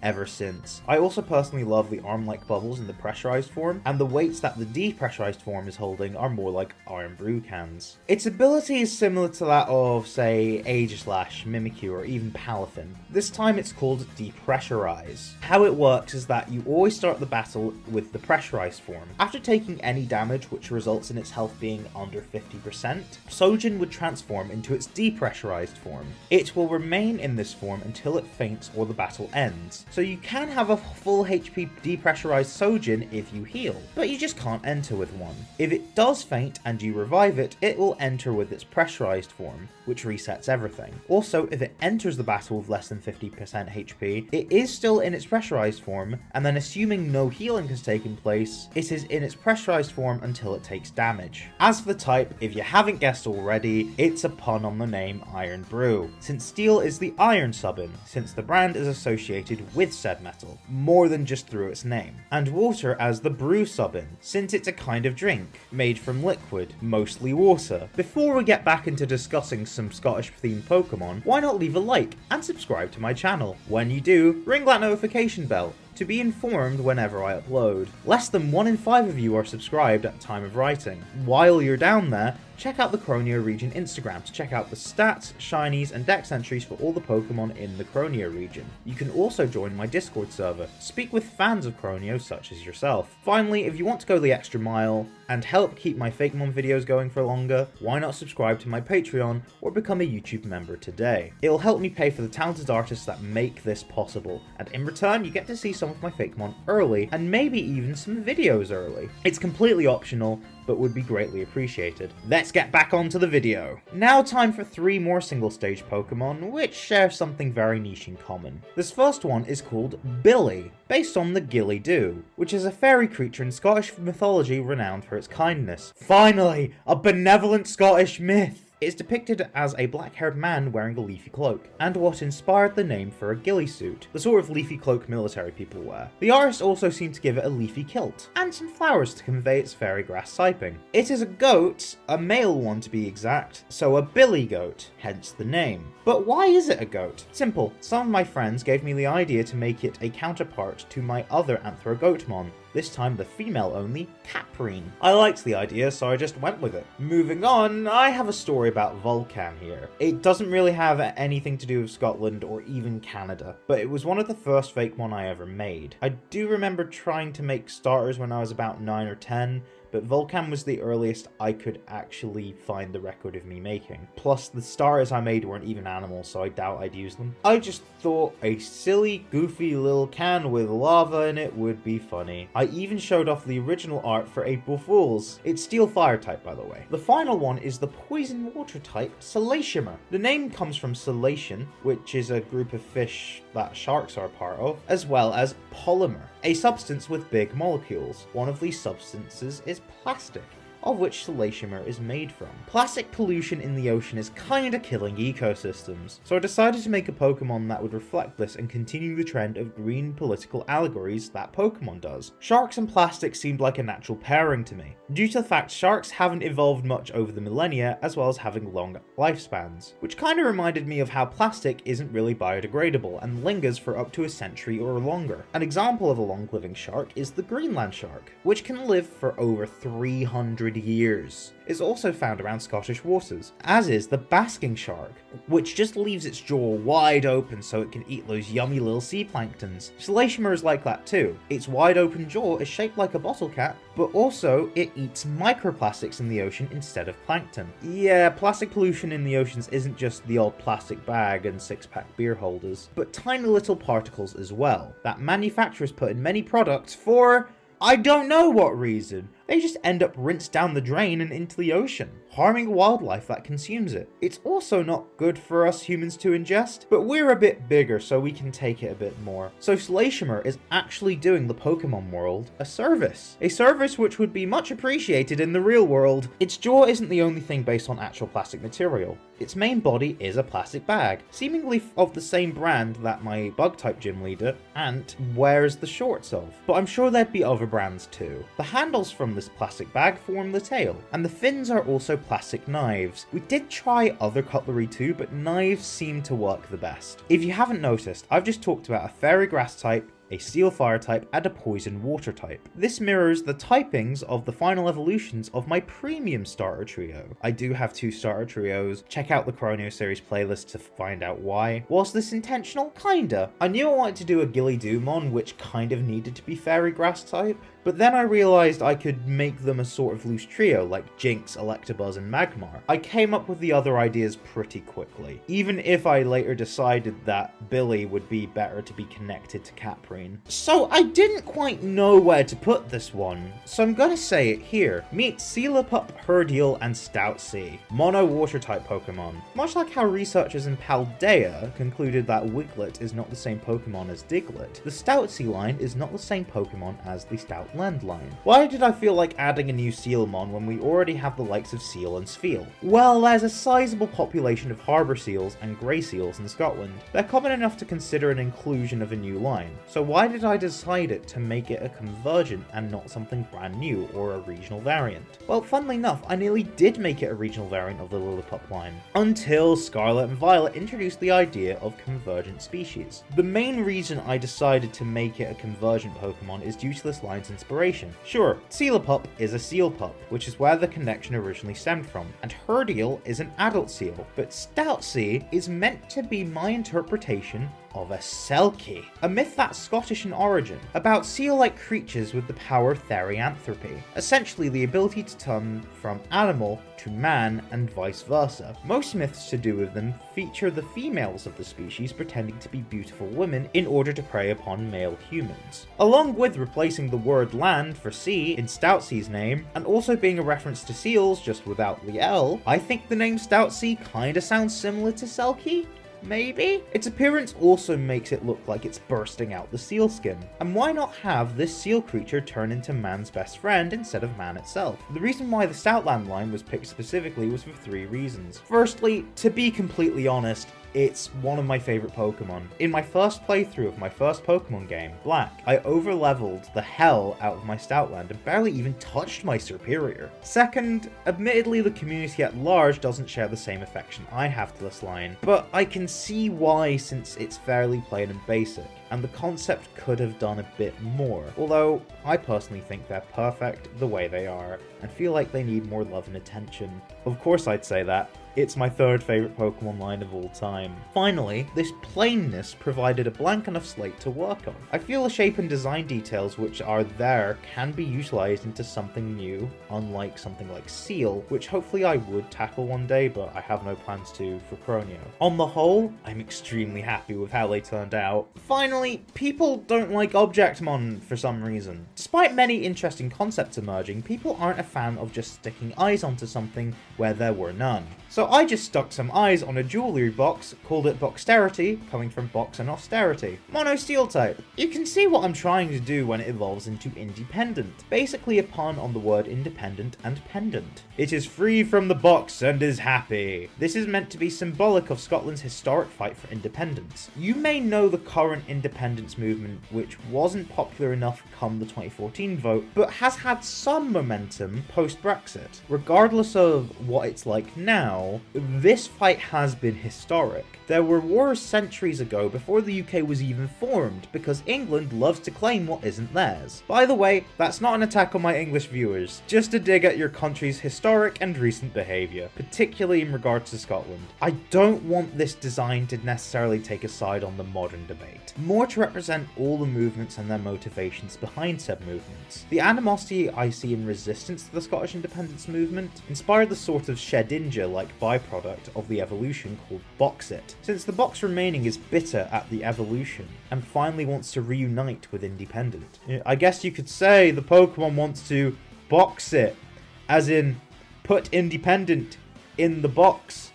It is also the box. It also kind of sounds like Brexit and the hypocrisy of the unionist movement. If you don't agree that all art is political, which for the record most art is, you have to concede that all art is at least biased. But I will say, if you are staunchly against the Scottish independence movement, you can still use Boxterity, since all 3 of these mon have a base stat total of 500. And not only is Boxterity the more defensive one, it also happens to make use of the Eeveelution, so is way more viable if you want something more defensive. So even if you think I made the design concept way more pro-independence, practically, it at least appeases the unionist side of the debate. So that's it for general Pokemon that are predominantly Scottish. I have now shown off every non-legendary Pokemon in the Croneo Dex. Comment below what you've liked so far and keep watching for a Halloween special and some videos about other aspects of the Croneo region I've not shown off thus far. Also, why not check out the Croneo playlist as well? Binge watch the whole series. Why not get a grasp of what you think your team will be? Anyways, wherever you see me next, I'll see you there. Cheerio! It's spooky season, and Halloween is approaching. I love Halloween, and it was invented by the Celts, and possibly Scotland specifically. I am Scottish, and I live in Scotland, but we don't really celebrate it much here. Like, sure, plenty of people have Halloween decorations, and millennials and Gen Z really are into it, but in recent years, Christmas decorations start popping up before the Halloween ones. However, for my Scottish-themed Fakemon region, Croneo, I get to decide what should and shouldn't happen, and I have about half a dozen Pokemon lines inspired by the Holiday of Horror itself. Long-time viewers may have seen these all before, but there are some things I would like to go over again, and maybe even reveal some new information about these previous designs. Since I have so many designs based on the holiday, I felt a one-stop shop made sense. Are you sitting comfortably? Then I'll begin. Starting off with my zombie-like mon, which I've retconned the type of. Cronian Rattata is based on plague rats, while Cronian Raticate showcases the development of this illness. It evolves again into Ratakin, the name coming from Rat King and Kin, loosely based on Rat Kings, the phenomenon of multiple rats being tied together by the tail, which in folklore is believed to make it one super being. When I introduced these Pokemon before Scarlet and Violet came out in my first Unused Type Combos video and on Instagram, this slime was entirely normal poison. While Rattata and Raticate retain this typing, Ratakin is now Ghost Poison. I originally considered making it Ghost Poison when conceptualizing it, but decided to make it keep the normal poison typing, since you're hitting the corpse part and not the ghost part, and because we hadn't had a fully evolved normal poison type by that point. However, ever since Grafaiai got announced, I started to reconsider, since a load of people thought that since it is a zombie and a ghost tied together at the tail, both being, well, dead in a sense, I decided to retcon it. I don't usually like retconning Fakemon once they're already out there, but sometimes I see it as necessary. Like how my Grassfire bread themed Pokemon, Bunty, introduced in the very same video as Ratakin, now has Darkspun's ability, Well-Baked Body, since that made complete sense. I also decided that my Grass-type starter should now be called Dandelion, because I think the name fits it better, even though it's not based on dandelions, it's a dandelion, and plus all the names are based on different plants, and something to do with lions. Meanwhile, the Croneo Patrat line got redesigned, which I'm showing here because I'm not sure where else to put them. I suppose it works because cop outfits work for Halloween costumes? But anyways, this zombie rat Pokemon is the only Fakemon in this video to receive a retconned type. Don't assume all the Fakemon in this video will be Ghost type, at least when fully evolved, because Bunty's counterpart from that very same video is also perfectly fitting for Halloween. Janeep and Lanturnip are Grass and Grassfire respectively. Blissline wasn't envisioned as a Grassfire type for the sake of making an unused type combination, it was created to fill a slot in the dex, as well as be a counterpart to the Bunty line. I must note, Bunty was created for that type combination, but I settled on the same type combination for Lanturnip.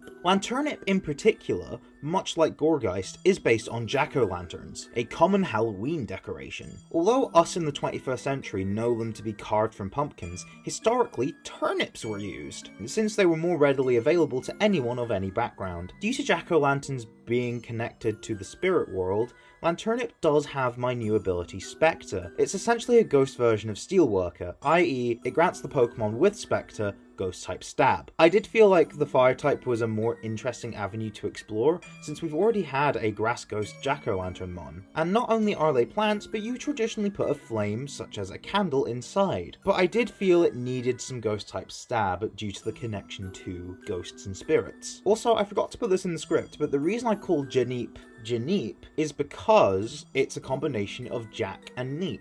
Or maybe a more feminine version of Jack like Jane, but I think it still works. The final non-ghost type I want to discuss is one of my 6 starter lines. If you want to know why I have 6 starters, I recommend checking out the first 2 videos in the series. As the video you're currently watching is more about the Halloween designs themselves, I don't want to really get into the story of Croneo here. I must also say, the other 5 don't have anything to do with Halloween. Ocat and Musifer are fighting type, since they're based on wildcats. And I felt like that fit the fighting type as a pun. Thematically, they are fighting for their lives as they are witches. And if Lucario's magical abilities can still make it fighting type, the same applies to this line. Wildcats are a fairly big cultural thing in Scotland. There's even a myth that's seemingly inspired by them called the Cat Sith. I have probably pronounced that wrong.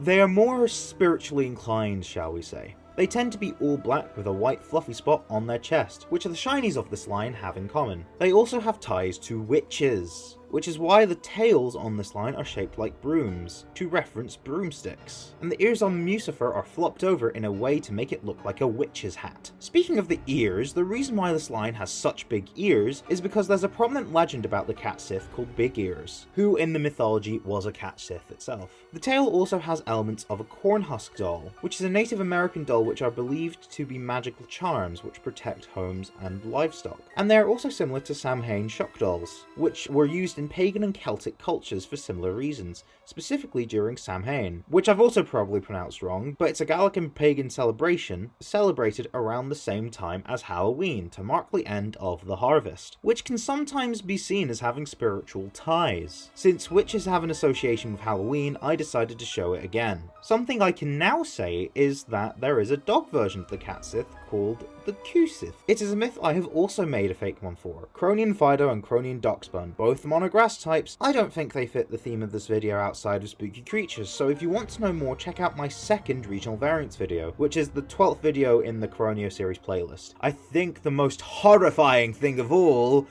is the fact that 1 in 5 of you are subscribed to my channel. If you like these Fakemon, why not change that? I'm hoping to get 10,000 subscribers by the end of the year. It would really mean a lot, as it would help my channel reach more viewers like you. While you're at it, why not follow my Instagram account at Croneo_region to see the stats, shinies, and dex entries for my Fakemon. There's also my Discord server if you want to join a community of Croneo fans, or if you want to go the extra mile, why not support me on Patreon or become a YouTube member. It'll help me to keep commissioning the artists that help me to bring my concepts to life, and it'll make sure I'm able to keep content coming out, and your reward will be seeing videos and Fakemon early. Remember, it is completely optional. All I ask is you support me whatever way you can, whether it be following my social media accounts including my YouTube channel, which you can do for free, or those financial avenues if you can. Right, let's get back to these Halloween themed Fakemon. Another stereotypical Halloween costume is a sheet ghost. Croneo started being developed before the announcement of Pokemon Legends Arceus. Around that time, a very popular way of tackling the as of then unused ghost normal typing was making a sheet ghost. I decided to make one myself but add my own flair to it. It's based on the Sluach, a fairy creature that's said to be the spirits of the unforgiven dead, sometimes depicted as fairies, acting as a host to these spirits, floating around during Halloween. That explains the angry appearance, the ability Levitate, and the sheet ghost appearance, since it contains spirits and is a Halloween decoration. You get this mon in a similar fashion to how you'd obtain Spiritomb in Pokemon Legends Arceus. I actually forgot to write its name in the script.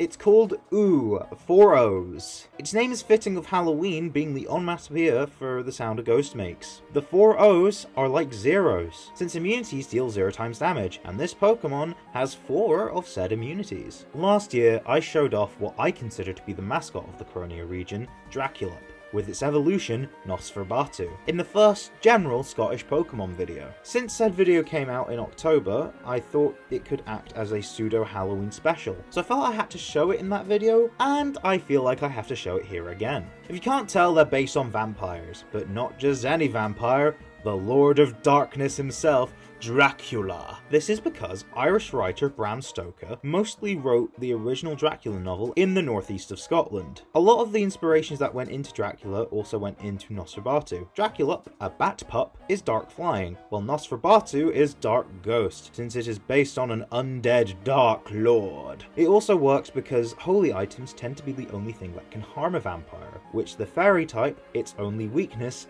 embodies.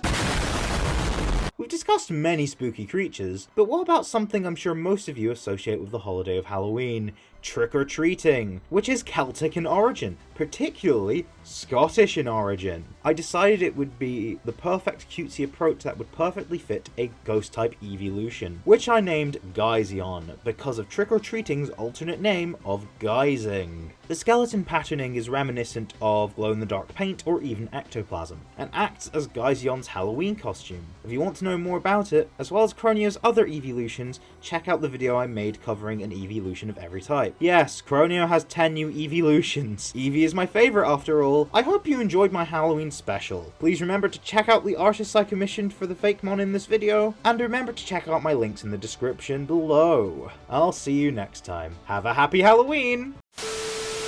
Hello everyone, and welcome back to the Croneo region, my Fakemon region based on Scotland. Today I'm going to be doing a different kind of video. Every Pokemon has an ability, and has done since Gen 3. Some have more than one. Some have hidden abilities, and some have alternate forms with another ability on top of that. In this video, I'm going to discuss all of the unique abilities that I have created for Croneo. These first 3 are actually going to be hidden abilities of my starter trio. Well, the premium starter trio. I go over why I have 2 starter trios in other videos, just know that I have them and don't question it right now. Naturally, Buttercup, Azalea, and Dandelion all have Overgrow, but their hidden ability is Hay Fever. If it makes contact with an opposing Pokemon, then the defense and special defense stats of the opposing Pokemon are lowered. Similarly, Flamoo, Temaku, and Fernox have Blaze, but their hidden ability is Blacksmith. If a move makes contact with an opposing Pokemon,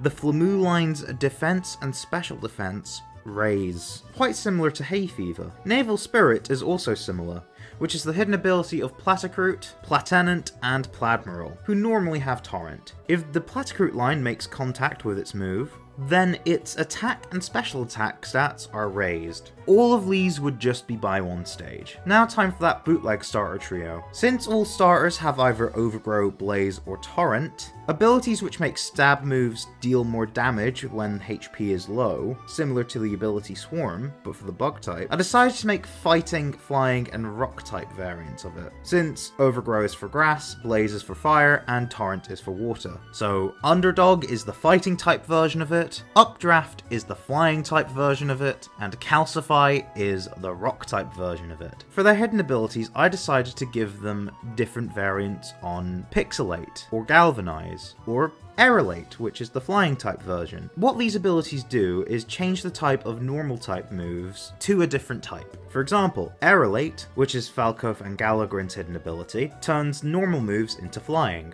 They also get an extra boost on top of that. So the Fighting type version is Militarize, and the Rock type version is Crystallize. Crystallize is also the hidden ability of Cronian Sylveon, which is also Rock type. Speaking of clones of other abilities, I decided to make a new version of the ability Steelworker or Dragon's Maw. Steelworker essentially grants a Pokemon an extra 1.5 times bonus to a certain type. So essentially Dhelmise gets the same type attack bonus of Steel type moves, despite not being a Steel type, and Regidrago gets an extra boost for Dragon type moves, although now I've given that ability to Draculup and Nosferatu as well. I've made a Ghost type version of that called Spectre, as there are plenty of non-Ghost Pokemon that I have created, who I feel conceptually would benefit from having Ghost type Stab. Using that same logic, Shock Absorb is a Fighting type version of Water Absorb or Volt Absorb. Since I noticed when I was creating Croneo there are a few Pokemon with 4 times weaknesses to Fighting, which I felt like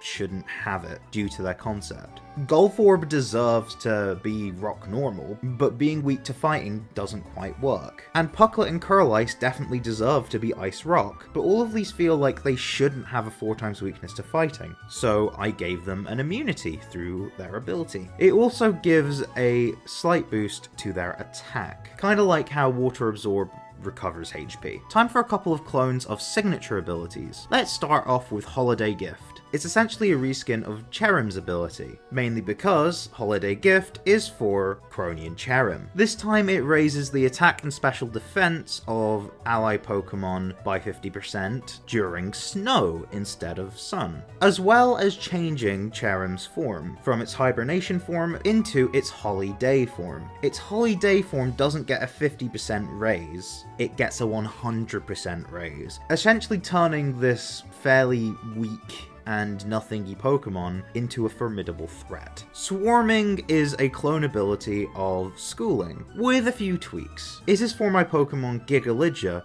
which has a solo form and a swarm form, like how Wishiwashi has a solo form and a school form. It changes Gigaligia into its swarm form if its HP is above 25%, and Gigaligia is at least at level 25. If its HP falls below 25%, Gigaligia will revert back to its solo form. Another signature ability I decided to make, which also has some festive theming, is Holiday Miracle, because it was already a Christmas miracle that Delibird was able to evolve into Boogiebird. Not only does Boogiebird have better stats, but its ability, Holiday Miracle, essentially inverts the Pokemon's personal type matchups, so any resistance becomes a weakness and any weakness becomes a resistance. I've decided to keep immunities the same, and of course neutralities would also remain the same. It is similar to Inverse Battles introduced in Generation 6, but it is a little bit different. Now I am going to talk about an already existing signature ability, that of Castform, because I have changed how it operates a little bit. Yes, it changes Castform's type, its form, and the type of Weather Ball, dependent on the weather. However, now, Forecast keeps the weather up even until after Castform faints. If a Pokemon with Forecast is out in the field, whatever current weather will have its timer pause and then resume once a forecast Pokemon has left the battlefield. This means the weather can only change if someone else sets different weather. This was to make Castform a bit more viable. Cacophony, which is currently the signature ability of Croneo Berserker, is named after an unused ability from Gen 3. However, I've decided to give it a completely different purpose. All sound-based moves now do damage. They also essentially give a same type attack bonus to any move that already did damage. As for the ones that didn't already do damage, they now do physical or special damage depending on what deals more. Hydropower is the signature ability of Hydroid. People were confused as to why Tadsoul, Turbit, and Hydroid were mono-electric when people thought they should be electric fire, electric flying, and electric water respectively, due to being based on solar power, wind power, and hydropower. But solar power and wind power are already abilities. Granted, wind power wasn't when I came up with this Pokemon line. I was going to make an ability called wind power anyways, but now I don't have to because wind power now exists. Hydropower, on the other hand, doesn't. And it makes it so that if a Pokemon with hydropower is hit by water type attacks, the Pokemon special attack is raised by a stage or two. I'm not 100% sure which would be more balanced. It was mainly because a commenter suggested that it could be raised by 2 stages. I don't know. Comment down below what you think. I hope referencing their themes through abilities as opposed to just types is more interesting. I hope it all makes sense now. Depressurize is the signature ability of Sojin, a Pokemon based on Iron Brew, which is a soda. It works similarly to the likes of Aegislash's ability or Mimikyu's ability, arguably even Palafin's ability. When the health of Sojin's pressurized form goes below 50%,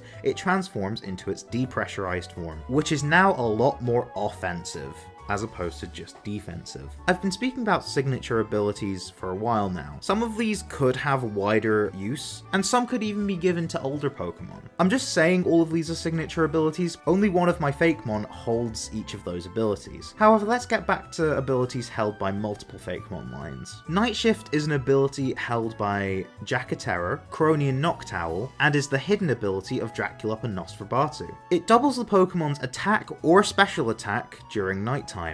Which one it doubles is at random. There isn't a Pokemon ability that really deals with time of day or season, and I can see why, considering online battles and competitive play makes it a bit of a logistical nightmare to try and consider these aspects. I've got a suggestion for a solution to that. Make all online battles and competitive battles auto set to nighttime, so the ability does activate, because it's going to be a bit random what happens anyway. Either that or a toggle. Exoskeleton is the ability of Croneo Durant, as well as my Absol evolution, Heracite, due to its psychic armor it's developed around itself. Exoskeleton might be the most broken ability I've come up with, because it halves all damage received by attacking moves. Secondary damage such as burns or recoil are the same, but essentially the type chart has been halved. This is because Grass Bug is not a good type combination. Neither is Dark Psychic. So I decided that both of these would deserve something to make it more defensively viable. This has inadvertently made Heracite really good because it's now only weak to Bug. It already had an immunity, but now it also has 15 resistances. Let's just say it's more of an attacker than a defender, even though it has armor, to try and balance it out. Now time for another signature ability, which I'm only mentioning now because it's the signature ability of one of the forms of my Psudo Legendary, Serpedon.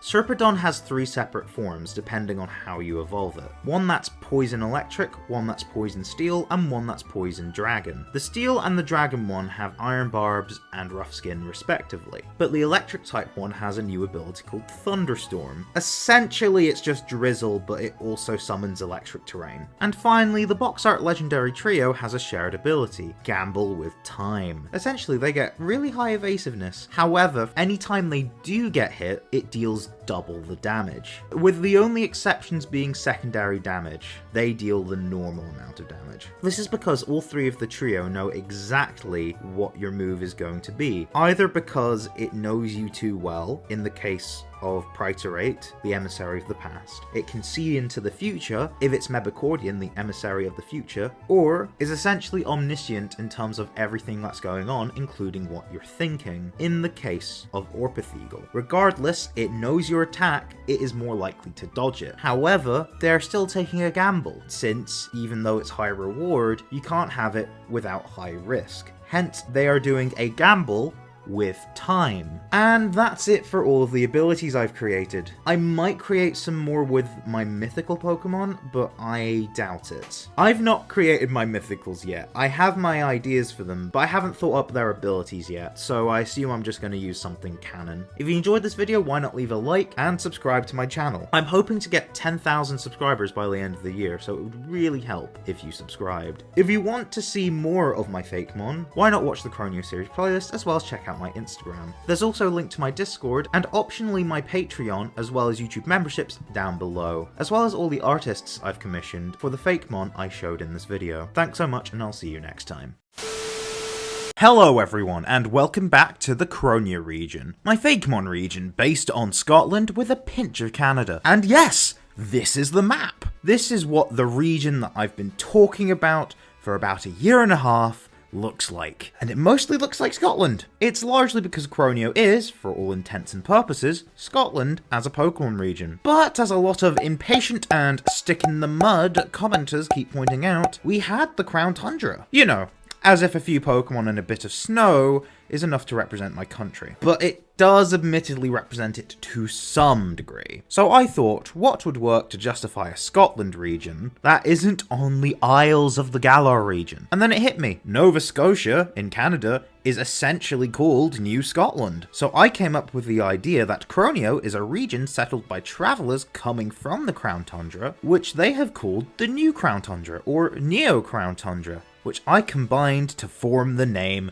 Croneo. But yeah, this is essentially Scotland properly. Maybe in the future I could do a dedicated Canada region. That could bring back the Canadian mon I made for Croneo's decks. But anyways, now that I've addressed the important backstory, let's see what elements of Scotland I decided to adapt into this map. But not before giving thanks to the artist that I commissioned for the map, Platilia Decks on Instagram. I think they did an amazing job, as you will see. I also wanted to thank my friend Elium, the self-proclaimed Discord Goblin, as they helped me name most of the towns and other areas in Croneo. Not all, but quite a few of them. They also helped me with a number of dex entries you can see on my Instagram. Let's start where the player would start, and finish their journey. Gosfort. I just felt like having a city that was the start of your journey and the end of your journey felt nice and circular, as a lot of the Pokemon leagues are actually relatively close to where you start out, so I just decided to merge them together. In the spirit of that, it is based on both Glasgow and Edinburgh, which is due to me not being able to decide which city should house the league. So I decided both! Many of the buildings are based on some from both cities. Most notably, Professor Barclay's lab is based on Glasgow Cathedral, and the Pokemon League's tower is based on the Scottish Parliament buildings in Edinburgh. The name of this town comes from distorting Glasgow, as well as Edinburgh's name being rumoured to mean Edwin's Fort. As you head north to start your journey, you have the choice of entering the Fluorescent Forest, inspired by the Glimwood Tangle, as well as similarly enchanted forests in other Fakemon regions. The Fluorescent Forest exists to house the more mystical Pokemon found in the region. The eastern portion, which is the portion you'd enter at the start of the game, houses early game Pokemon. It is your standard forest area. As for your other early route areas, Gosfort also leads out to Gosfortshire. Along the way, there is a bridge based on the fourth bridge that leads into Edinburgh, although this one is much smaller. You can even find the daycare here, where you can collect a regional variant of a Kanto starter if you want one. You can also find the Aberlachy Lakefront, as well as its lake, alongside many coastlines,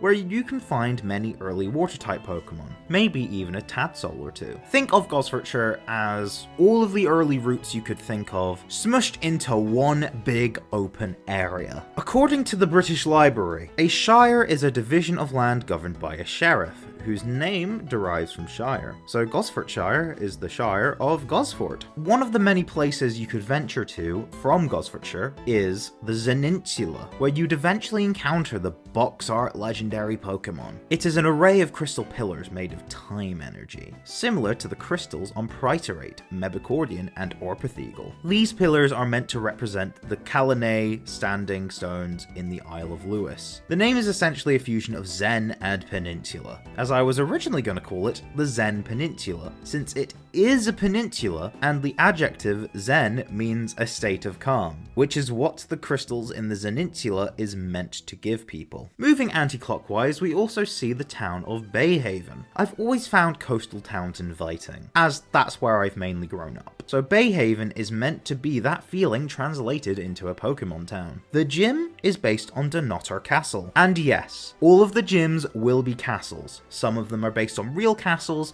some of them have some more creative liberties to their design. Said gym is also where the fire gym leader, Charlotte, is battled. The beach next to Bayhaven is called the Silver Sands, based on places in Scotland that are known as Silver Sands, which I decided to make more literal here. In this location there's also a cave, to nab some early game cave Pokemon, as well as some others which evolve into Pokemon new to Croneo. The name comes from Bay, as it is near the sea, and Haven, a place of safety. It's also named after Stonehaven, where Donotter Castle is located. Moving on up is Bloomborough. It's also not based on anywhere specific. It's where Croneo's farming community live, since Scotland has a strong farming community, with 3/4 of Scotland's land serving the purposes of agriculture, according to Nature Scott. It's also meant to be the de facto rural town of the region. The gym is based on Balmoral Castle, as I felt like it looked like a good inspiration for a grass-type gym, and it has historical significance, as not only did the late Queen Elizabeth II of the United Kingdom and its territories like spending time here, it was also her chosen place to pass on. Scotland is part of the UK itself, and she chose to die here, so that's the connection. You fight the grass gym leader, Fig, here. The name comes from bloom, which is what plants do, and borough, which is a suffix that a lot of Scottish towns have. North of that is Aberlachy, which is based on the city of Aberdeen,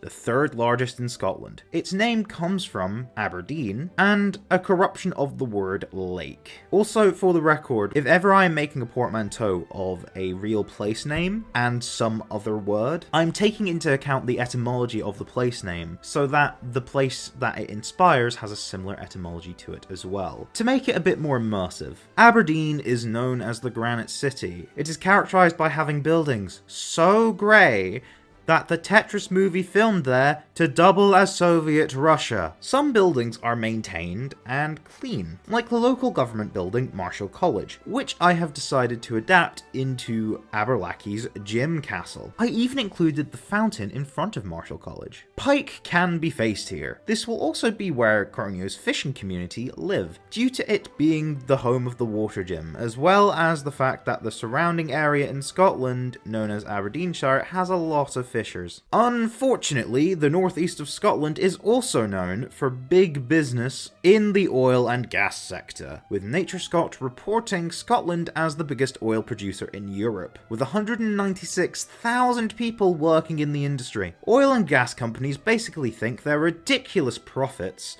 are more important than people's comforts and especially the literal survival of the world. The North Sea is a popular area for oil refining. Also, oil spills are bad. They pollute the local ocean and wildlife within it, damaging ecosystems, even though the oil didn't burn up into our atmosphere. So the abandoned rig is here to remind us that the oil industry is bad. It's also an optional area. Moving on north, the Isle of Snow has its landmass based on the Isle of Skye in Scotland, except I moved it to the east of the map as I felt like having a tundra setting here made sense to get a bunch of ice types, which would fit at this point in the game. You may have spotted a cave here in the Isle of Snow. Don't get too excited, but it is a location that houses the Icy Rock, where you could evolve Eevee into Glaceon if you so wish. The Ice Stone will still work. There's also a town here called New Freezington, since the original settlers who came to what is now known as Croneo came from the Crown Tundra. I just felt like referencing the only town in the so-called Scotland area. It has a castle based on the cool library building at the University of Aberdeen. It It would be home to the Ice Gym, but in this league cycle, Ice was left out. The islands nearby are known as the Luring Islands, named after Chandelure, due to the fact that one has a lighthouse, which Croneo Chandelure is based on. When you get back to land again, it will be in the town of Azamori. Azamori is the town where Ant, or Lily, is the gym leader. All of the colourful buildings are based on the Scottish children's show Balamory, which even had a character, Archie, who lived in a pink castle. The show was mostly filmed in a real Scottish town called Tobermory, in the Isle of Mull, while the castle was filmed in East Lothian. These colourful houses felt perfect to reference Pride, with the castle now sporting blue and white as well to reference the transgender flag, due to the Croneo region having a lot of LGBT plus rep, including the gym leaders of this very town who are trans. As you could guess, Azamori is named after Balamory. The last 5 letters fit the theme of love and acceptance,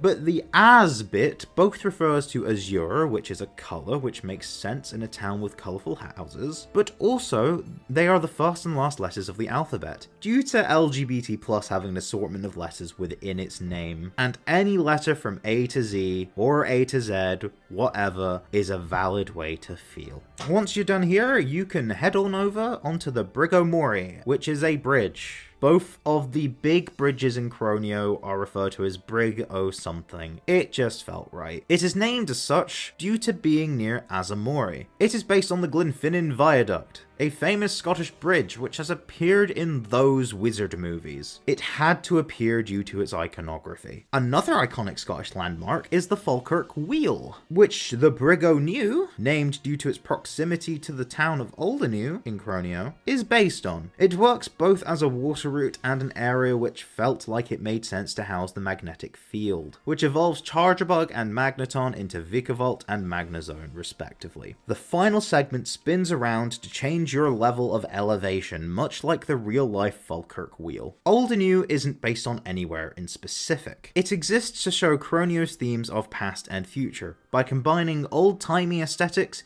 with modern ones, even with having a gym castle that fuses those aesthetics. Anastasia, or Maxwell, can be fought here. There is one connection to Scotland here, which is an adaptation of a statue called the Kelpies. Since they depict the eponymous myth, I decided to make these statues light up with neon light to continue the town's theme of old and new. I also swapped out the Kelpies for a Cronean Substriker based on Kelpies itself, and Doomsdale based on the Knuckleavy, which is a Scottish demon. Another area is called the Northlands, evidently named after and based on the Highlands. Since the Scottish Highlands is iconic in itself, the northern area is based on it. It is an open area similar to that of Gosfortshire. The Highlands are famous for their hills and mountains, so I just let the landscape speak for itself. The Moss Rock can be found here. Speaking of mountains, Ben Cairn is the stand-in for Ben Nevis, Scotland's highest mountain. It is named after the Cairngorm Gemstone, Scotland's national gemstone, which itself shares its name with the Cairngorms, a mountain range in Scotland. It is also named after cairns, which are piles of rocks. There is an entrance at the top, because I wanted to add a fantasy element to that location. That of a town inside the mountain. The town is just called Bencairn, because I thought it would be cool to have a town inside a mountain. Just imagine, buildings inside caves. How cool is that? The gems at the bottom of the outside are actually the gym castle poking out, also acting as the exit. The gemstones are the same colour as the Cairngorm gemstone. Jasper is the gym leader here. Also, you get a good view of Loch Prass at the top and at the bottom. Speaking of Loch Prass, I had to include a Loch Ness area, which over the course of the project I debated on what to name it, and I finally decided on Loch Prass. This would be the largest area to find aquatic Pokémon, as well as where you take your paddock to evolve into Nescade. As the name may suggest, you can also encounter a shiny Lapras here, both to reference the shiny Gyarados in Johto as well as Nessie. I decided on a shiny Lapras and not a shiny Nescade due to the Nescade line appearing on Pike's team. Much like in Paldea, Croneo has ruins. This isn't just because Scotland has a lot of castles, but because a lot of Croneo's new Pokemon fit being encountered here. These ruins are only called the Westwake Ruins, due to being in the west and on the coast. If you collect all of the stray wisps you can encounter on your journey, because yes, you can do that, you will be able to encounter and obtain an Ooh in Westwake Ruins. The island nearby is also called Westwake Island. Moving on south, we have Zampeton, which is based on St Andrews, a town in Scotland that houses a university which inspired the gym where you face Sunny, but also where his biggest hobby outside of battling originated in the real world. That hobby is Scotland's national sport, golf. Its odd name essentially means champion town, while also beginning with X, since the St Andrews Cross is the one depicted on the Scottish flag, and what partially inspired the X-Bill line, which also begins with an X. So I decided to make it match. There is also a bridge leading towards the Fluorescent Forest based on the iconic Swillicombe Bridge in St Andrews Links Golf Course. Speaking of the Fluorescent Forest, let's get back to it. The western part of the Fluorescent Forest houses stronger Pokemon of a mystical variety, including some fairy-type Pokemon, to deal with the upcoming Dark Gym Leader. Although, your playthrough could have had Brook already be fired, but luckily either way, there are still some counters for flying-type Pokemon in here as well. Originally, the Fluorescent Forest was going to be two forests, with this west one being the mystical one. But since both felt like they could work as a mystical forest, and they were close together due to one being near the start of the adventure and one being near the end, and the start and the end of the adventure being the same place, it made sense to fuse them. The final town I'll be covering is the town where you'd be facing your 8th gym battle, Dunport, which is based on Dundee, the 4th largest city in Scotland, also known as Scotland's sunniest city. We don't get much sun, I think this might be a joke. Its name is a combination of Dundee and Port, because it's a portside town. The gym is based on Victoria and Albert Dundee, also known as V&A Dundee, which is a design museum. This is because I just thought the building looked cool from the outside. In this town, there's also a monument similar to Dundee's War Memorial. It leads you to a road that takes you to Gosford, where you would then face the League. I call this road Victory Road. I know, very creative on my part. And that's Croneo's map. I hope it was worth the wait. I also hope you realise that not all Pokemon maps are one-to-one with their original basis. I mean, Spain doesn't have a crater in the middle of it, unless if you're being really unflattering about Madrid. If you enjoyed the video, why not leave a like and subscribe, comment down below what your favourite town is, and check out my Instagram and Discord in the description. If you want to go the extra mile and support the channel, why not join my Patreon and become a member today? This is completely optional, but please consider it if you are able to. With all that said, see you next time. Cheerio! Hello everyone, welcome back to the Croneo region. Most main series regions have a set of gym leaders. Since this Fakemon project is based on the main series Pokemon games, why not make some gym leaders for it? I really like how Galar had version exclusive gym leaders, so instead of having just 8 gym leaders, I decided to have 11. Same deal as Galar, but one extra thing that I'll get to. I also appreciate the idea that Black and White had, where its first gym changed gym leader depending on what your starter was. I also saw potential in Galar having the 3 starter types as its first 3 gyms, so I'm kind of doing a mix here. The first 3 gyms change their order depending on your starter choice. Croneo also has 2 sets of starters, so I'll just mention which choices would need to be picked for a specific order once I've explained these 3 gym leaders. Let's start with the grass-type gym leader, Fig, who is non-binary and uses they/them pronouns, exclusively. And before you say it, yes, I'm wanting some of my gym leaders to have some form of representation going on. I know how it feels to want to be seen, and I want to give the feeling of being seen to people. Call me woke all you want, it's not an insult. Some people just exist, and I want to represent them, regardless of race, gender, sexuality, abledness, or any other form of background. The way I reflect that is by thinking of who the character is and fleshing them out. I don't want their personality to be what makes them different from the so-called norm, although sometimes it can reflect on who you are. Not Fig though, they're just a berry farmer. There's a lot of farmers in Scotland, and since I have multiple crop-based Pokemon that are grass type, it made sense for a grass specialist who farms. Berries are the most common farmable plant in Pokemon. Their name is Fig, after the plant, because I felt like it fit the vibe I wanted to go for them. Why are they non-binary specifically? Just felt like making this character non-binary, that's all. They are wearing green plaid and some muddy overalls. They like to get stuck in their work. For these first 3 gym leaders, I might as well just say their teams for if they're the 3rd gym leader, and their final rematch teams. Fig uses a Regis, Croneo Darkspun, and they have a Lanturnip as their ace. Their final rematch team adds Bunty, Hydrapple, and Sarina. Their gym puzzle would essentially be a farming minigame. The fire-type gym leader is Charlotte, because it felt obvious to me that a fire specialist could be named that because of charring, like for the Charmander line. She's an older lady who likes to stay at home, sitting next to the fireplace,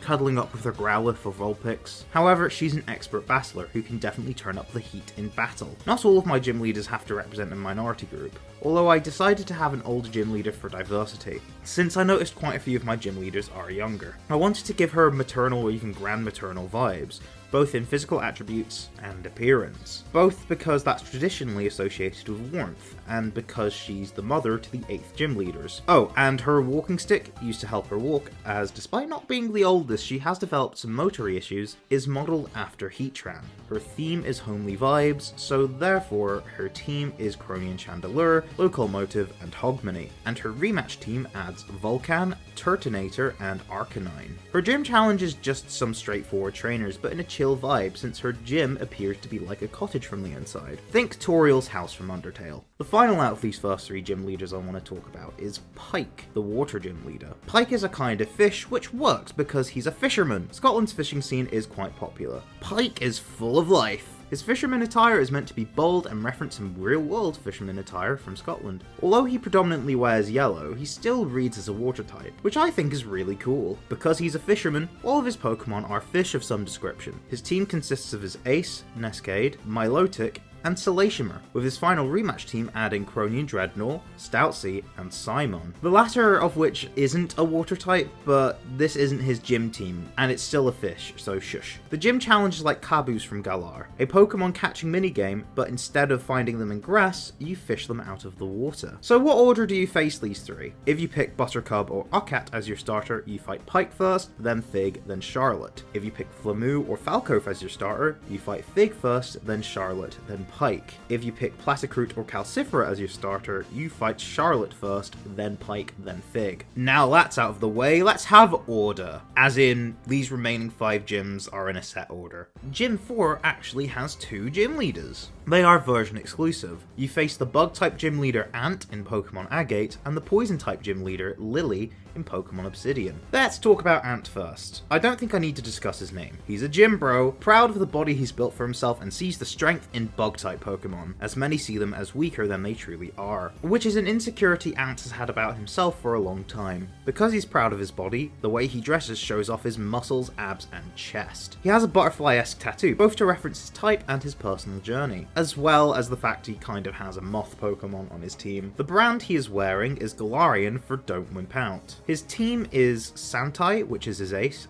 Jackiterror, and Croneo Espeon, with his rematch team adding Shuckle, Vikavolt, and Croneo Durant. Conversely, we have Lily, named after a poisonous flower, as well as famous painter Lily Elbe. She used to be shy and self-conscious, and although she has some discomforts to this day, she's learned to accept herself through poison Pokemon, who she relates to some extent, as she feels both her and poison types have historically been shunned by society. She's a little self-conscious about her face, so she wears a mask, which also fits the poison type since poison types can really smell, and also it just kind of fits the hazardous, toxic vibe that one would need to protect themselves from them. I don't know, I thought the look fit. Despite this, she knows and reassures herself that she's beautiful, so wears some really stylish poison-inspired clothing to showcase her beauty. Her team consists of Raticate, Croneo and Umbreon, and her ace, Nanabe, with her final rematch team adding Garbodor, Salazzle, and Galarian Weezing, which is the native form of Weezing in Croneo. If you haven't already realised from Ant's scars and Lily's namesake, both of them are transgender, which was initially arbitrary, but they naturally developed in a direction which had their personalities both complement this aspect of their existence,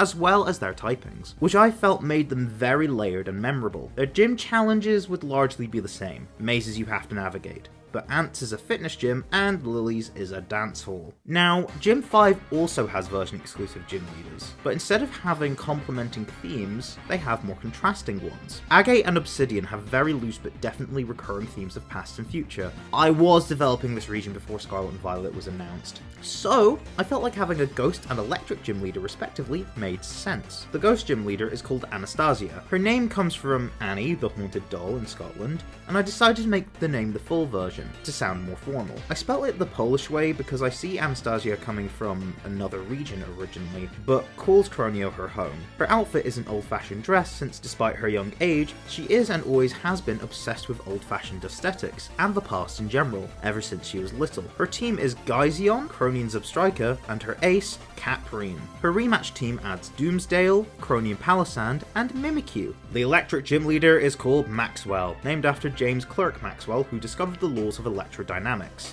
He works in the energy sector, and obsesses over the future as a result, contrasting his adopted daughter Anastasia, with this and being an older man, both of them breaking stereotypes of those age groups. Scotland is an energy powerhouse. The North Sea, which we border, is a hotspot for oil refining, but Scotland has been developing a lot more eco-friendly and renewable sources of energy, so hopefully one day we can stop mining for something that's literally destroying the planet. His team is Jolteon, Hydroid, and his ace, Torchard. His rematch team adds Rotom's Coal form, Cronean Venusaur, and Cryphogonal's Thunder form. Their gym challenge is essentially the same, navigating a dark room while having to light your way. Anastasia's one is more gothic, and by candlelight, while Maxwell has a more futuristic aesthetic with electric lights. Those next two gyms just have one gym leader, but the Rock-type gym leader, Jasper, does have a different team depending on the version. Their team being Walynx, Croneo Sylveon, Archeops, and their version-exclusive ace, Obsidian in Pokemon Agate, and Agaplura in Pokemon Obsidian. Bear in mind, you get whichever fossil they don't have, which visually corresponds to the version you'd get it in. Their final rematch team adds the two ice fossils, Squirrage and Tunstag. Their name is a kind of mineral, and gender neutral, due to them being non-binary. However, something people tend to get wrong about non-binary representation is treating it like a third gender, when the whole point of non-binary as a label is to point out that not everyone fits nicely into one of two boxes, so neatly making a third is a bit weird. I will admit, some creators, myself included, have made a non-binary player option, but that's more to add a they-them pronoun option. Vig was intended to be agender, which means you have no sense of gender, and Jasper is intended to be gender fluid, meaning your sense of gender wanders and isn't just in one constant state, which is a bit ironic for a rock gym leader, but I digress. If you couldn't tell from their team, they research fossils. I always knew I wanted to make their ace the fossil you didn't pick, and that eventually led to the paleontology theme for their character. The taxonomy of prehistoric animals changes a lot, due to how much prehistory there is, so I guess you could say that's fluid. Their gym challenge will test out your Pokemon paleontology skills. Get questions right, you advance as normal. Get them wrong, you face a trainer. Leaving the world of LGBT+ representation for now, let's have something that cisgender heterosexuals tend to like. Golf. Meet Sonny. He's actually really good at what he does, despite kind of being a nepotism baby, as well as having hearing issues, hence the hearing aid, which is to do with how normal is the sound type. And he's such a powerful normal trainer that it doesn't affect his ability to battle. He is genuinely a good gym leader, hence how late you fight him. I kind of wanted his personality to be similar to Blue's, so I modelled his design after Blue. If he had blonde hair, a tan with a bad tan line, and if he really liked golf. Golf is Scotland's national sport since it originated here. His team consists of Golforb, which is obviously his ace. It's a normal type, so it works, and it's specifically the Premier Ball variant due to Sunny carrying that kind of Pokeball. He also has a Club Wool to really put you on your toes, as well as a Castform so it can change into a type which resists fighting, and Ooh, which is immune to fighting due to being Ghost Normal. That being said, Golforb's ability gives it fighting immunity, so watch out. His rematch team continues the theme with a Protean Prideon, which will have a moveset that will resist fighting, as well as a Hedgerow, which is part Fairy type. The gym challenge is a golfing minigame, with Golforb instead of golf balls. Finally, we have the 8th gym, which has 2 gym leaders for plot reasons. If you're not in the know, and this might clarify something that might have confused you earlier, there's 2 starter trios, resulting in 6 mutually exclusive options. The professor asks you for payment for the regular trio. You will have the money for it, but it will cost all of your money, which your mother will fork out some more for you after you purchase, but you're both not happy about it. However, you can refuse.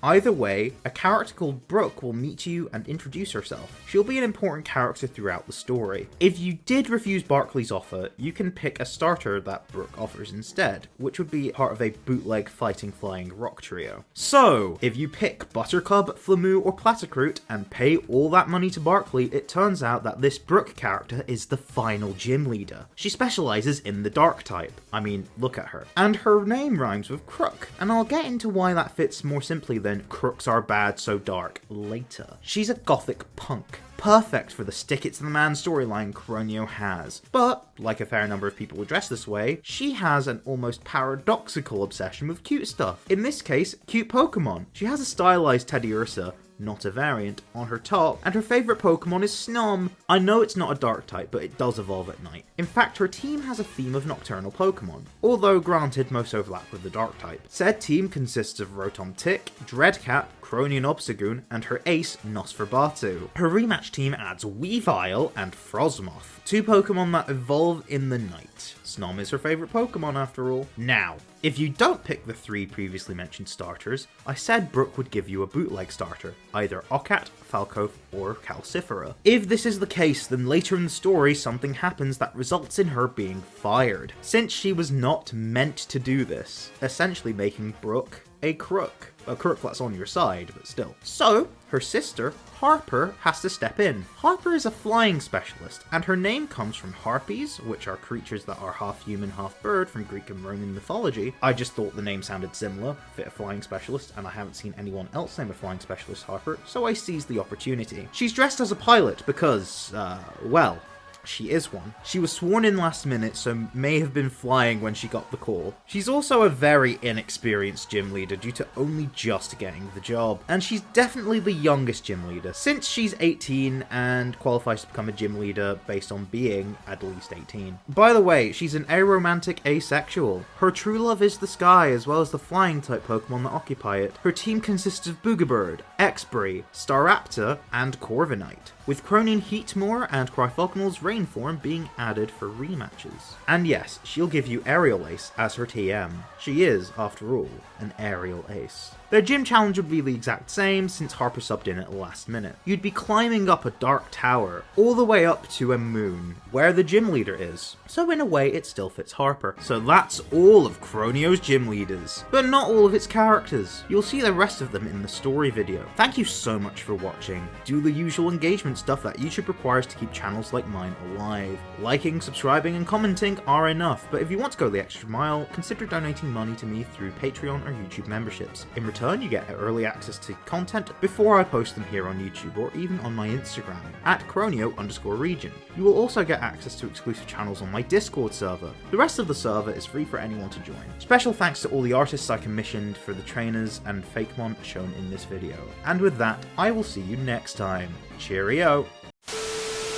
Hello everyone, and welcome back to the Croneo region. Today I'm going to finally lay out the plot of the hypothetical games Pokemon Agate and Pokemon Obsidian. So without any further ado, let's get into it. Naturally, you start by selecting the player option you want. The three default character options are Andy, Sammy, and Sophie, who are all essentially a he, him, they, them, and she, her option respectively. But they're fully customizable. Think the clothing options of Galar, but the face options of Paldea. For the purposes of this video, I will show Sammy to denote the player. The story starts with the Pokemon League's opening ceremony. As the player, you're witnessing it not from within the league building itself, where the league is housed, and the ceremony is being held, but from home, in the same town called Gosford, streaming the event. You couldn't afford the VIP tickets, but the live stream is free to watch. The chairman of the league, Taylor, welcomes everyone and thanks the league's sponsors. He passes over the microphone to Barkley, also known as the Pokemon Professor. He gives the usual speech about how the world is inhabited by Pokemon, while sending out his destiny, and states that he studies the potential in Pokemon. He also announces the trainer startup program is officially open as soon as he gets back to his lab. Taylor proceeds to tease that maybe a budding trainer could defeat the champion. An older lady steps forward. Her name is Miriam, the champion of the Croneo region. She proceeds to state that she looks forward to meeting any challengers that sign on this season. After that, Taylor announces that the new season of the Croneo League has now begun. So, you leave your home, but not before speaking to your mother and receiving 5,000 Pokédollars from her. You then head to the professor's lab. You're actually the first to arrive. Barkley greets you before his daughter, Heather, enters behind you. She seems not to be in a good mood, especially towards her father. Heather will be your rival. Because you arrived first, you get first pick. Your choices are Buttercup, Flamoo, and Platycroot. Before you even have a chance to think, Barkley says any of these can be yours for 5,000 Pokédollars. Both you and Heather are shocked by this. Heather complains about it to Barkley, but he then turns to you and responds, "You didn't expect to have to pay, did you? What do you think this is, Professor Barkley's free Pokemon giveaway? You can't expect to get things for free, you know." He then reassures Heather that she can get it for free since she's his daughter, but you, the player, have to pay the price or get out of Professor Barkley's sight. Let's go over what happens if you end up paying. Once the transaction happens, you actually get to select from the group of three before exiting the lab. You hear a shouting match before Heather storms out. She says that she's sorry if you heard any of that.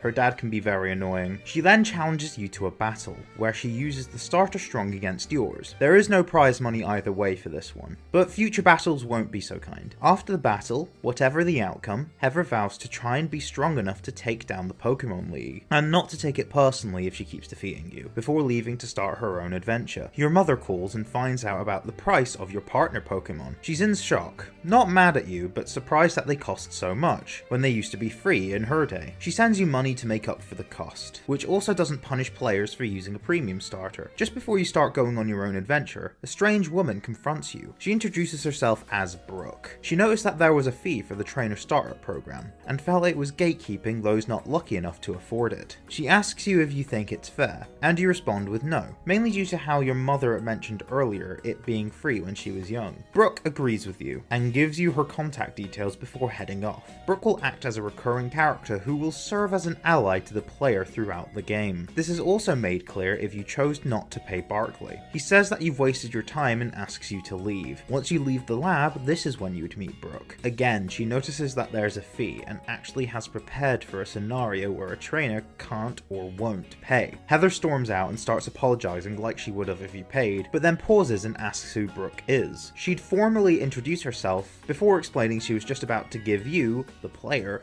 a starter for free. Heather said that she also refused, so wondered if she could have one too. Brooke agrees but tells Heather she should wait, since the player got here first. Heather agrees. Brooke apologizes in advance that these choices aren't glamorous. This is because these starters are, by definition, bootleg. As a result, although they form a perfect type triangle, offensively and defensively, they have differences in their type, evolution method, and number of stages. Your choices are between the fighting type Ocat, the flying type Falcoth, and the rock type Calcifera. All are two-stage monotypes, that evolve via friendship. Once you make your choice, Heather naturally picks the one that's strong against yours. Heather battles you in a similar manner to how I stated earlier, even with her final end speech being the same. Heather leaves to start her own journey, and Brooke gives you her contact details before she leaves herself. Your mother calls and is shocked to find out the price of the trainer startup program. This time you tell her what happened and she seems fine with it, since she knows who Brooke is. By the way, I haven't mentioned what Heather's team will be yet, as I'll go over her full team in your final battle with her in the main story. Now you get to explore Gosford. You'll be able to shop for items and maybe even get some special items like the Amulet Coin or Soothe Bell if you're lucky. When you head towards the north exit, you stumble upon a protest. Think the scene in Black and White, in a Cumula town, where Getsis is preaching to liberate Pokemon, except remove him, Team Plasma, and the liberating Pokemon bit. This time there's a guy named Douglas instead, preaching about the fair treatment of all trainers, not just the financially better off ones. Essentially, he knows he's strong enough to at least be considered to be a gym leader. He's even been recognized as the best trainer of ground types in the region. But this is being denied, and has been for a while. The police then arrive and politely ask him to stop. Douglas does so, but not before telling the crowd to remember his words. Barkley shows up and tells you that he thinks Douglas is a bad influence, and it would be wise to stay clear of him. And now you can explore the eastern part of the Fluorescent Forest, as well as the early routes, which I'm calling Gosfordshire. The player goes to either Bloomborough, Bayhaven, or Aberlachy, depending on which starter they picked, to challenge the first gym. The gym battles won't be mentioned here, not just due to the lack of order, but all of them won't be mentioned. I explained those in the gym leader video if you want to check it out. But the events of what happens after each gym battle remains in the order I'm about to say them in. They just occur in different towns, just like all the Nimona cutscenes in the Victory Road storyline in Scarlet and Violet. So you tackle whichever your first gym is, in whichever town you're needing to go. More details on the towns in the map video. But after you get your first badge, you meet up with Heather, who challenges you to a battle. Once you've won,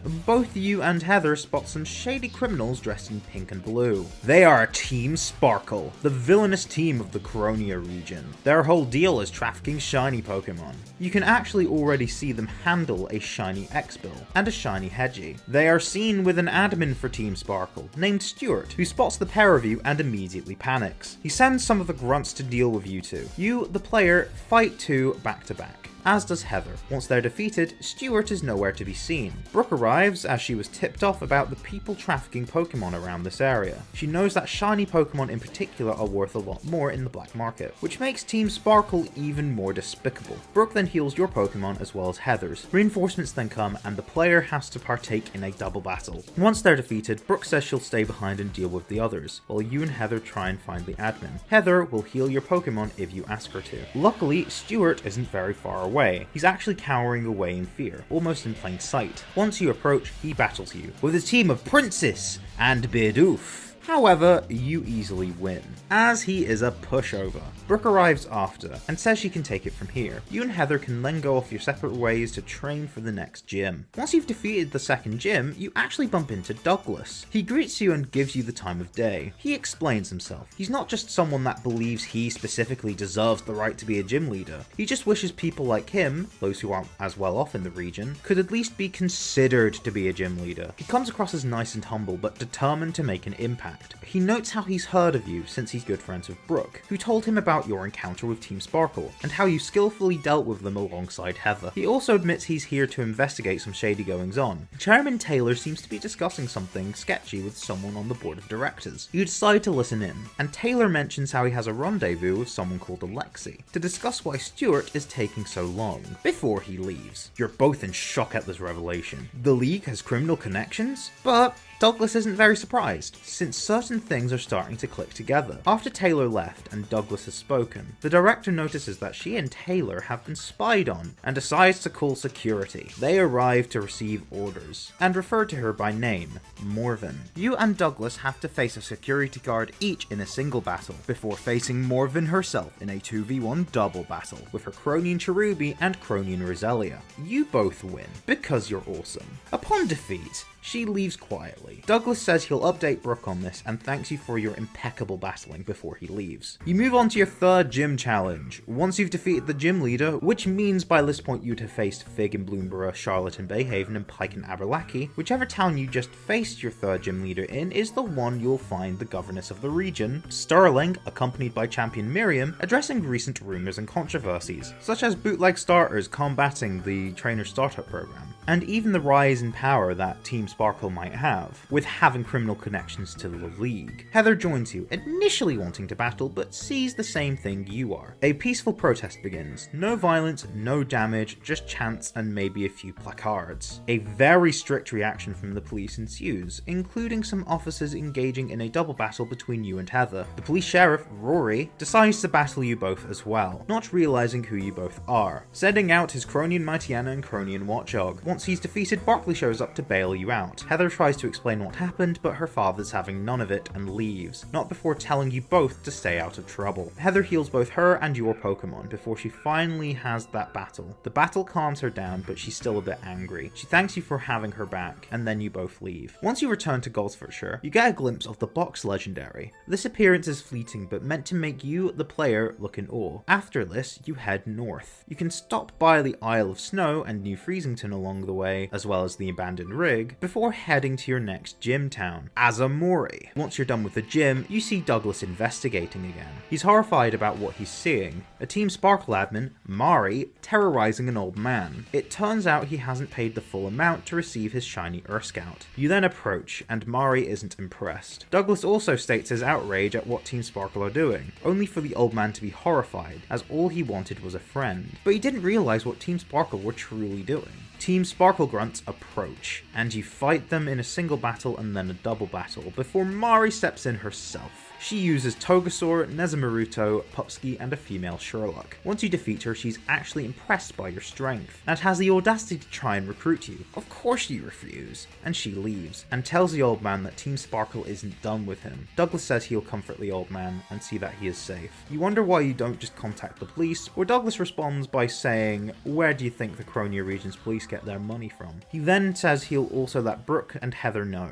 You then head to the town of Aldenew, not only to face your 5th gym leader, but also to find Heather, who you have your 4th battle with. She tells you she's battling you, as there's another protest happening nearby. If they see 2 kids that are battling, and they're not part of the protest, they'll just assume they're not a threat. They are already suspicious of you both, so Heather wants to try and throw them off your scent. After your battle, you overhear Governess Sterling make a speech. She reiterates how you should trust those in charge, as they make decisions for your own protection. The people of the Croneo region are so lucky to live the lives they do. She says that living in Croneo is better than living in other regions. She asks how someone could possibly feel distrust for those who are aiming to uphold this. Sterling continues by stating to make the lives of people and Pokemon even better, Pokemon centers around the region will now be managed by those who can make use of the Poké Dollars they receive, and pump the best resources into providing the essential healthcare to your Pokemon. She says that this private model proved a difficult choice to make, as this would burden those using Pokemon centers with having to pay a small fee in order to use them, but this was a price she was sure the Croneo region is willing to pay, for the greater good, of course. This sparks outrage and even more protest, which the police attempt to dispel once again with force, turning a non-violent protest into a riot. The police deploy their Watchog and Mightyena to deal with the dissenting voices. Sheriff Rory from earlier spots you and Heather, and then a double battle ensues. He doesn't hold back,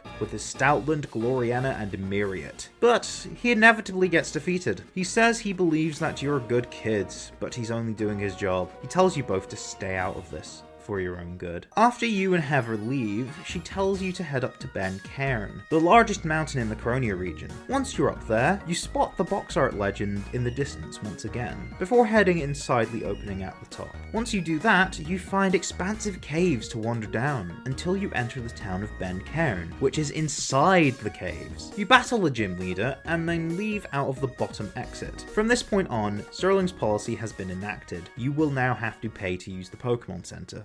good luck. You also find Brooke with Morven. Brooke was once again tipped off that something was happening here. Morven states she's actually waiting for Taylor to arrive for their meeting, to discuss Croneo's economy leveling up as it were, which makes those working for the League even richer. She boasts about how they're going to boost the Croneo region's tourism and the League's sponsorships by capturing the legendary Pokemon, to symbolize the region's history and prosperity. Funnily enough, they were considering putting it on Miriam's team, mainly because you and Heather have a strong chance at stopping the Elite Four, so want to make sure the champion was unstoppable. This would be when Brooke explains the lore behind the legendaries, which I will explain to you now. An ancient Pokemon that had powers over time itself fought a rival from what we now know as Ultra Space. The ancient Pokemon won, and took the crystal spoils that broke off its rival's body. It felt a sense of familiarity at a glance. It chose a creature of the ocean to bond with one of them, to swim through the past as if it were the vast ocean itself. It chose a creature of the land to bond with another, since it would run towards the future like the many destinations it would on land. The last was a creature of the sky. The bonding process proved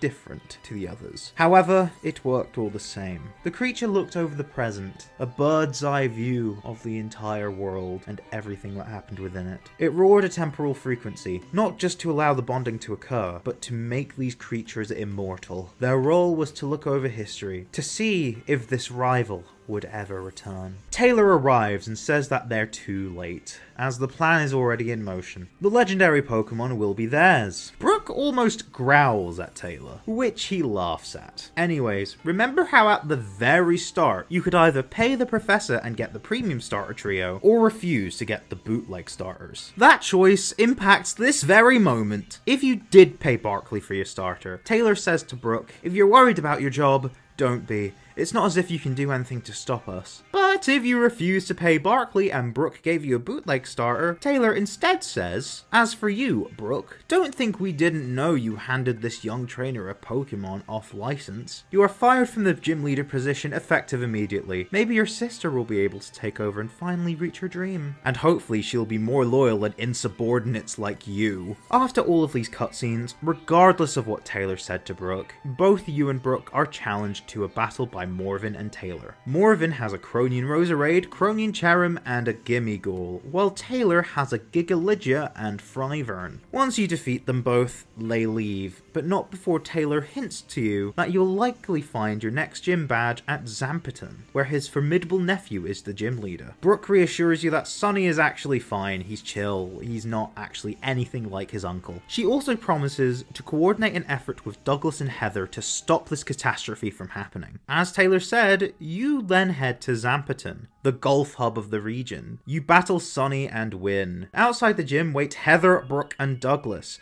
Heather says that the box legend has been ensnared by the leader of Team Sparkle. Douglas then says that they should all head to the Zeninsula immediately. Brooke tells the player to stream everything when they get there. So you head across Loch Prass and head to the Zeninsula, south of Gosfordshire. Immediately, you see your friends being stopped by Team Sparkle. You have a 1v2 with both of the admins. Although, it's essentially a 1v1 double battle against Mari, since her team has been updated with higher levels and the unevolved Mon now evolving into Nezuken and Gracier, while Stuart hasn't even leveled up his Pokemon. Once you defeat them, you approach the scene. All four of you can see the ensnarement of the legendary Pokemon. You can also see Sterling, Taylor, and Team Sparkle leader Alexi in charge. A bunch of police guarding the area, League security guarding the officials, and some Team Sparkle grunts approach and tell you to back off. Heather shouts that she's had enough of people telling her to stay out of trouble, while Brooke and Douglas adamantly push back against these lackeys. You have to fight one police officer, one security guard, and one grunt in a triple battle, so be prepared. Alexi then approaches to deal with you himself. He'll use a less powerful version of the team I'll mention later, but once you defeat him, he says this changes nothing. Taylor approaches, saying that the plan will still go ahead. Sterling gloats that there's nothing you can do to stop them. Heather then speaks up, informing them that that's not true. Since she's been on social media to check the news, Sterling's polling is at an all-time low. Brooke lets Taylor know that many employees, including significant ones, don't like the direction that he's been taking the league, as well as them not being a fan of his abuse of power. As a result of this public internal meltdown. The sponsors are bailing, and Douglas rubs it into Alexei by telling him that since Team Sparkle definitely don't have permission or power to back this up, Alexei isn't just violating the law, but he needs to leave immediately if he doesn't want to face retribution. Not only would you take your friend's word for this, but a montage would play of all of these events happening, so you can see most of the Croneo region are tired of this nonsense too. You can even see them reacting real time to the events going on. All of this stops the ensnaring due to the intense public backlash, as well as the grip they have on their power slipping further and further. The Legendary is thankful for this, and insists that one of the heroes battle it and have the reward of its companionship upon victory. Heather, Brooke and Douglas all decline, so you can battle the Legendary. You can't say no. It will be caught eventually, and it will refuse to faint in this battle. Heather, as per usual, heals the player before and after this. Alexei proceeds to say the following, depending on the version. Praetorate, or Mebicordian. The hindsight, or foresight, Pokemon. We could have used this Pokemon's knowledge of the past or future, and be able to use that to either learn from past mistakes of our predecessors, or to know all future possibilities and avoid all bar the successful ones. This would make us even more powerful. It's such a shame that this stupendous ability shall be wasted on a runt like you. And then a voice saying, couldn't agree more, Alexei, comes from behind the protagonists. The heroes turn around to see Professor Barkley. They are all stunned.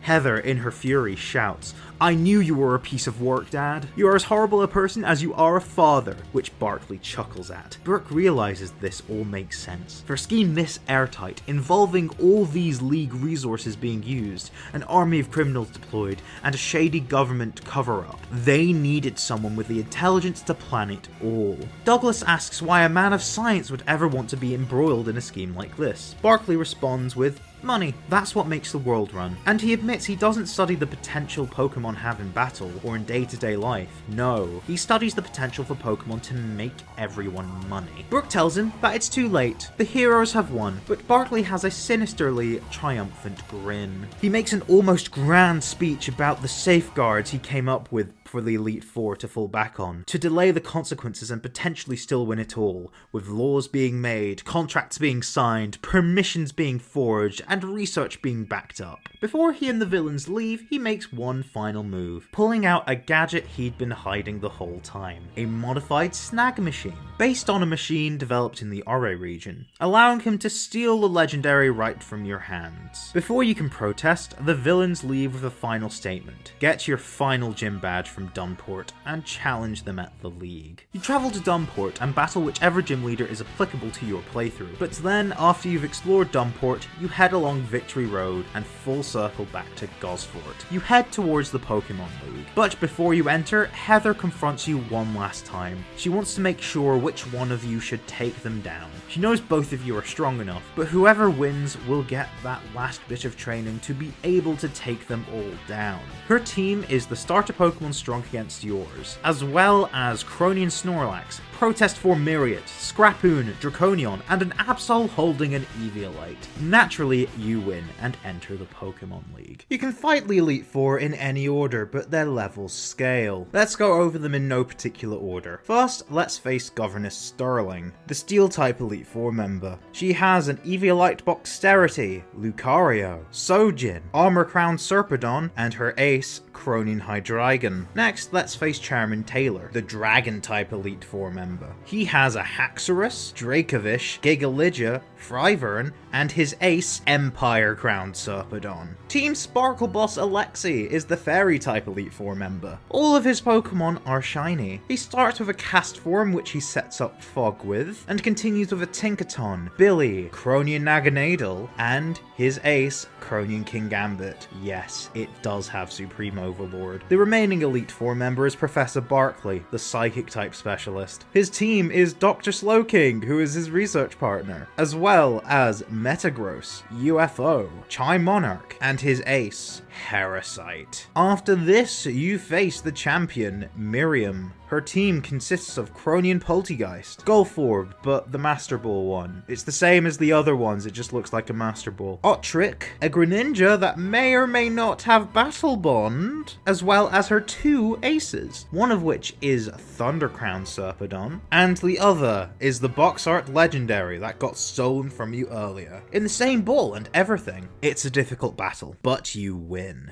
You enter your name and team into the Hall of Fame, becoming the new champion, with a cutscene of you doing this, as well as being greeted by all the gym leaders. Miriam gives you back the legendary you caught, since it's yours, and she'd be forced to return it anyways. We cut to a news report on the Elite Four controversies. It shows that Miriam retires fully, Taylor steps down as chairman, Sterling loses the election, Barkley's lab gets raided leading to his arrest, but Alexi cannot be found, even with Team Sparkle's secret base being raided and all other members being arrested. However, you can spot one of the police suspiciously having similar hair to Alexi. This officer is also wearing Crocs. We then cut to Loch Prass, where you are with Heather, Brooke, and Douglas. Brooke mentions that she no longer has to worry about her job security. She either never got caught disobeying the Elite Four, or she has her job in the league back. Douglas mentions now with the Elite Four gone, he could probably apply to be a gym leader. Brooke responds that he could possibly be an Elite Four member himself if he's strong enough. Heather is inspired to become a gym leader herself. She knows she's a bit young right now, but she can at least start working towards it. Now her father's out of the equation, nothing's stopping her from officially pursuing battling. Everyone's happy and optimistic for the future. The camera pans over the water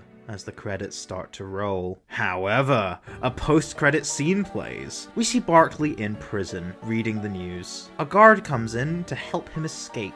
Once they've done so, they're far away from the prison, before Barkley notes that he knew he'd be rescued by a good friend. Alexi takes off his disguise, not being surprised that Barkley saw through it. Barkley mentions that it was the Crocs that gave it away. Alexi reveals that Team Sparkle is no more, but he's found a new calling since they were rumbled. An organization so large that operates in the shadows for people like him and Barkley. Great mind to aspire for power but have been denied it, or those who wish to serve people like them. Barkley is curious and wondering if this is a recruitment. Alexi grins and says, "How would you like to join Team Syndicate?" Barkley also grins. The end!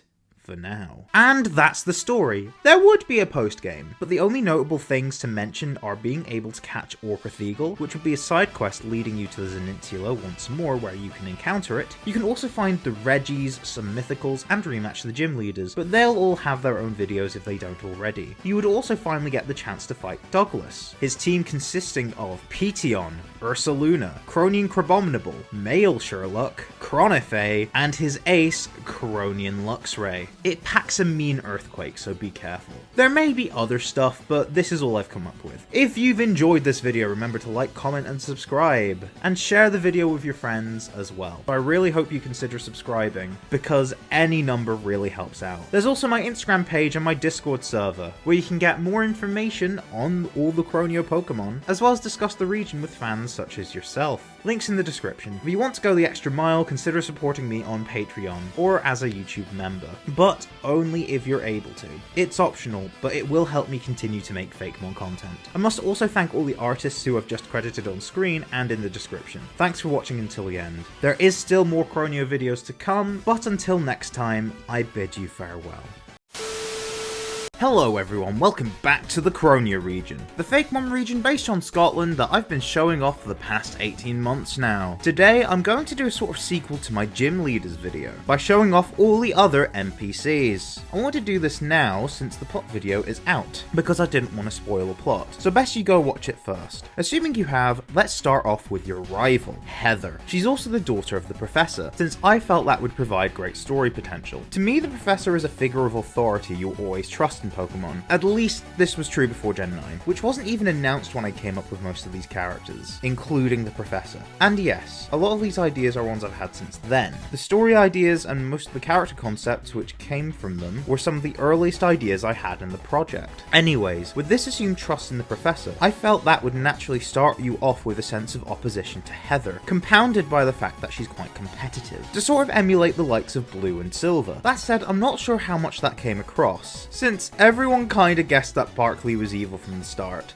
Sylvie. Speaking of, she's not white or male. This was more a decision not made out of any diversity related reasons, but out of variety. Prior to Generation 9, since that's what's relevant for my decision making, if we ignore all the rivals that are just the gender option you didn't pick, the only female rivals we had were Bianca, Shauna, and I guess Marnie? I don't think I'd count Lily, although she's still important to the plot, but even if I did include her, girls are in the vast minority compared to boys, as rivals go. So I felt like having a female rival was important, which also felt impactful because I was only planning the one rival, and all the female rivals I mentioned at least share the spotlight or are overshadowed by either a male rival or the alternative gender rival, which could be male. I also felt that all of the more competitive rivals, while having very distinctive designs, felt like they could have someone that looked quite different in their lineup, since they're all pale boys. Yes, we have Nimona now, but remember, I came up with Heather before Nimona came out. Speaking of, when Nimona's design was revealed, I immediately got anxious due to the fact that what I had planned for Heather was going to draw comparisons. Not just due to being a girl who isn't as pale as the other rivals, but the alternate colour streak in her hair. I stuck to my guns, however, since we can have multiple characters like this. Also, the reasons I stated still apply, but I've not mentioned why her hair has an alternate colour. The colour itself is just complementary to her outfit, which I'll get to. As for why she has a streak at all, it's because I wanted to play into the rebellious teen trope, which I don't see as a problem since it does tie in with her character, which is fully explored and doesn't feel like she's just rebellious, because as we found out, she was right to feel the way she does about her dad. As you can see from her hair, her clothes, and her personality, I did kind of have a punk theme going through my head with Heather's design, which makes sense considering she's a protagonist in an anti-establishment storyline, with her dyed hair, purple leather jacket, and spiky boots adding to the aesthetic. As for her choice of shirt, no, she's not part of Team Yell. No, she doesn't come from Spikemouth. No, she's not related to Marnie and Piers. She's just a fan of Piers' music. Are you seriously telling me you've never heard of a teenager wearing merch of their favourite bands and singers before? For her team, due to the kind of rival I wanted her to be, I did decide to have Heather pick the starter strong against yours, like most rivals in the first 6 generations did. She doesn't have any psychic types, since her dad is a psychic specialist. Originally, I wanted her to have a bug, a dark, and a ghost type to really sell this further, but the only ghost type I felt worked without any overlap with Anastasia, or any other type specialist using a ghost type mon, was Croneo Charizard. But if I had to give her a fairy type, Muriel's protest form made more sense, due to the theme of her character and her role in the story. So I had to scrap her having a ghost member, but I'm sure her team would have plenty of ghost moves. I also struggled with the dark type, for similar reasons, but I felt like it would work to give her an Eeveelite Absol, since Absol can now evolve into Heracite, which gains the psychic type, which Heather wouldn't want, due to it being her dad's ace, as well as being psychic type generally. So she's making use of the fact that Absol is a dark type that isn't fully evolved. Her Croneo Snorlax is there because it's a bug type, and I thought that it would work on a rival team. Scrapoon works due to the kinship alternative people have with raccoons, as well as the fact that it is a steel type, as steel is the only type that resists psychic other than psychic itself. As for Draconion, I felt like putting Draconion on somebody's team, and since Eeveelutions don't go to villains, she was really the only trainer who could get one. Also, I sensed that if Croneo were an anime, the trademark Eevee story arc, like with May, Serena, etc., would surround Heather's Eevee, since I'd assumed Douglas's would already be a Petion at this stage. Finally, her name. Pokemon have a tendency to name characters after plants, and flowers in particular. Think Iris, Peony,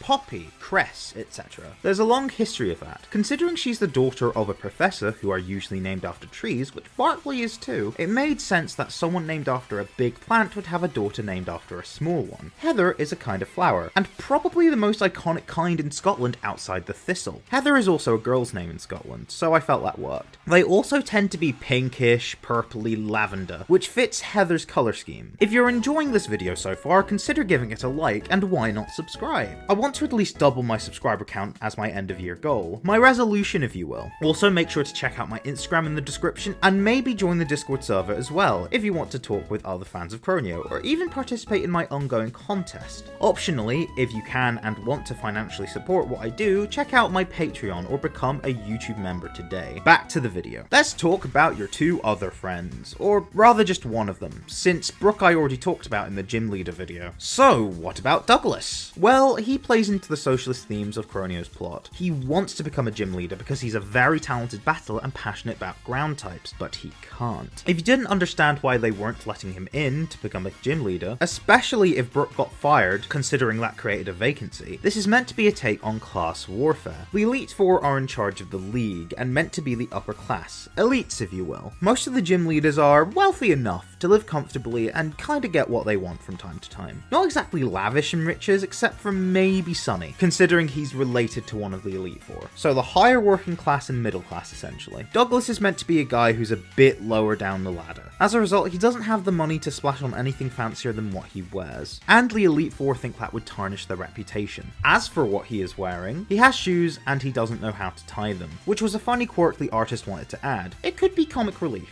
You could also read into it as him not being able to afford any alternative kind of shoes. As for the rest of his clothes, the trousers are brown since he's a ground specialist, and his hoodie is a tie-dye hoodie which references Cronian Luxray, his ace. His hair being a bit shaggy is also a reference to the wispy fur on Cronian Luxray. Now, why is it Douglas's ace? Well, in universe it is ghost type due to similar reasons as Hisui and Zoroark, that being humanity treating it horribly and disenfranchising it, just how Douglas feels. I also made it a ground type to fit Douglas. By the way, if you want to find out more about the real world inspirations that went into the Cronian Shinx line, as well as other Canadian mon I decided to add due to some connections that Canada and Scotland have, check out that video. But anyways, his team, which you battle in the post game, is just all of the fully evolved ground types in Croneo, and in Ursaluna, since not only can you get the Peat block in Croneo, but it's even stronger than it was in Hisui, granting Eevee a new ground type evolution in Petion. So you could get Ursaluna too. His name is Scottish in origin, meaning dark stream, so in a way it kinda ties into his story due to his future job prospects being murky. Also, the first syllables sound like Doug,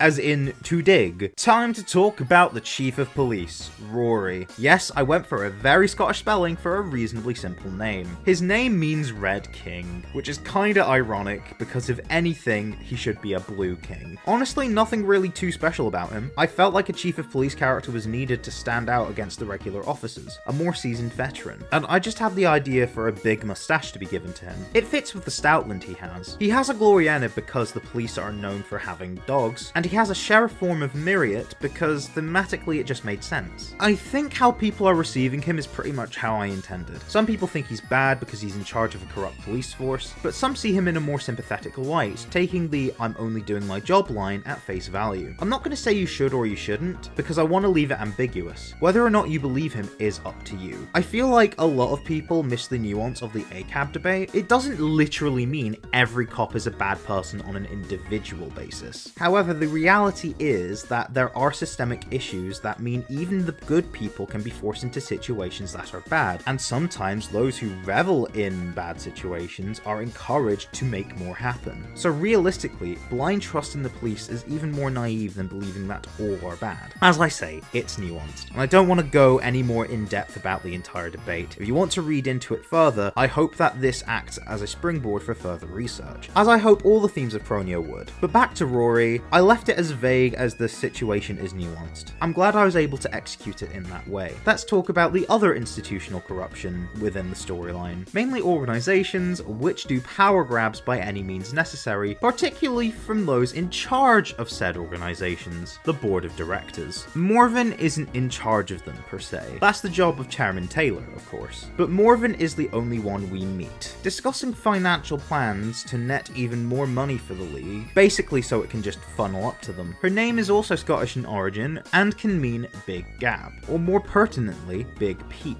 which makes sense due to how she wants to reach bigger peaks time after time financially. She uses the Cronian Cherubi line due to Holly being tired of Christmas, which has been commercialized beyond belief. She uses the Cronian Roselia line, as I based it on thistles, a national symbol of Scotland, and she is one of those patriots who doesn't actually care about their country, but would do any awful deed in its name. Well, I guess here it's region and not country. And Gimme Ghoul because she loves money. Goldengo would have been a bit tough to fight before your 7th gym badge. Admittedly, when it comes to evil teams, I wasn't sure what to do. Usually they're tied with the plot, either being themed around the world-destroying legendaries, nothing really to do with the wider plot, or is just the entire plot with Team Plasma. Since I knew I wanted the League to be the main villains, it was hard to slot in an evil team. However, I had had the idea that one of the Elite Four could be the de facto evil team leader, and realistically the team could be used as lackeys to both be a private army and another avenue to fund their ventures, since the elites are all about money, so having something like Team Rocket was a must for me. I admit I'm not the first person to conceptualize the idea of a shiny Pokemon trafficking ring. I made sure to go out of my way not to check out any of the others once I had the idea, since I wanted any subconscious overlap to be at a bare minimum. Their leader, Alexi, was actually designed first. His colour scheme kinda trickled down to the grunts and admins. In terms of the grunt design, the idea the artist and I had was to make them clubbers. I also wanted to make the femme one more of a tomboy, and the mask one have a midriff, since I felt it fit. Now, a few people have called them furries. While that is not the intent behind their headwear, think what you want. I was just inspired by those frog hats, and I thought it would be cute for the femme grunt to have a Jigglypuff themed one, and have her hair twirl out to imitate it. The mask grunt then got a Riolu to match. Moving on to the first admin you face, Stuart. He's designed to be the most pathetic human being you've ever met. Why is he so pathetic? Because I felt that it would be funny. His design was so pathetic he almost looked like a child. To make it a bit less ambiguous, he has a tattoo of his ace, Princess. It's his ace because it's a poison type, and evil team members usually use poison types. Dark types as well, but shh. His pathetic nature also came as a result of being the antithesis of the other admin. Mari's name is also spelt in its traditional Scottish way. The H is silent, although it doesn't actually come from Scotland. Mari derives from Mary, which comes from Hebrew. I did reach out to some people who knew Hebrew to see if they knew about the name's origin, as well as consult online sources, but I didn't get a conclusive enough answer as to what it means. I went with the name anyway because she looks like a Mari. She is a buff lady, because I think Team Sparkle would have a muscle admin.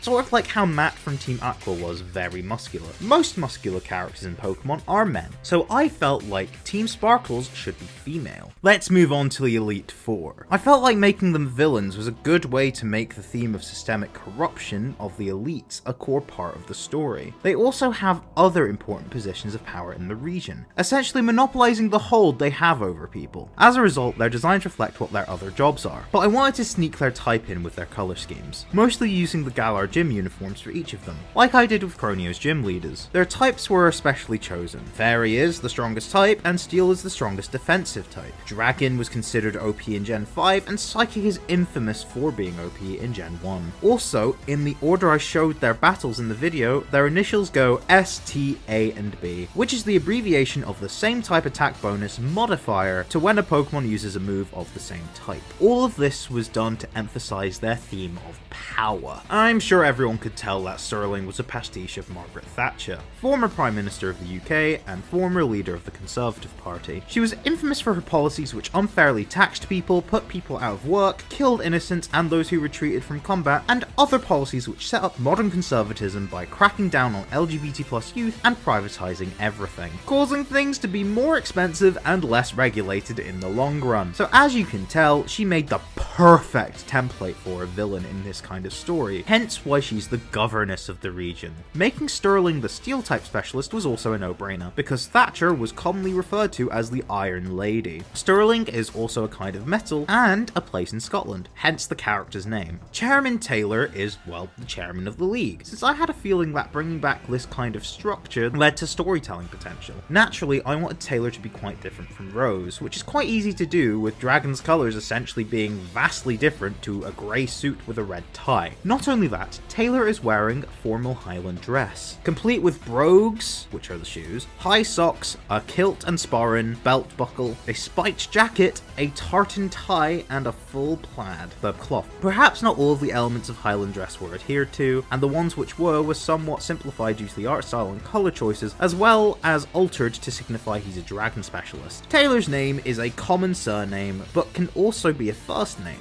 which, due to his formal appearance, fittingly comes from tailor, which is a person whose job it is to provide you with clothing. The word tailor also derives from the Latin word meaning to cut, which is an action that fits the dragon type. His skin and hair colour was made to match the normal gym leader, Sunny, since Taylor is his uncle. identical. Now, they may not look too much alike, although they clearly look related. Taylor's skin color is taken directly from Sunny's tan line, and his hair color is a less saturated version of Sunny's, as he is a bit older. Speaking of blonde men, Alexi. I felt a somewhat flamboyant but not too unserious man worked for an evil fairy specialist, especially since he leads Team Sparkle. He does have a sparkly suit, but the suit itself is very smart and presentable. He also has Crocs, so you know he's evil. The crime against fashion is bigger than any of the crimes he committed in this, I tell you that. The pink jacket also makes sense due to it being the most associated colour with fairy types, which did get inherited by the rest of Team Sparkle as I mentioned earlier. But the black accents also work because pink and black as colours go really well together, and emphasises the fact he's outwardly evil. He is named Alexi simply because it rhymes with pixie. Finally, let's discuss Professor Barkley. Because he's a bit older, he has salt and pepper hair. As he is the professor, I gave him a lab coat, but I also quite like the idea of him having a waistcoat, bow tie, and tartan trousers. He is Scottish after all. His name comes from the Scottish clan Barkley. It's also the Scottish spelling of Berkeley, which means birchwood or birch tree meadow. There's also a tree called Barkley's Willow, so the tree theme of all of the professor names is kept. Yes, Gen 9 didn't, but they were doing their own thing,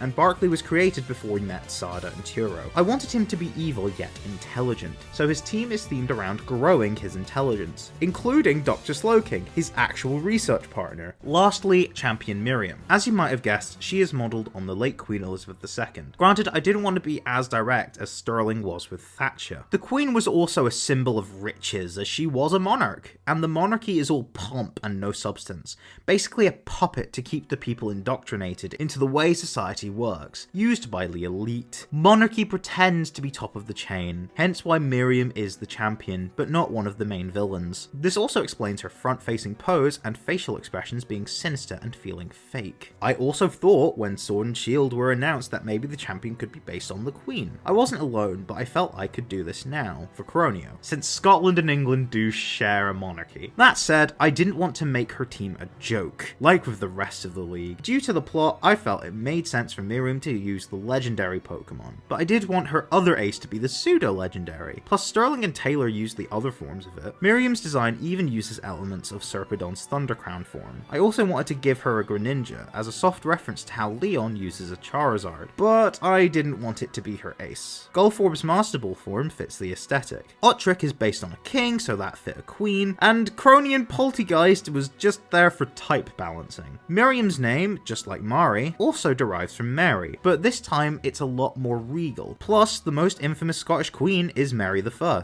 who is usually referred to as Queen of Scots. She is not the same as Bloody Mary. Bloody Mary was Mary I of England. And that's every character in the Croneo region. Remember to like, comment, subscribe, and share. Give the artists that made this video possible a follow, and check out the rest of the series in the playlist that will either be on screen now or in a few seconds. See you in the next video.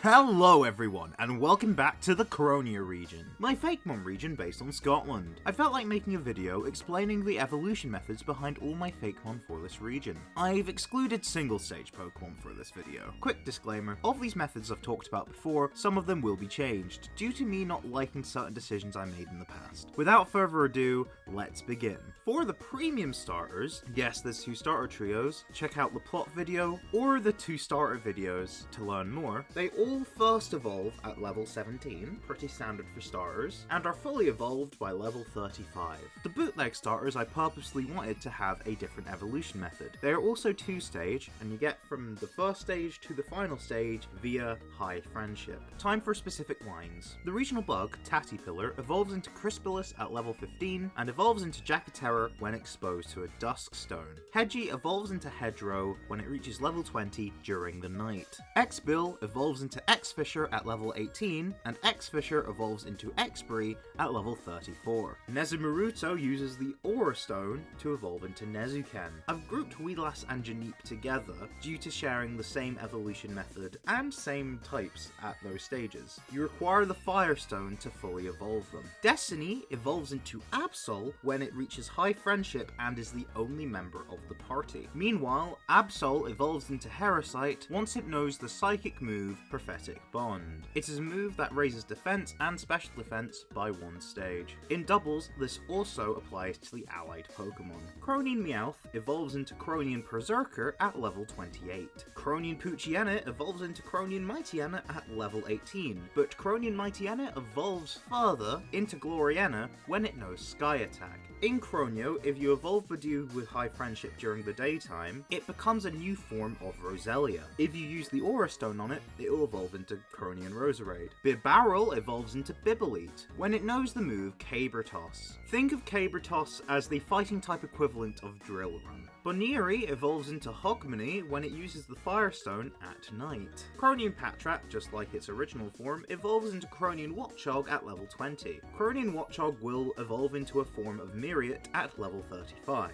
If it knows a Dark-type move at this point, Myriad will be in its Dark-type Sheriff form, otherwise, Myriad would be in its Fairy-type Protest form. Dubwool evolves into Clubwool when it defeats a Pokemon using its new move, Penalty Strike. Penalty Strike deals damage to the opposing Pokemon, like most moves. However, whatever the percentage of HP the opposing Pokemon has is the percentage of Dubwool or Clubwool's HP that gets taken away as part of recoil. So for example, if you completely knock a Pokemon out, no recoil. If it's got about a quarter of its HP left, you lose a quarter of your HP. If it's got full HP, your Pokemon will faint. In Croneo, Hoothoot will evolve into Cronian Noctowl at level 20. Cronian Fidough evolves into Cronian Darkspun at level 26. Side note, I don't like the way certain Unova Pokemon lines evolve. It's usually at absurdly high levels, so to mediate this, Cronian Litwick evolves into Cronian Lampent via High Friendship. Since original Lampent required a stone to evolve into original Chandelure, I decided to use the Dawnstone for this variant. Togepi evolves into Togesaur when it learns Draco Meteor, a move it hasn't previously been able to learn. Cronian Yamask this time requires a Leaf Stone to evolve into Xyloregis. Fryak evolves into Paddock at level 20. In order to get Paddock's evolution Nescade, you need to level it up at Loch Prass, a location in Croneo inspired by Loch Ness. Just like the Lillipup line, Seelapup evolves into Herdiel at level 16, and Herdiel evolves into Stoutzy at level 32. For Tadsoul to evolve into Turbit, it needs to level up in the new weather Strong Winds. And for Turbit to evolve into Hydroid, it needs to level up in a battle that took place while surfing. If you use a rare candy while surfing, that will work too. Cronian Blitzel at level 27 evolves into Cronian Zubstriker, and Cronian Mudbray at level 30 evolves into Doomsdale. Time for the Eeveelutions! Eevee evolves into Cronian Vaporeon using the Featherstone. The Water Stone would also work. If Eevee is subjected to the Aura Stone, it evolves into Cronian Flareon. The Firestone will still work for this as well. If Eevee attains High Friendship, it will still evolve into either Espeon or Umbreon, but during the day, Espeon will now be Bug-type, and during the night, Umbreon would be Poison-type. To get the Rock-type Cronian Sylveon, you would require to know the move Diamond Powder. As for the entirely brand new Eeveelutions, Eevee has to be holding the Pride Pebble while leveling up to evolve into Prideon. This will not work below level 32. For Eevee to evolve into Geyseon, it would need to use the move Trick or Treat 5 times. This move was previously only learnt by the Pumpkaboo line. The Peat in Croneo is a lot more potent than the Peat that was in the Hisui region, so now it can be used to evolve Eevee into Petion. Similarly, the metal alloy constructed in Croneo is of a stronger blend, so Eevee can make use of this too to evolve into Industrion. And finally, for Draconion, you would need to trade Eevee with it holding the Draken Helmet. I will be making a video in future to discuss all the items I'm bringing up, but for now all you need to know is how to use them to evolve your Pokemon. The Cronian variants of the Kanto starters evolve at the same levels as their original counterparts. Crabrawler was originally a location evolution. Yes, the Ice Stone could work on it in future games, but not in Croneo. Due to the climate already being a bit colder in Croneo, there isn't really enough of a change to warrant the original Crabominable. However, there's something magical about Loch Prass that still manages to make it evolve into a different looking Crabominable. Chewtle evolves into Dreadnought at level 22, it just looks different in Croneo. Cronian Shinx needs to reach level 15 in order to evolve into Cronian Luxio, and then again reach level 30 to become Cronian Luxray. Carkol now requires the Firestone to evolve into Locomotive. Chimecho needs to level up while holding the Sacred Parchment to evolve into Chimonarch. Cronian Rattata evolves into Cronian Raticate at level 15 at any time of the day. However, if you level it up while holding the King's Rock, it will evolve into Ratakin. Cronian Zigzagoon naturally evolves into Cronian Linoon at level 20, and just like its Galarian counterpart, it will evolve again at level 35. However, not only do you get Obstagoon during the night, but during the day you will also get a new evolution in Scrapoon. Cronian Sinistea requires the Malt Barrel item to evolve into Cronian Poltegeist. Both Pupsky and Pucklet require the Ice Stone to evolve into Gracier and Curlice respectively. Caffeinate just needs to know how to rest, i.e. knowing the move rest, to evolve into Slumboos. At level 25, Cronian Cherubi evolves into Cronian Cherrim. Delibird needs to know a move, specifically Regift, to evolve into Boogiebird. Regift takes whatever item Delibird is holding and uses it as a projectile to do some minor damage. Both of the new Rock-type fossils need to be level 40 in order to evolve. Urscout needs to be level 33 to evolve into Barwrestle. Exelant needs to level up in a double battle in order to evolve into Sandtai, because it needs to know that teamwork makes the dream work. Joliage requires High Friendship to evolve into Nanabe. Behem needs to use the move Psychic Rays 20 times. What Psychic Rays does is create a battle condition that lasts for 3 turns. In this condition, the special defense of all Psychic Pokemon on the field raises by 1 stage. This happens each turn that Psychic Rays is active. Munchlax requires High Friendship to evolve into Snorlax, but of course, Snorlax looks a bit different in this region. Dino needs to use 5 projectile-based moves in order to evolve into Cronian's Vilus, and Cronian's Vilus needs to survive on 1 HP in order to evolve into Hydreigon. A Focus Sash would be recommended. At level 35, Princess evolves into Poisentate. At level 50, Poisentate evolves into Serpedon. The different forms require different items. Thunder Crown requires it to hold a Thunderstone upon reaching that level, Armor Crown requires it to hold a Metal Coat, and Empire Crown requires Poisentate to be holding a Dragon Fang. If it fails to hold any of these items, it will not evolve. Like its regular counterpart, Cronian Sandygast evolves at level 42, this time into Cronian Palisand. Cronian Cryogonal requires the Featherstone to evolve into Cryphogonal. Spongy requires the Shiny Stone to evolve into Chronofey. Boxterity needs to know the move Freedom Key to evolve into Independent. Freedom Key raises attack, special attack, and speed, but lowers defense, special defense, and evasiveness. When your Boxterity evolves, if you have a free slot in your party, as well as a spare Pokeball, Box It spawns, taking that Pokeball. Cronian Pawniard requires High Friendship to evolve into Cronian Bisharp. Meanwhile, to obtain a Cronian Kingambit, you basically need to do the same thing with Cronian Bisharp as you do with a regular Bisharp. That is, hold its drop item and defeat 3 other Bisharp. Draculup evolves into Nosferatu when it reaches level 50 during the nighttime. And finally, Poipole evolves into Naganadel the same way. It's just this time Naganadel will be a fairy type and not a dragon type. Since it's a nurse, it's checking your pulse, so Dragon Pulse still works, I guess. And with that, thank you so much for watching. Remember to check out the artists who I commissioned for this video, as well as my Instagram for more information about each of the mons shown, and my Discord server if you want to talk to other fans of the series. If you can afford to chip in a little bit of your money each month in my direction to help out with the series, why not check out my Patreon or become a YouTube member today, where you'll get exclusive sneak peeks at upcoming Fakemon and videos in the series. I'll see you next time. Have a good one. Hello everyone, and welcome back to the Croneo region, my Fakemon region based on Scotland. I realised that despite commissioning a bunch of item art, I have not really explained them in much depth, so that's what this video is. Starting off, I felt like adding new evolution stones very early on into this project, using them mainly for the new variants I made for Vaporeon and Flareon, although I saw wider utility for them. The first is the Aura Stone, which is used for fighting types, since the aforementioned Coronian Flareon requires it. But so does my fighting type variant of Roselia to evolve into Roserade, and I felt it made sense for my Pika clone, Nezumiruto, to evolve via a stone, like Pikachu does with Raichu. And since Nezuken is a fighting type, why not a fighting type stone? I commissioned Formiga Fakemon for this. I chose Aura as an element to represent fighting, since Aura has commonly been used to depict the essence of fighting type, mainly so they could make special fighting type moves like Aura Sphere. Speaking of, the Aura Stone is modelled after how Aura Sphere is usually depicted when Lucario is was using it. From now on, all items, unless stated otherwise, were done by Pokemachi. The Featherstone, meanwhile, is essentially the Leaf Stone but with a feather, since most flying types are birds. I will admit, none of the flying type Pokemon that need it are birds.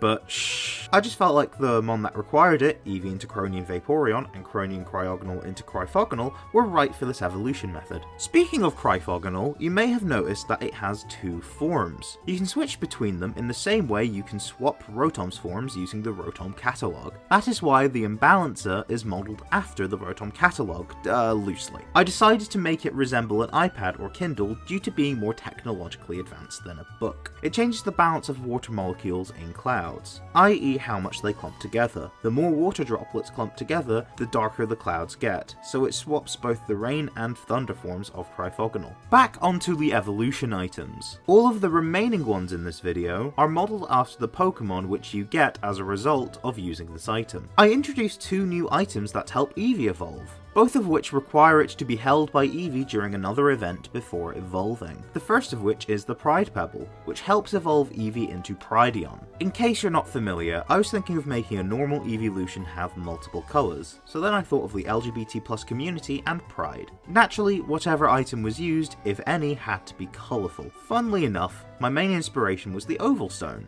since it's a rock that isn't your traditional evolution stone. I also liked the alliteration of the name Pride Pebble, and thought it sounded cute. And plus, it isn't an evolution stone, so I don't think it should have been called something stone. Something I realised later is that it's very throwable, kinda like the first brick at Stonewall? That may be a stretch. Most, but not all, evolution items have a secondary purpose, such as the King's Rock or Metal Coat. The Pride Pebble boosts the power of all special moves, just by a little bit.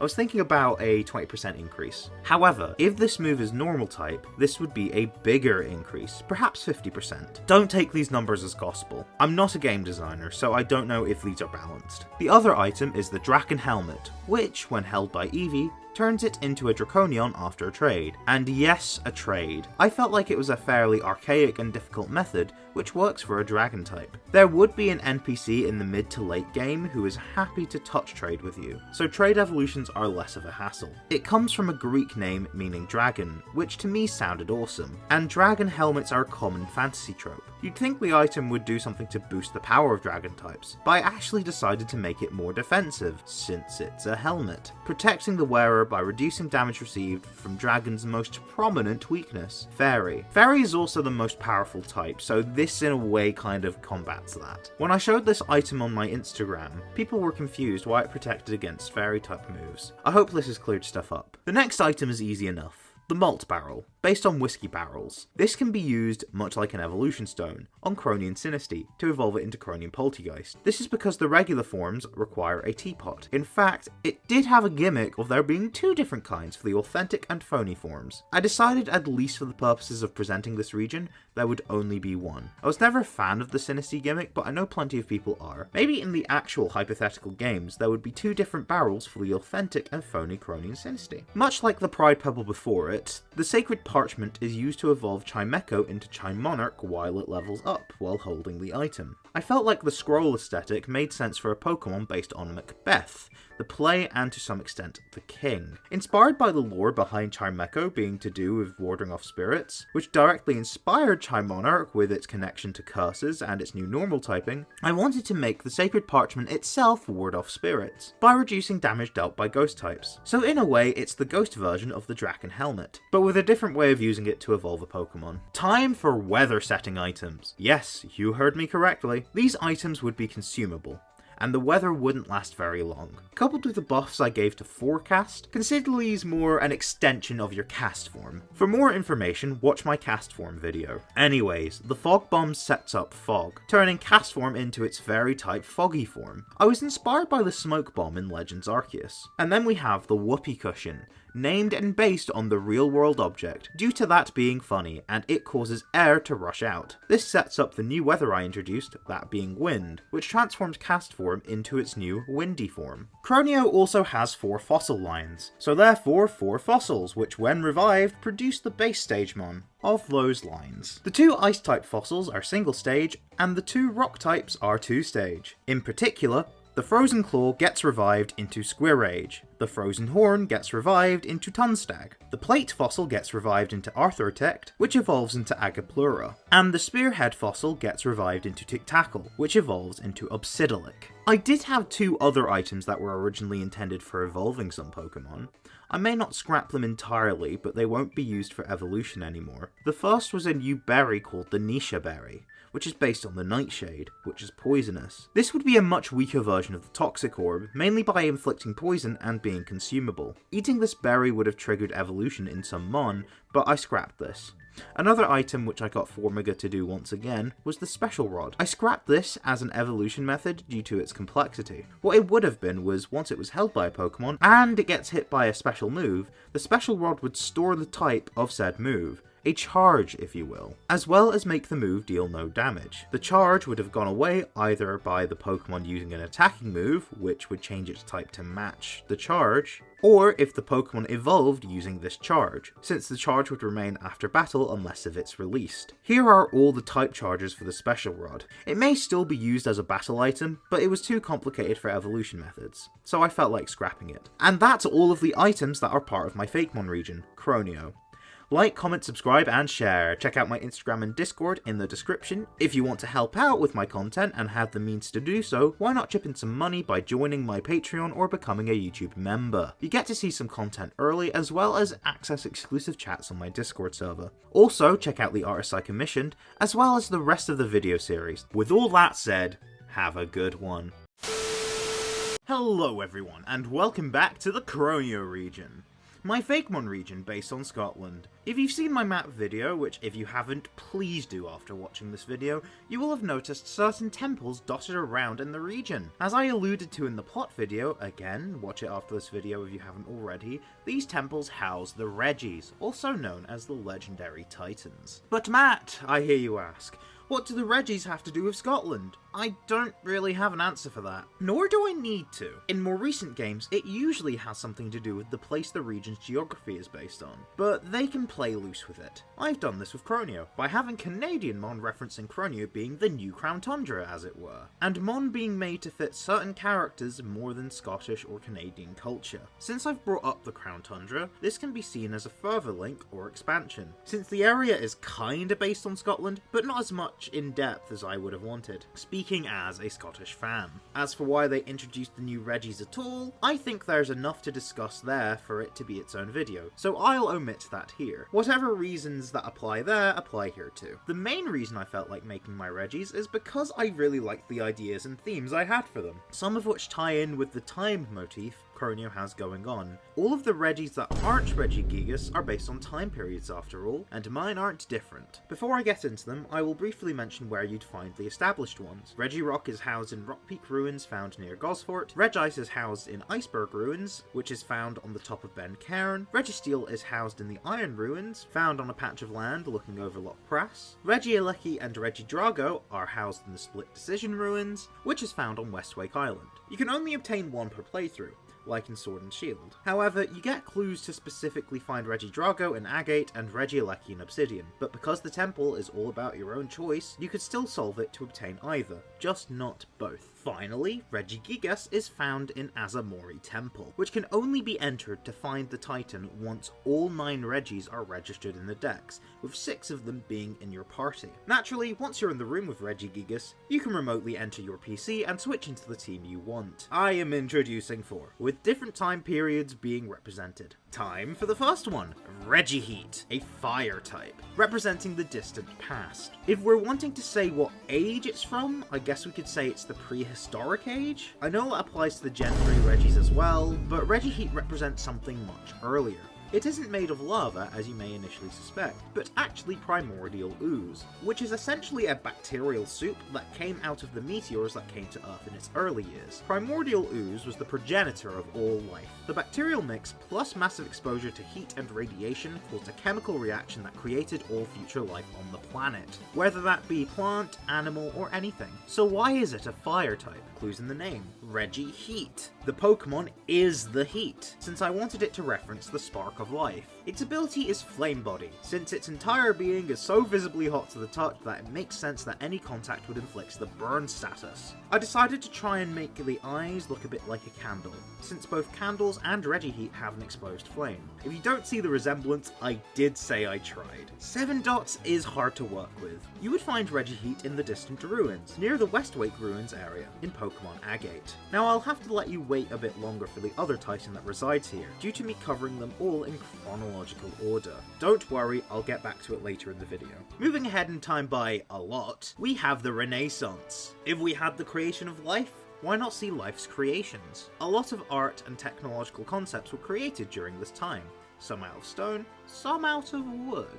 We already have Regirock, so why not Regiwood? I know some other Fakemon creators have done a Regi made of wood, but here's my take. As I said, I took inspiration from the creations from the Renaissance, specifically from Leonardo da Vinci. I just thought that his helicopter would make a very striking Regi. As you can tell, it's made of wood and paper, which justify its grass typing. And since it's a helicopter, it can spend a lot of time off the ground, meaning it has levitate, granting it ground type immunity. You may be wondering about its legs. Well, they're for it to balance while it's not flying about. I also think they'd be thick enough to withstand an earthquake, and even if not, they can be replaced. The Pokemon itself is the helicopter. It can replace its body parts like Regirock, really. The foliage present is not just to reinforce the fact that it's alive and grass type, but also it can almost have toes and leave footprints. It's the artist's idea. But yes, we needed to reinforce the grass type, since some may think it looks too much like a flying type. All of Regigigas' creations are typed after the element they're made from, so that's why I made it grass type, since it's made of wood. Although the additional foliage was needed to reinforce that. Regiwood has my favourite eye pattern that I made. It is shaped like an arrow pointing up,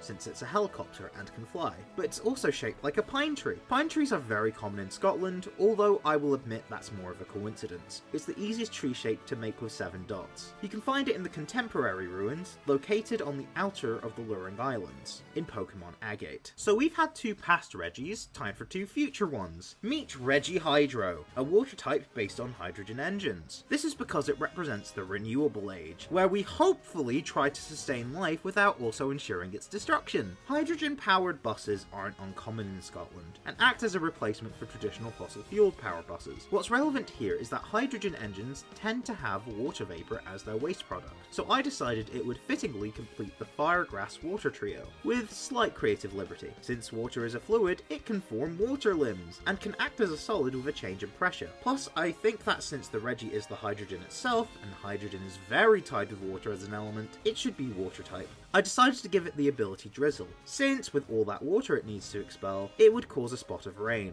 My thinking here is that we already have Registeel, so despite being made from metal, it can't really be steel type, but Regieleki shows that that doesn't matter.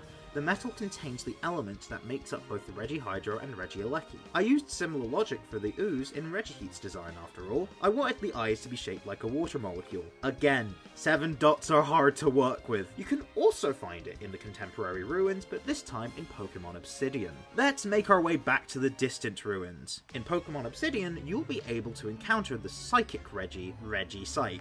As you might be able to tell, it is based on the monolith from 2001: A Space Odyssey, since I wanted to evoke themes of the cosmic unknown and the existential dread that comes from it, since the time period that Regipsyche draws inspiration from is the Space Age. I felt this made sense for a Psychic type, since the majority of space-themed Pokemon are Psychic type. What lurks in deep space? Will we find aliens? An intelligence we cannot comprehend? Materials completely different to that we find on Earth? Is it possible that we may find the origins of life on our own planet? Whether that be shared genetic heritage, chemicals that unlock the secrets of our molecular structure, or just simply have found God. Whatever that may be, should we know the answer? When it comes to science fiction, I love stuff like this, but I never want to know the answers, since the questions are way more interesting. So I have decided to give it Beast Boost as an ability, which will make people ask questions about the origins of Regipsyche. Naturally, the obelisk itself is shrouded with a cloud of psychic energy, which is actually shaped like a brain. It almost has a universe of its own encased inside of it. It uses its intense cognitive powers to use other rocks, some of which have been known to have psychic properties. Regipsyche uses them as limbs. As for its eye pattern, it's a straight line.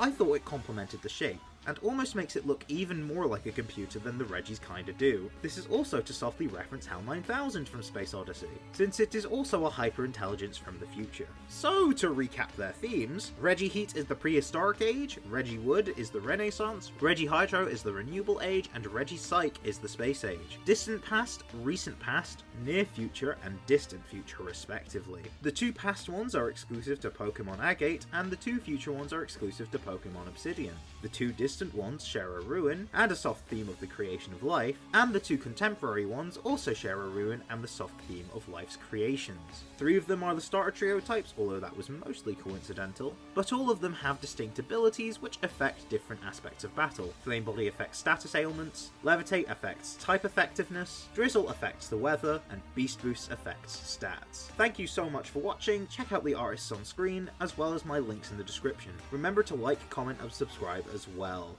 I'll see you next time. Hello everyone, and welcome back to the Croneo region, my Fakemon region based on Scotland. Every generation has a mythical Pokemon, which usually debut as event exclusive. As of this video being made, we've just had the event for Pecharunt, so what better time to go over Croneo's mythical Pokemon than right now. Funnily enough, the first one I want to talk about is also a poison type. Early on with this project, I thought it would be interesting to do a regional variant of a mythical Pokemon, and since it still hasn't been done before, I don't see why I shouldn't. I decided to make a variant on Manaphy. It's mono poison type. As you can see, it's the victim of an oil spill. This is because Scotland borders the North Sea, which is a hub for oil refining. I've droned on in other videos about how the oil and gas industry is killing the planet, so that explains this variant. So why Manaphy specifically? If you remember when I discussed Doomsdale, and its inspiration of the Knuckleavy, you'll remember I mentioned the Orcadian myth of the Sea Mither, which keeps the Knuckleavy at the bottom of the ocean, all the while living in the sea during the summer. Mither is Scots for mother, and Manaphy can breed, and it is also guardian of the sea, so I think Manaphy works as a Croneomon generally. Although I'm not the first to do an oil spill mon, I felt like doing it this way was unique, and the idea of a Manaphy variant in general, since I've only ever really seen a handful of Mythicals get this sort of treatment in the Fakemon community. Its ability is Liquid Ooze. When you activate its event, you get a special key that unlocks a secret chamber in the abandoned rig, which grants you access to higher leveled and evolved versions of the mon you could find there already. The true final room of this dungeon is where you'd find Crony and Manaphy. You might be wondering about Fione. I decided it would be an interesting angle to go down if Manaphy couldn't breed to get a Fione, since oil spills affect the fertility of animals. I did make an offspring, Denione, because variants tend to stay in the same egg group, so I thought it made sense for a Manaphy to at least be able to breed. Since Denione is a different Pokemon to Fione, it can be in a different egg group, that being undiscovered, meaning it can't breed, not even with Ditto. Considering it does mess with fertility, as well as Fione already getting a humorous reputation for being a mutant abomination, I wanted to expand on that by it being deformed. The artist made the arms resemble unraveling DNA, and the gem Fione would have in its heart is now a hole. A Pokemon with no heart works for a dark type after all. It also inherits the poison from its parent.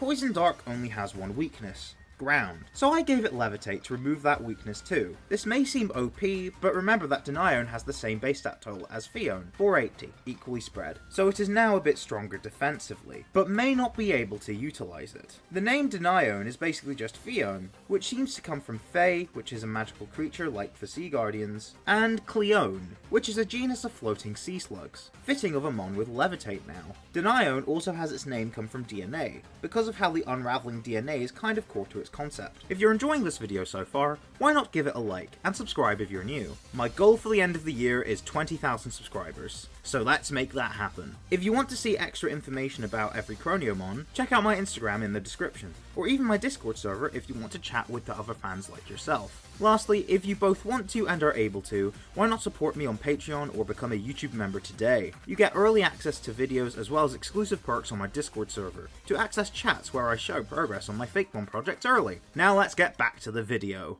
Next up, meet Misket, Mono Fairy type, with its name coming from Miss, since it's very feminine, and Biscuit, since it's based on shortbread, a Scottish biscuit, made from 1 part sugar, 2 parts butter, and 3 to 4 parts flour. Shortbread is one of the things I felt like Croneo was missing the most. I immediately thought about Diancie and Magearna, and how they are the only fairy-type mythicals by default, and are characterized by being feminine creatures with a pronounced skirt, and are entirely made out of inanimate material. Since I think a Shortbread mon would be mono-fairy-type, I felt like it would make sense to make Miskit somewhat resemble the aforementioned Pokemon. It also has a mix of geometric shapes that Shortbread typically comes in, as well as some shapes to sell its feminine appearance with petticoat tails. It also crumbles at the bottom, as that's what Shortbread can do. Crumble. It is a biscuit after all. She's honestly giving off fairy tale myth vibes. Perhaps it's foreshadowing a future region based around myths and stories. Wouldn't be the first time Mythicals foreshadowed the following regions. Although with those, perhaps it was an accident. Either way, I like this theory and I applied it to the following two mythical Pokemon as well. Miskit's event is triggered when you receive a letter to visit Confectionery Cottage, located along the outskirts of Azamori. You essentially have to do an ingredient fetching side quest, and eventually that triggers Miskit to spawn, replacing the baker in charge at the cottage. Next up we have Destoon, a rock dragon type. This is because of the stone on its back, which I'll get to, but not before saying that the animal it's based on is the Hylonomus lyali, an extinct genus of reptile. They lived around 312 million years ago, and is the provincial fossil of Nova Scotia, adding a Canadian element to this mon. So in a way, like Relicanth, it is sort of an unofficial fossil mon. It isn't just rock type for that reason. As I said earlier, the stone on its back is a prominent part of its design. It is based on the Stone of Scone, also known as the Stone of Destiny, a red sandstone block used to coronate Scottish monarchs. However, England stole it, and then used it for their monarchy. When the kingdoms of Scotland and England became the Kingdom of Great Britain, it was still used, and even is to this day, but it was still kept in England. It broke in two when a group of Scottish students tried stealing it to return it to Scotland in 1950. It was officially taken back to be housed in Scotland in 1996, with it being briefly taken to England for coronations, like with King Charles III, who is also King of Canada, so there's another connection. Since the idea of a stone that was used to make someone ascend to a powerful position because they were chosen by God, that made me think of the arcane powers of the dragon type, also because it's a reptile. As a result, Destoon is Rock Dragon. Considering I had the champion be royalty coded, I felt like it made sense for Destoon to appear only to true champions, who can ride it by sitting on the stone on its back, kind of like how monarchs sit on the Stone of Scone during coronations. While this happens, and during certain attacks, Destoon enters Coronation mode, channeling its arcane powers for the one true champion of Croneo. Naturally, you have to become Croneo's champion before Destoon shows up, but once the event is triggered, you initially spot it at Victory Road, before it roams around all of the region's routes. This is a reference to how the Hylonomus is known as the Forest Wanderer, and how the Stone of Destiny wandered to and from Scotland over the past millennium. Finally, let's do the pixie trope. You know, the likes of Mew, Celebi, Jirachi, Victini, Meloetta, and Hoopa. So what have I decided to do? Well, there's a myth called the Fakemon. It appears to be a giant with half of a person's features, a single eye, hand, and leg, with a small tuft of hair and is adorned with feathers on top of its head. I decided to make it a loose adaptation by incorporating those features but in a psychic way, explaining how it could get around, as well as projecting a hand, and to juxtapose the giant Fakemon's malevolent nature with being a small empath. Empathy isn't the same as sympathy after all. As for the club the Fakemon is said to have, that could also be a psychic projection,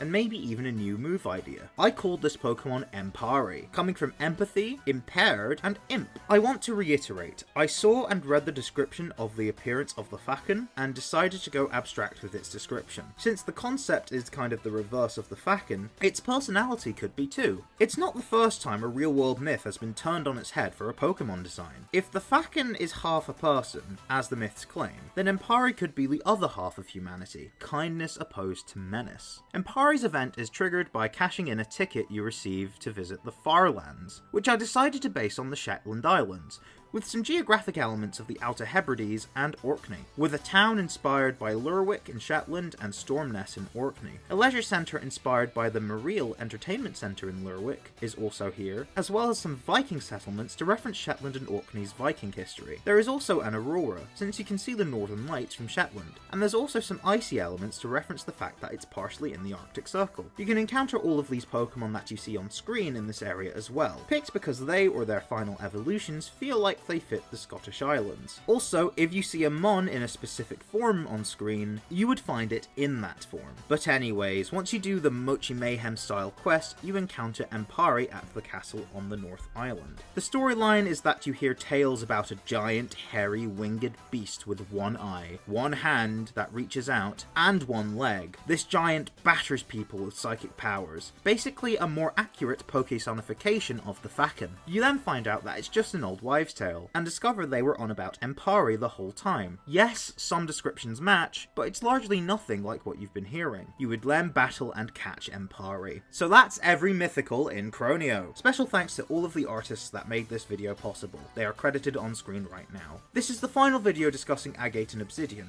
but not the final Croneo video. Hopefully soon you'll see the beginning of the sequel, Pokemon Orpiment. I'll see you then. Cheerio! It truly means a lot that people have been watching this series, and it truly means a lot that you, yes, I mean you specifically, have seen this till the very end. I mean, this is a 6.5 hour long video, and even if you watched it in chunks, you cared enough to stick till the end, and honestly, that means a lot. So from the bottom of my heart, thank you. Hopefully you're all caught up for Pokemon Orpiment. Although the artists have been credited like a gajillion times, I'm gonna credit them here again. Thanks to each and every single one of you. Also, I'm just gonna plug all my links in the description again. I'm not gonna go in depth. I've said this like dozens of times now. But if you are a new viewer, please subscribe. I always try to get a Fakemon video out at least once a month, but I make other Pokemon content as well, so why not stick for that? Until we see each other again, thanks for watching.